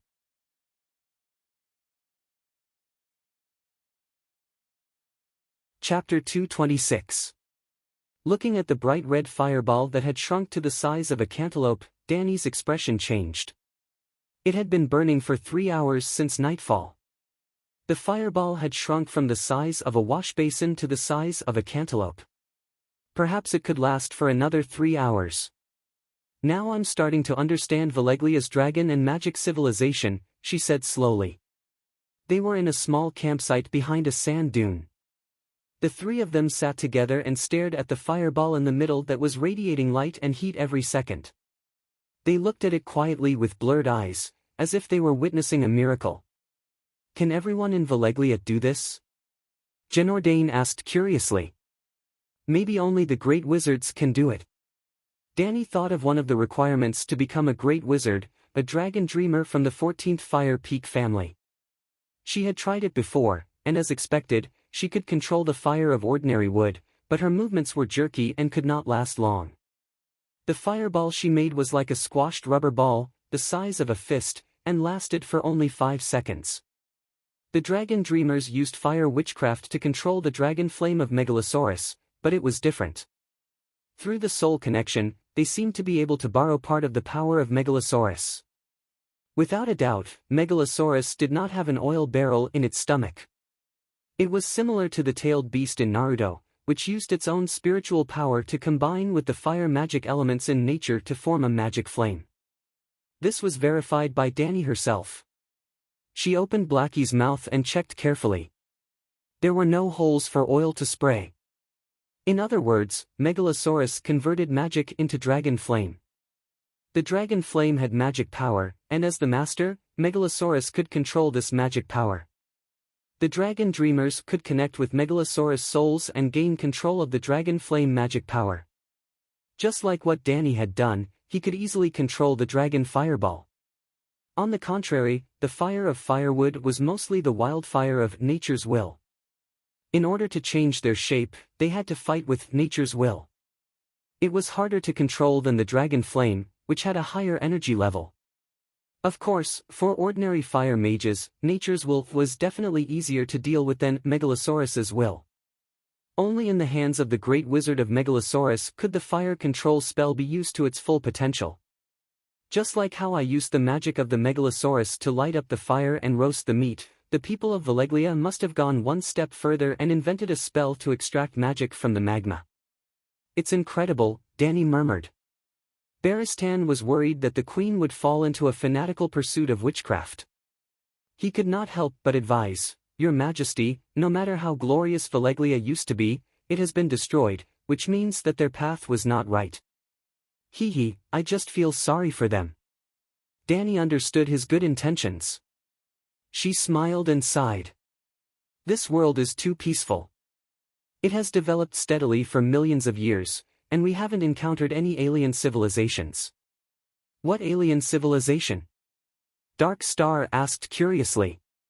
Danny thought for a moment and said, in the era without large ships, Westeros and Ursos did not communicate for millions of years. It was like two independent worlds. The children of the forest are to Westeros what we are to this world. They are content with the status quo, believing that a peaceful life is as eternal as the rising and setting of the sun. Then, the ancestors who used bronze weapons came. In less than 10,000 years, the children of the forest with a history of millions of years were almost extinct. So, open your eyes and imagine that there is another world outside the known world. Its development is not weaker than the magic civilization of Valeglia. What would our ending be? This. The greatest ambition of the two natives was to become a legendary knight that was praised by others. The civilization war was as far away from them as the Milky Way. That's impossible, right? How can there be another world outside the world? Dark Star said, confused. In the end, he was still young and had a flexible mind. His ability to accept new ideas was stronger. Although he said it was impossible, he felt that the Dragon Queen's words made sense. The children of the forest might have had the same idea as you. Then, in the face of danger, they became extinct, Danny said calmly. Barristan frowned. Your Majesty, aren't you thinking too much? We are not scholars. There is no need. Scholars? Danny smiled bitterly. I don't know what's wrong with scholars. After thousands of years of development, the magic civilization has not been created. The development of science and technology is almost stagnant. Sigh, let me ask you, how long did it take for Valeglia to become the overlord of the world? Less than 1,000 years. After following Danny and collecting so many secret books of Valeglia, the old knight had roughly flipped through them and knew a lot of secrets. 1,000 years. From a nomadic people who didn't even know how to forge iron, to a super civilization that can extract the power of earth fire. This is the normal path of development. The technological civilization on Earth started from the Renaissance in the 14th century. In the 20th century, people on Earth were able to use nuclear energy. The development speed was almost the same as that of Valeglia. But what about scholars? The scholars were not even comparable to the undead association of the barbarians. At least they had their own ideas of development. Although the speed was slow, they were always moving forward. Even the witchcraft lens had been copied long ago. Therefore, Danny wanted to know more about the lower city of knowledge and see what those people were doing. Your Majesty, you are so special. Dark Star looked at Danny with a complicated expression. Oh? 90% of the kings think about hunting, banquets, and masquerades. The wise kings only think about governing the country and stabilizing the royal rule. No one thinks about the problems from the perspective of the whole world and the whole human race. Genord's dark purple eyes shone with sincerity. The conversation with Your Majesty has almost given me a new lease of life. I just don't know what solution you have. I mean to avoid being invaded by an alien civilization. There is only one way, and that is to work hard to improve the level of our civilization. Danny was in high spirits, and her tone was sonorous. I'm still young, and I have plenty of time. In 5 years, I will conquer the slave city-states of the world. Then, in 2 years, I will take back the Iron Throne. After that, in 3 years, I will establish a perfect new social system.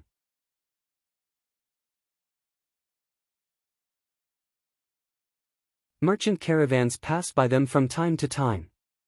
It was a very lively rural scenery. A gentle breeze blew by, bringing a sweet fruity fragrance from the apple forest. She let go of the reins and let the horses move freely. It seems that the situation of the Westeros is not as bad as we thought. Danny said to White Knight with a smile. The two of them were leisurely riding on horseback. Suddenly, a group of riders in old brown leather armor rushed from behind. They waved their whips wantonly and sang tuneless songs loudly. They happily rode to the south. The dirt on the ground immediately brought up a yellow earth dragon. Danny could not help but lower the tool hanging on the brim of her hat. However, she also noticed the lyrics of the riders. The general idea was, sharpening a sword for 10 years, testing it today, defeating all opponents and becoming the Night King. Freedom Knights. White Knight looked at the group of disheveled riders and was puzzled. They are going to participate in the martial arts tournament to make a name for themselves. The old town is going to hold a martial arts tournament. Danny suddenly understood. Most likely. I wonder which hider is hosting the tournament. The old knight said slowly. Danny laughed and said, that little hider has already run to Reese to seek help from my sister. They still have the mood to hold a martial arts tournament.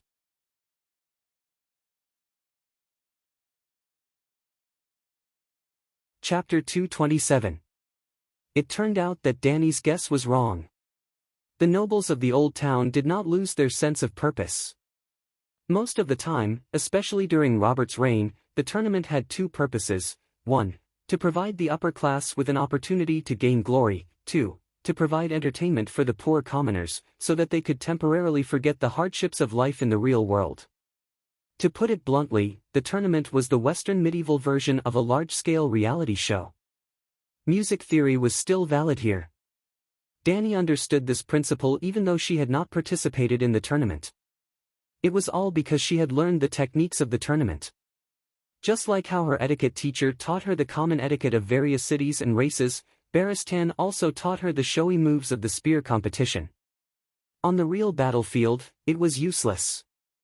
She, who had personally participated in many battles, was fully qualified to say this.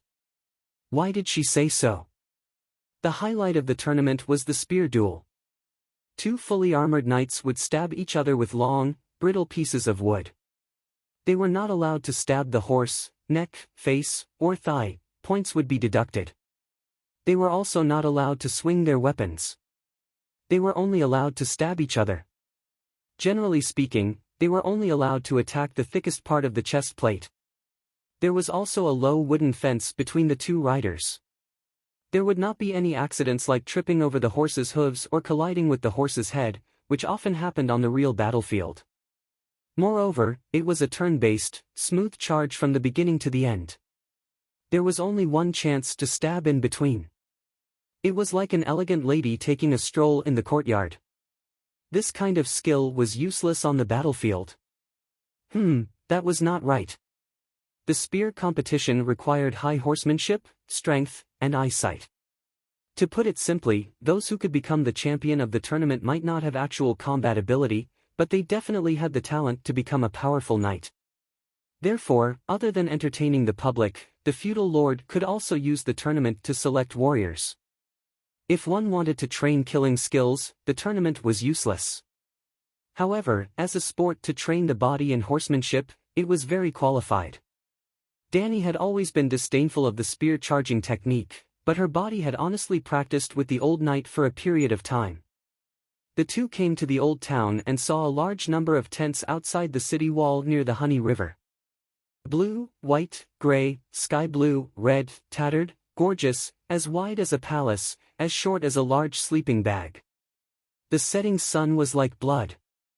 Within the fenced area, the tents were like cobblestones by the river, densely piled up under the city.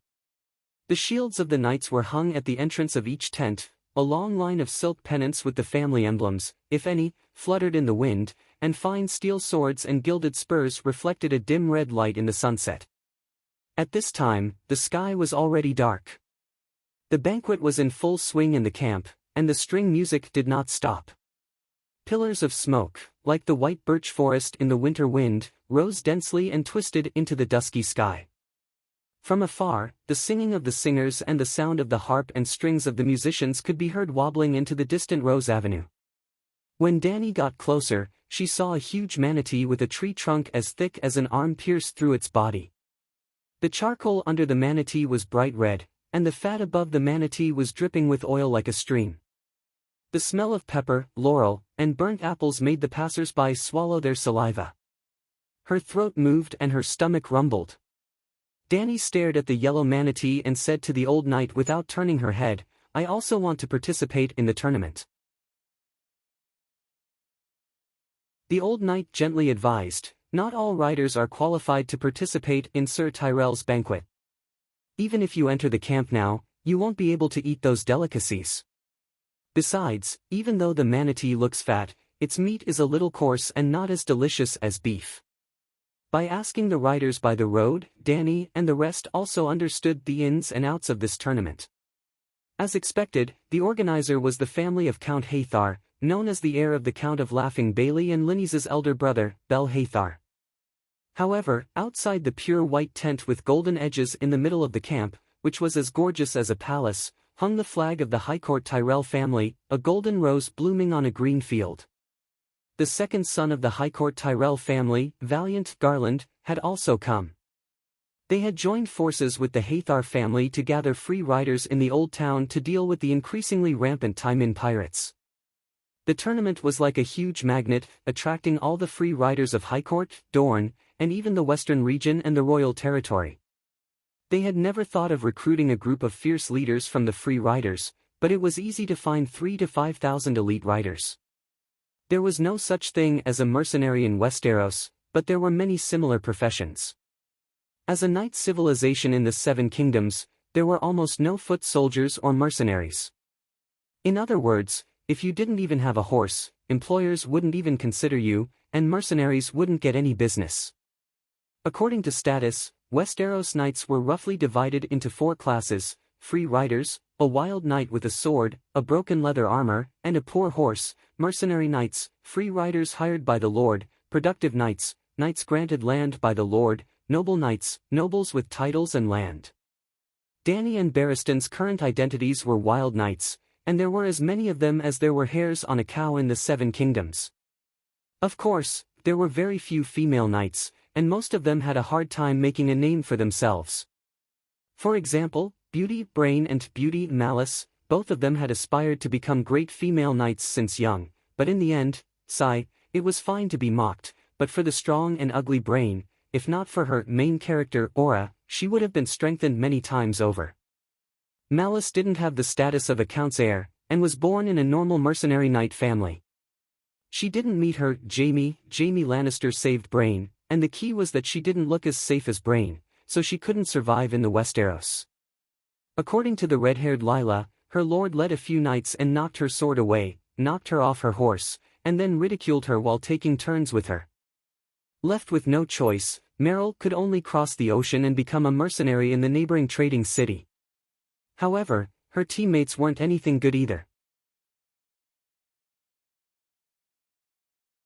After getting drunk, they went berserk, and more than half of the mercenary group took turns with her. Like a beast, they cut off her breasts, bit off her ears, chewed off her nose, and finally left a deep cross scar on both of her cheeks.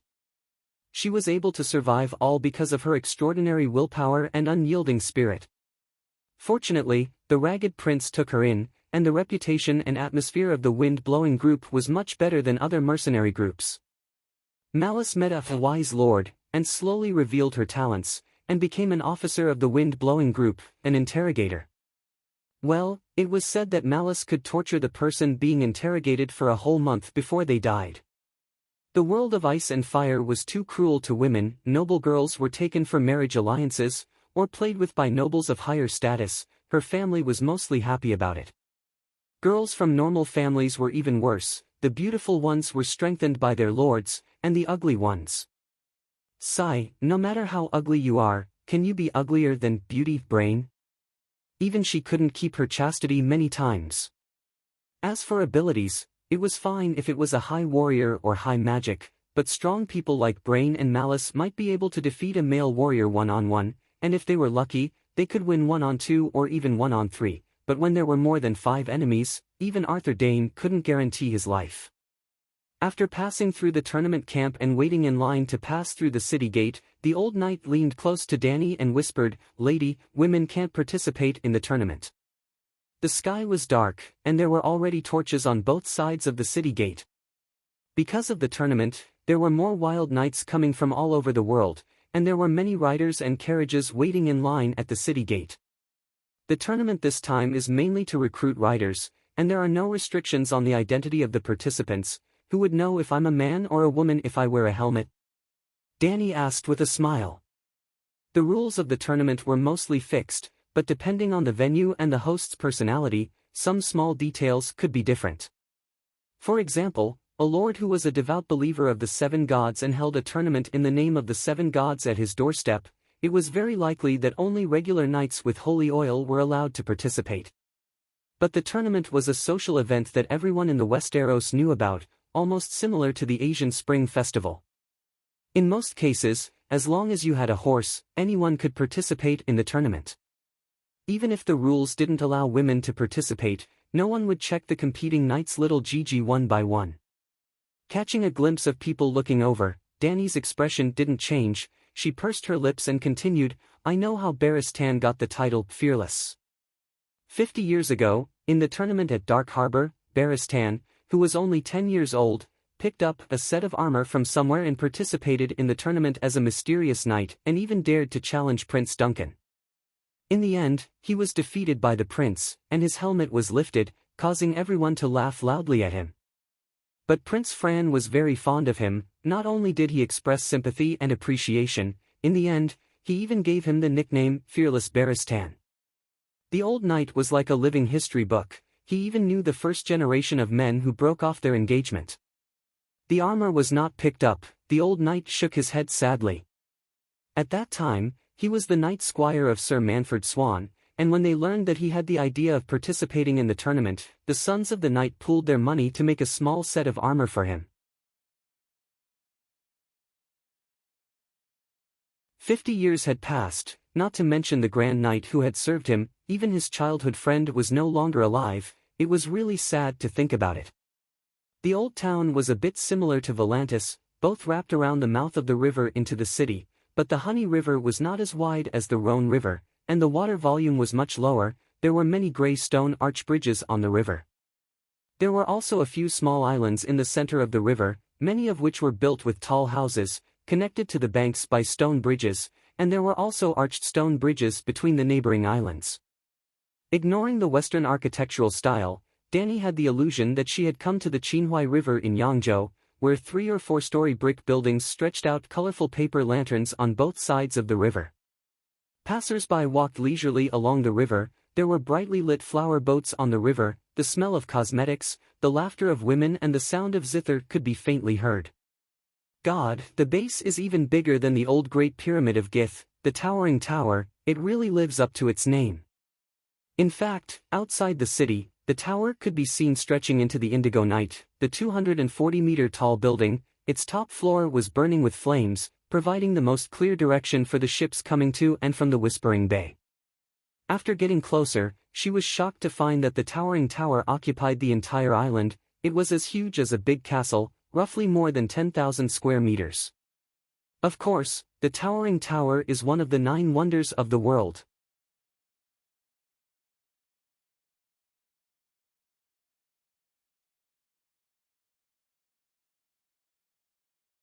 The Long Bridge of Volantis and the Tower of the Sky here are not as difficult as the Avenue of Valeglia in terms of engineering and technical difficulty. In fact, you will understand if you think about it carefully. The people of Valeglia can build a long bridge, can build an avenue, can build a triple wall, and can build 3 bells. How magnificent is the place they live in? This. Pater seemed to have never thought about this question before. He was stunned and said, "That's right, most of the 9 wonders are related to Valeglia, but they are only considered the outer buildings of Valeglia." "My lord, there it is." At a fork in the road, the old knight pointed to a small island in the river. "The strong cider there is famous. You can try it. You want to go to the Feather Wine Bottle?" "That's right, except for the price. The accommodation there is very good. It is clean and tidy, spacious and comfortable. It is close to the Honey Wine River, the scenery is beautiful, and it is convenient to travel." Pater was surprised and enlightened. "You have been there too?" the White Knight asked curiously. The cross-eyed young man nodded and said, "The Feather Wine Bottle is very close to the City of Knowledge. We often go there to drink. I am about to go there now." After a few words, they found that they were going the same way as Pater. Dany and the old knight were too embarrassed to ride on the horse, so they turned around and led the horse while chatting. Dany explained her background to him. Her father was a great noble in Westeros, but her mother's ancestral home was in the continent of Ursos. She died in childbirth when she gave birth to her, and she had never seen her father in her life. Well, her name was Layla Vesuvius. She was a female knight with money and leisure, traveling with her knight attendants. Peter sympathized and envied this poor bastard daughter. He sympathized with her background and envied her for being able to travel freely. Except for her name, Danny did not lie. But naturally, the apprentice thought that she was an illegitimate daughter of a noble family in the king's territory. My biggest wish is to save money to buy a donkey and take turns to ride it around Westeros with Rosie. The young man could not help but reveal his dream to the young and beautiful female knight beside him. You don't want to be a scholar anymore? The White Knight asked curiously. Oh, didn't you hear? I have a lover, Rosie. Danny laughed. Scholar, White Knight, Night Watcher, Friar, these were the four major eunuch occupations in Westeros.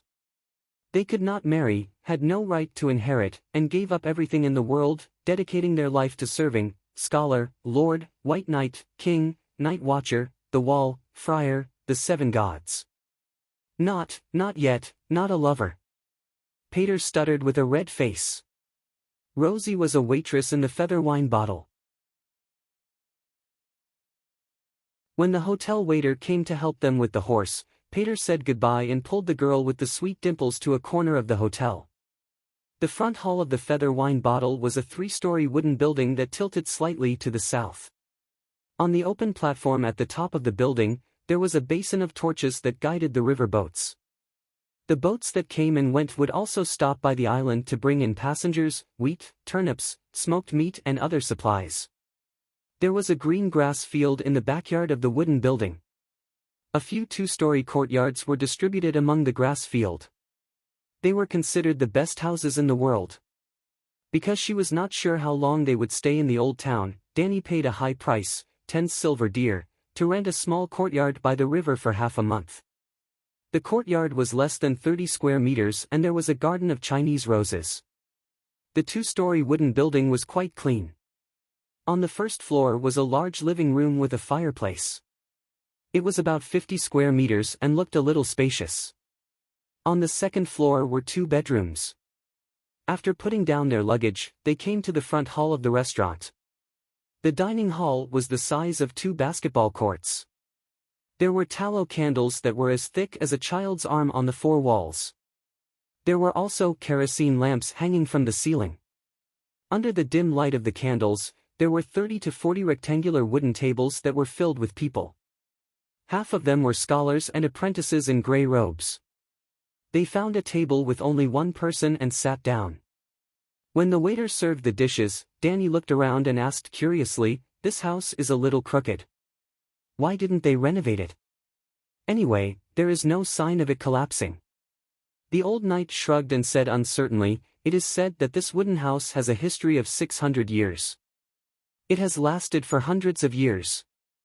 Maybe it can last for another 100 or 200 years. Bullshit. Won't a wooden house rot?" Danny sneered. "Are you from another place?" The gray-haired scholar with a necklace on his neck sneered, "You must not know what kind of wood the beams and pillars are made of." Danny looked at the pillar next to her. It was pale white under the mottled green paint. Her heart skipped a beat and she exclaimed, "Weirwood? Oh, you are quite knowledgeable." The old scholar was surprised. Oh my God, how much weirwood was used. If the dragon was the most miraculous animal, then the weirwood of this world was the most miraculous plant. Not to mention its relationship with the old gods, just look at the characteristics of this material. First of all trees had a lifespan. Weirwood was the only one that could live forever without external interference. Secondly, weirwood of wood, and Valeglia steel of steel, both of them had immortal characteristics. Valeglia steel would not rust or wear out, and weirwood would not decay.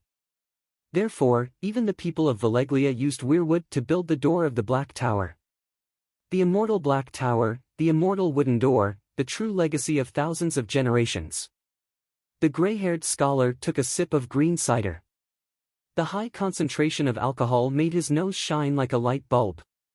After taking a breath, he explained with hazy eyes, "In the early years, weirwood was everywhere in the Westeros. After the invasion of the Undulls, the monks of the 7 gods thought that weirwood was a symbol of the old gods, so they chopped up all the weirwood south of Neck, burned it, or collected it to make wood. Danny was speechless. The seven gods, a fake religion without gods, had successfully expelled the true gods. This was almost a god's version of the Lisbon incident. A wild mercenary without any supernatural power stabbed the number one of the young generation of the Western supernatural world to death with a knife. Dinner was a castrated chicken stuffed with leeks and mushrooms, crispy fried pork ribs dipped in plum sauce, and crab shark soup. It was very sumptuous. Danny had a great appetite and ate until she was full. Leaving the old knight to drink and inquire about the seven kingdoms, she went back to take a bath, changed her clothes, and sat cross-legged on the mat. She took out a glass candle from the wooden box and began to activate the beacon on her right wrist. There was no response at all. The gray light that filled the bedroom seemed to have a life of its own. It first shrunk into a ball the size of a fist, then the room dimmed. Without any warning, it suddenly exploded and scattered. Strange gray light rays bounced back and forth on the wall like soft silk. Her spiritual power could not contact Kuei-shi through the gray light. Blocked me? Danny had a strange expression. Kuei-shi left a soul imprint on her wrist. The imprint was part of Kuei-shi's soul. Therefore, through the imprint, she could find Danny at any time. Her unpredictable whereabouts and ambiguous prophecies made Kuei-shi very pretentious every time she appeared, until Danny cracked her mark witchcraft. With the same principle, Danny could also locate Kuei-shi through the mark. Last night, she encountered a problem with magic.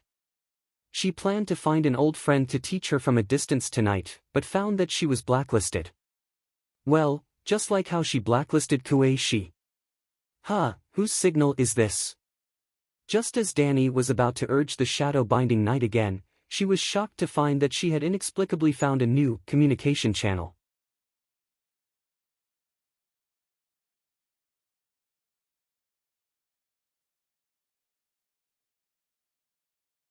Professor Marwin was confused. Why are you screaming? Ah! When he turned to look at the young apprentice, the professor saw in horror that the young apprentice's agate eyes were dyed gray. Two beams of gray light flowed out like tears and gathered at his mouth. Gradually, the gray light gathered into a large ball. It was a human head. A human head slowly crawled out from his apprentice's mouth, followed by a torso, 4 limbs. This scene. Compared to a gray light figure crawling out from a human's mouth, Sadako crawling into a TV drama was nothing.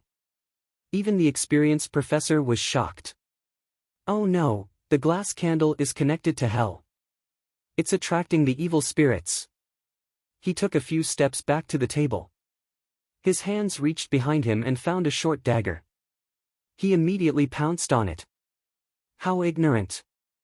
You don't even know me. The light figure had already landed on the ground. It slowly expanded into a normal woman. Her face was blurred. She was about 1.7 meters tall with long limbs. Who are you? The color and style of the woman's clothes couldn't be seen clearly, but there was a flame mark on her chest. Professor Marwin felt that it was familiar. Fire sorcerer, the inheritor of Valeglia's witchcraft. Danny had verbally changed her class to a fire sorcerer again. Why did you come from me? The young man took a step back and covered his mouth in fear. Why did you crawl out from my mouth? I'm Shikue, from Bravos. Danny introduced herself first before explaining to the two who were wary and fearful. It didn't come out from your mouth. The eyes are the window to the soul. Your eyes are the door to the spirit realm. Previously, you used the glass candle to wander the world, which means that your spirit entered the candle's illusion through your eyes. I caught that spirit and followed it into your spirit realm, then projected it out from your eyes. I see. The Sphinx was still confused, but Marwin seemed to understand. In the process of searching for the truth, the spirit we released connected with Sorcerer Layla's glass candle. Something like that, but... After thinking about it, Danny decided to tell the truth. But the main reason is that this little girl learned Valeglia's meditation. Little girl. The black youth's face was flushed red. He secretly glanced at the short and strong doctor beside him. Seeing that he was only thinking seriously and was not angry, he asked timidly, "Master Wizard, how did you find me?" Danny looked up at the sky and sighed. She announced, "No matter how beautiful a crossdresser looks, no matter how beautiful he looks, long legs, fair skin, or charming face, one thing will never change. His soul is still attached to little Gigi." The crossdressing girl blushed again. Although she didn't quite understand, she understood the basic meaning.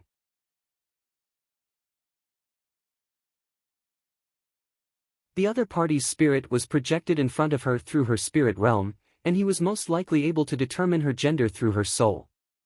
The City of Knowledge doesn't accept female students, and it doesn't allow women to become scholars, Blackie explained softly. As she explained, she used her eyes to look at Marwan.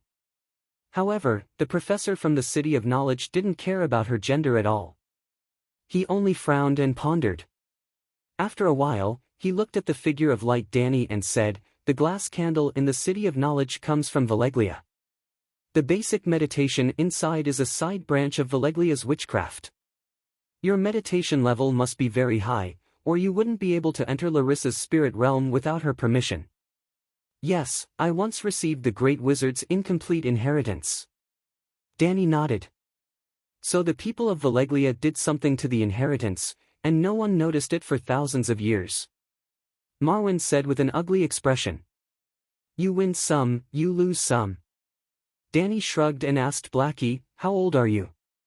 How long have you been practicing witchcraft? The runes for the basic meditation technique haven't been completed yet." Blackie was very reserved and honest in front of the big shot and old senior of the supernatural world. "When I was 18, I came to the City of Knowledge a year ago.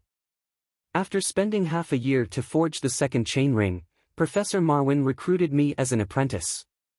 About 4 months ago, when I was cleaning the room, I was really curious.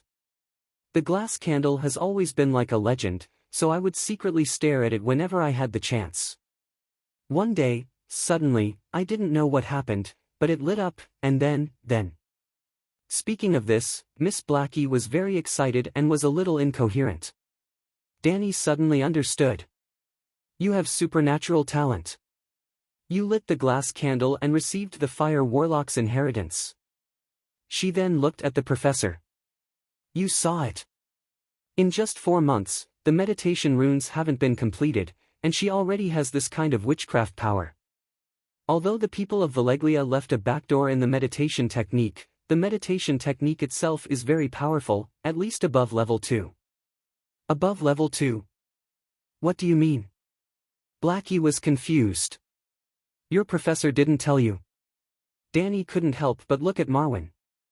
"You're also a supernatural, and you seem to be a moon chanter." At this point, Danny's expression became strange. She looked up and down at the thick-necked, thick-shouldered professor who looked like a street butcher. "Moon chanters should dress as women. If this person really evolved into a crossdresser, then all the scholars in the City of Knowledge would be blinded. You can even tell that I'm a moon chanter?" Marwan was shocked. This was the benefit of being knowledgeable. If Danny had not participated in the extraordinary gathering and had not seen all kinds of different professions with her own eyes, she would not have been able to guess his identity even if she had fiery golden eyes and could see through the other party's meditation runes. "The aura of witchcraft power in your body." Danny put her hands behind her back, looking like an otherworldly expert. Needless to say, with such an awesome entrance and the ability to see through the opponent's details. Even Professor Shuecheng regarded the fire mage, Shi Kuei, as a transcendent big shot. "When I was young, I went to Volantis, Queers, and many other cities in the Jade Sea. I even studied in the Shadow of Asia for 8 years. In Asia, I used my knowledge as a scholar to exchange for a prophecy meditation technique. I didn't expect it to be related to moon chanters. I learned the meditation technique and a few simple witchcraft 20 years ago, but when I returned to the Westeros. No, as soon as I left Asia, the spell didn't work, and the meditation runes almost collapsed.